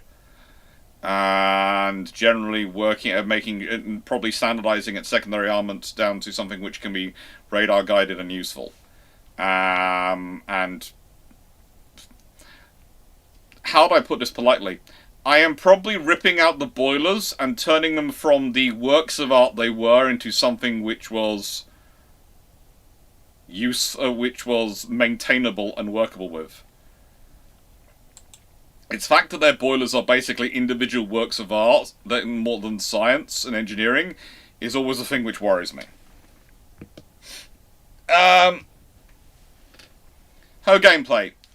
Taking Megalomania to the maximum, what would be the size and mass of a battleship with 4 triple 24-inch guns, armor capable of stopping 19-inch guns at battle ranges and doing 30 knots?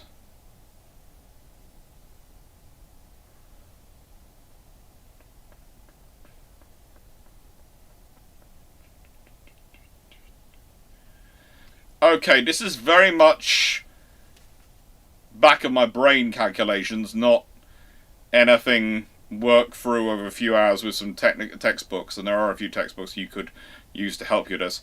You would probably be looking at about 160,000 tons, or somewhere thereabout.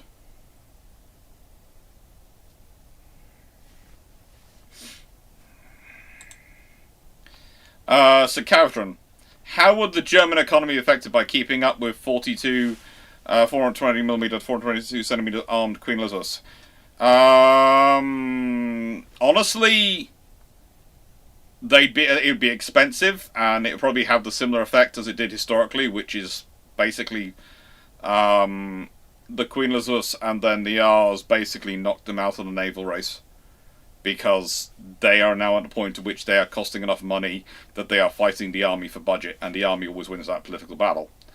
That's the how you win the naval race. You put it to the point at which the budget at which they will not pay for anymore. And as how would ships in the treaty be affected? Here, look, they'd be about 50,000. Their limit would be closer to 50,000 tons, and they'd have at least 18-inch guns. That's your treaty scenario. Because the Americans jumped to 18-inch guns instead of 16-inch guns in the scenario where the British have 16.5-inch guns, and that's probably what you end up with. Potentially, that means you do end up with some M3s built, because 50,000 tons standard displacements, 18-inch guns. I think you could just about get an M3 in that.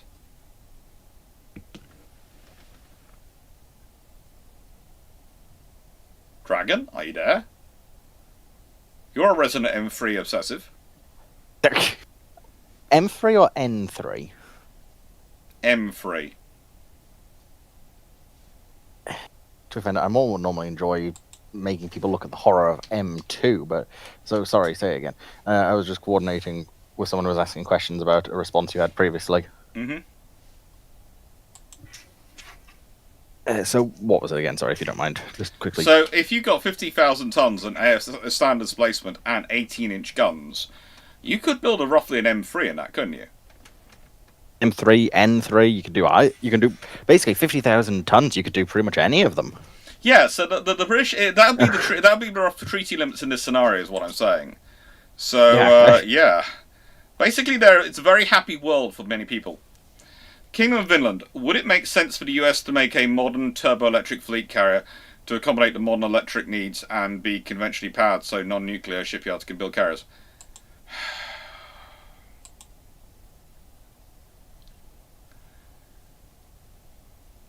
I think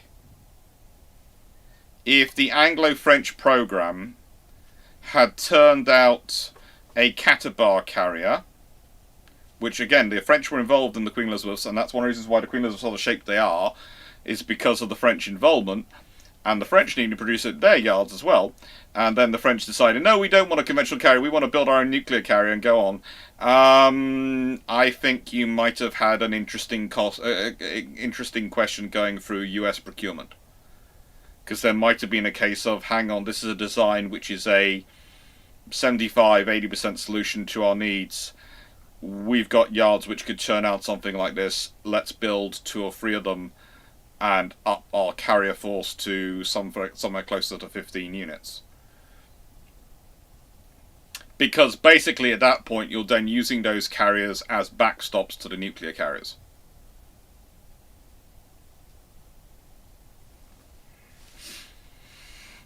Knight 681, was Malaysia really considering buying a Dido class in the late 1950s? Yeah, I think they were. They again, it's one of those things that happens.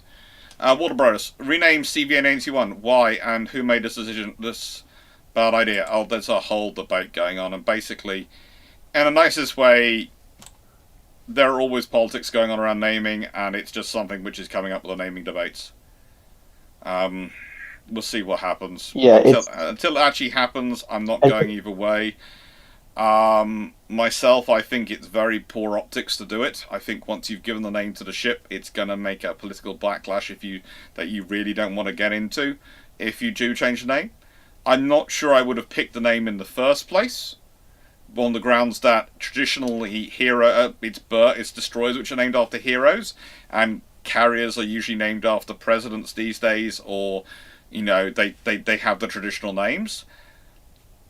But they made that choice at that time, and I would say it's poor form to change it now. Once you've made the decision, not sticking with it is a bit rude. It's one of the things, when you're initially making a decision, if you didn't go for that name, I would understand why you'd give him a Bert, because that would fit within your naming traditions. And it doesn't fit within the naming traditions to give him a carrier. But once you've given him the carrier, taking it off, that's rude. No, the Wasps are not backup carriers, Safa Thompson. It's anybody who's spoken with me for more than 5 minutes knows that I probably have manifest opinions here, but they're not relevant to this platform. However, I will say that it's not just U.S. domestic politics which are coming into force here. It is the internal politics within this administration that are coming into force here, which are fascinating for people sufficiently removed for them. Yeah. Demon Slayer. Let's say everything the Shah ordered before the revolution was delivered: 4 Kid class, 3 Tank class, 8 Cortina class, 80 Tomcats, 714 Phoenix missiles, plus support packages, 160 F-16s, 70 Frees, 1,500 Shear 2s. Let's say that, for the sake of argument, all this is done by the historic timeline. Islamic revolution happens. Does Saddam still invade Iran? If he does, he's going to be facing a lot more firepower, but probably yes, because Saddam is that kind of person. How does this change the balance of the war? Not as much as he might. It gives them certainly more capability in terms of air power, but seeing as they're still going to be logistically cut off for the war from the suppliers of that air power and the spare parts that come for that air war, they're still going to be facing issues. So the answer is yes. Does it change it? Probably does cost him a lot more in terms of resources. Does it ultimately change the fate and course of the war? Not probably that much. Okay. Foxo? But on that, you sort of have to remember that Saddam went in on Iran because he thought they were weak because they were in political chaos after the revolution. Yeah. Not because he thought they were militarily weak. He thought the revolutionary government would cave in because it was having issues securing its domestic front. Yep. It's amazing how often in history people keep thinking the Iranian government's going to be weak and easy to take out. Knight 681. Were the British planning a successor to the Unicorn class Forward Aviation support ships? Well, they didn't complete the whole class of them, so they never really got around to planning a successor to them. And, we are... Well, I'm going to open up questions again. Give me a second to actually do it. And, then, I will, while quickly I buzz the facilities, we're taking 5 more questions to do us to the midnight. How's that sound? While I quickly buzz the facilities. Yeah. So 5 questions, please. I'll be back in a second. Iron Brewis. Woolworths lied to me. Facilities. I have now Said that they had Iron Brew here in Sydney. I now need to And they lied to me. Or you just haven't found your iron brew yet. Okay, this is one of the few instances where I will say that a foreign company needs to hire an American company to do something for them. And that is, Woolworths needs to basically hire the people that did the work for Walmart, Home Depot, Lowe's, basically any American brick and mortar, on how to say this item is located here.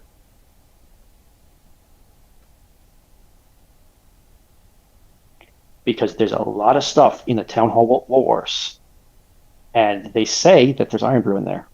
They don't give you any idea where it is.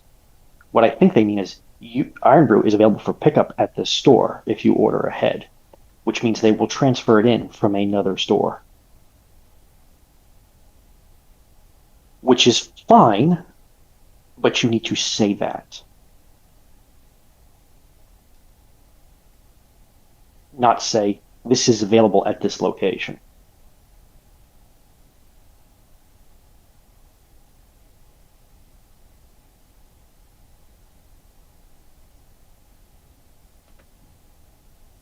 Pat's just now calling himself Matt, and this concerns me greatly. Yes, I saw that, but decided to leave it for the moment. Wait. Is Slayer in the chat by any chance? He has at least saw your question and has then been starting to respond to me about, well, then can I use this as reverse justification for mine? No. Because I've been told I'm not allowed, man. You ain't getting yours. In a virtual world. To be fair, Fox, I said that if you want to do this, you can. I'm not happy, but you can do it. Hello. Remember my point Ren, of if you can provide something me else a more valid, some sort of source or reasonable explanation, I will usually allow things. What are we allowing? Patch, my concern is not that you changed your name. It's that you changed your name.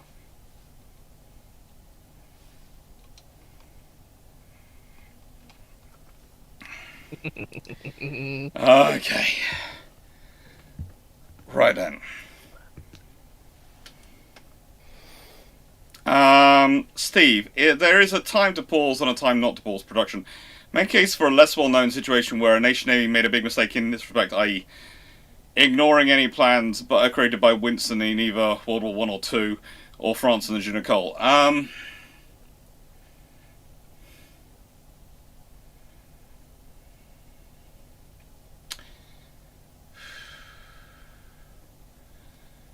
I would say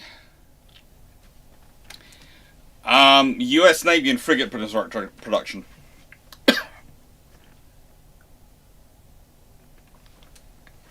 I would say the U.S. Navy should have kept low-rate frigate production going in the 1990s and 2000s instead of relying on Burkes for everything and their legacy Parries. They needed to keep low-rate frigate production going. Mainly because it's, as I said, the problems the USN have had mostly with their frigate procurement have been they ultimately turn it into a Burke because their Burke is the model they're used to. And I tried to explain this. Look, it sounds really weird when you think about it, but think about it from this point of view. If you're a company and you normally use trucks, i.e. big lorries, as your movement, your goods movement. And I've seen a couple of companies do this. When you're looking for vans, and you decide you want to do vans as well, you automatically tend to gravitate towards the largest possible vans.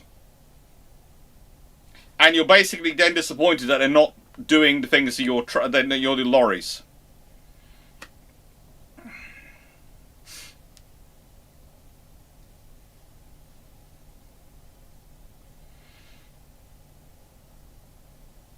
And that's the problem. Whereas, realistically, if you're using it, what you're probably going to be needing is something which is going to do local runs. So you probably want something which is a medium-sized van, not the largest van. Okay? It's the same with frigates. So you look at the Constellation class, what happens? You get the FREM, which is a good modular design, and they want to add stuff into it. And every change they make, changes it just that little bit more, changes that little, and leads to other changes, and you get a cascade. We talked about this in the video, how it ended up going down to such a low percentage of similarity. It was, I think, rather than being siblings, it was, I think, the equivalent of a great-grandchild or something like that. And you sit there and go, okay, that's what happens. And the reason that happens is because, in many ways, they are turning into a mini Burke. But not because they're consciously aiming to make it a mini Burke, because a Burke is what they're used to dealing with, so they're mentally thinking Burke while they're trying to do frigate. And that's the problem that happens. So I would argue that if the US Navy had kept a frigate production line going, instead of flirting around the littoral combat ship, which was not a frigate, and definitely not a frigate production line, and maybe had a littoral combat ship as well, but had low rate production of frigate, they would have a frigate template to follow when they need to expand their frigate numbers. Because they would have had something existing, but it didn't work like that. I would argue that was actually quite silly to not have it work like that, because in nice way, if you'd had low rate frigate production, you could have taken one more thing off the LCS and actually potentially made the LCS actually work, because it wouldn't have had to deliver so many different missions. AC-75, does stuff still exist in the UK context? Yes, ships taken up from trade still exist. There aren't as many as there used to be, but there still is the rules for taking up ships from trade in conflict. But the trouble is there aren't as many British flag ships as there used to be, but, still there. 1981, what made the Boeing 727, Boeing 737, Fokker F-28 Fellowship, and McDonnell Douglas DC-9 unsuitable to COD?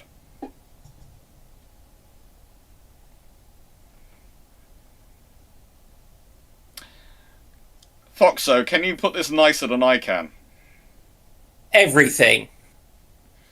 Well, I'll also ask you, Foxo. What does it mean by COD here? Carrier on board delivery. Right, okay. Just making sure, but... yeah. Redacted? The reason I'm asking for my colleagues to make it nicer than me is because literally none of those are structurally designed to go through the pain that is landing and taking off from an aircraft carrier. We have talked about this before. Hurt. Yeah, you would basically rip apart those aircraft trying to do carrier onboard delivery. Right. A good rule to run off is more G, the more G you're undergoing, the more stress you put on the airframe. Yes. The bigger the airframe is, the less tolerant it is to change in G. Yeah. A rapid change in G for a large airframe means the wings want to accelerate significantly slower than the fuselage. Yes, they were all considered for it, but if let me explain. It's kind of like where sometimes you consider things, as I talked before, you sometimes do ship designs to show what you shouldn't do. Sometimes you do this consideration because there's going to be someone go, but what about using a commercial aircraft? Well, this is why these are the commercial airframes which could theoretically lift enough, and this is what lift enough, and this is why we can't use them. Because someone's going to ask that question, so you look at it. It doesn't mean you're looking at it as a viable option. It means you're looking at it so you can make the case of why not. Knight, as someone who has recently flown not one, but two members of the 737 family, as in like the last week, I cannot think of an aircraft family that is more unsuited for carrier operations, in addition to cargo operations, than something in the 737 family.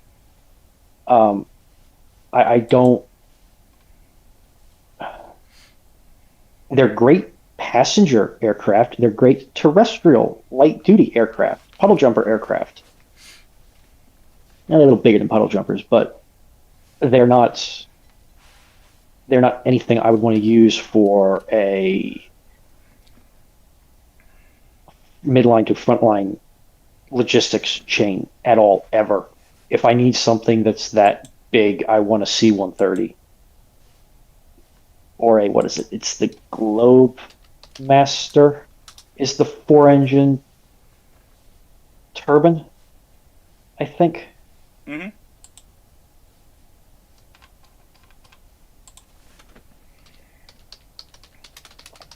Yes. But yeah, the 7 series for COD is an idea. It's not a good one, but it is an idea. I also don't think a 737 would fit on most flight decks. You mentioned Karen Foxo. But it's the equivalent of trying to get a strategic bomber to dive bomb. Yes, you can technically do it, but as the HE-177 showed, you really don't want to be doing it with the airframes. And same thing with the 7 Series. You probably technically on paper could, but you want an airframe that's designed specifically for it. And then maybe scale it up if you can. Now, to answer your next question, Oho Gameplay, you mentioned books for ship design. What are those books? Well, there is the entire Reed's Marine Engineering and Technology series, which is... How do I put those books? I have a fair number of them. I don't have all of them, but I have the vast majority of them. And they range in price from £20 to £100. But that's more that's more an advanced one. So that's Reed's Marine Engineering and Technology series. There is Introduction to Marine Engineering by D.A. Taylor, which was published in 1996. That's a fairly decent read. I would argue, though, and the preferred one I tend to send people to is A Short History of Naval and Marine Engineering by Edgar C. Smith, which comes in at roughly just under 40 quid. So those are the sort of the books you're talking about. I'd be talking about in terms of marine engineering. The Reed series is roughly, I think there's about 30 books in the Reed series, and they get very, very expensive. Worthwhile, but very expensive. And yeah. I'm trying to pick them up. They're too expensive. Hmm? Yeah.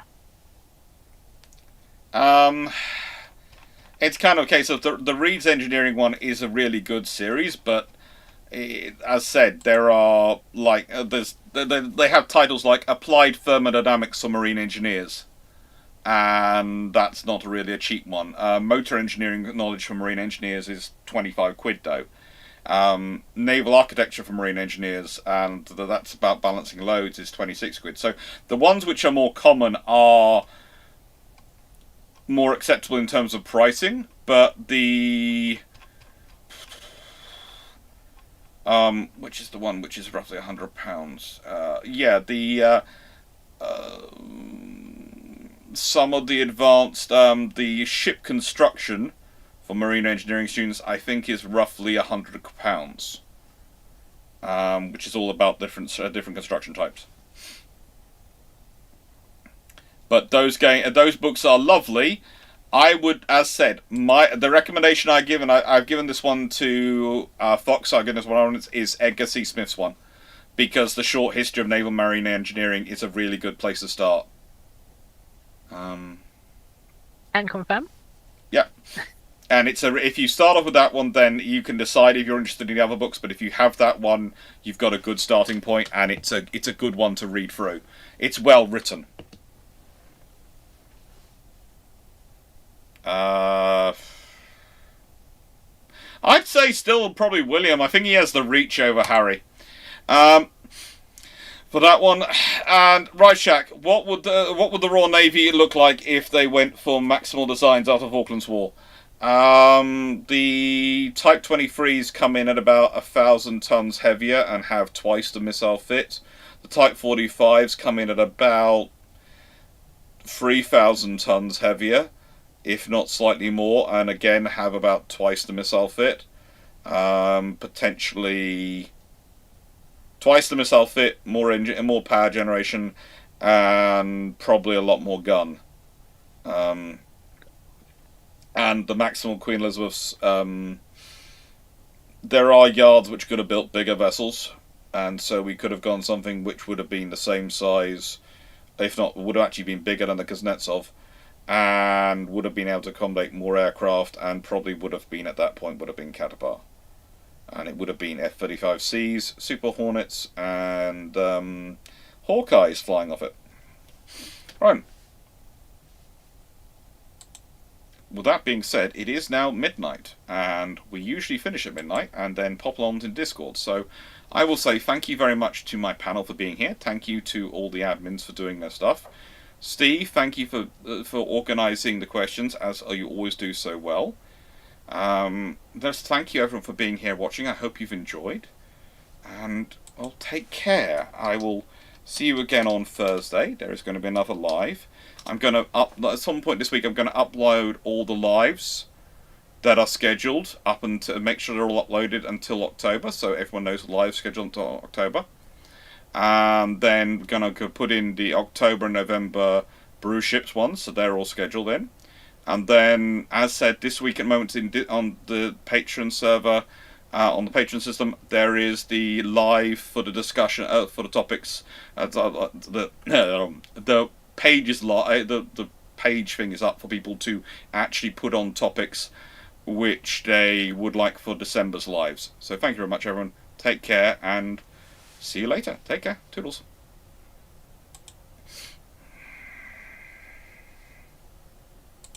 I am up to my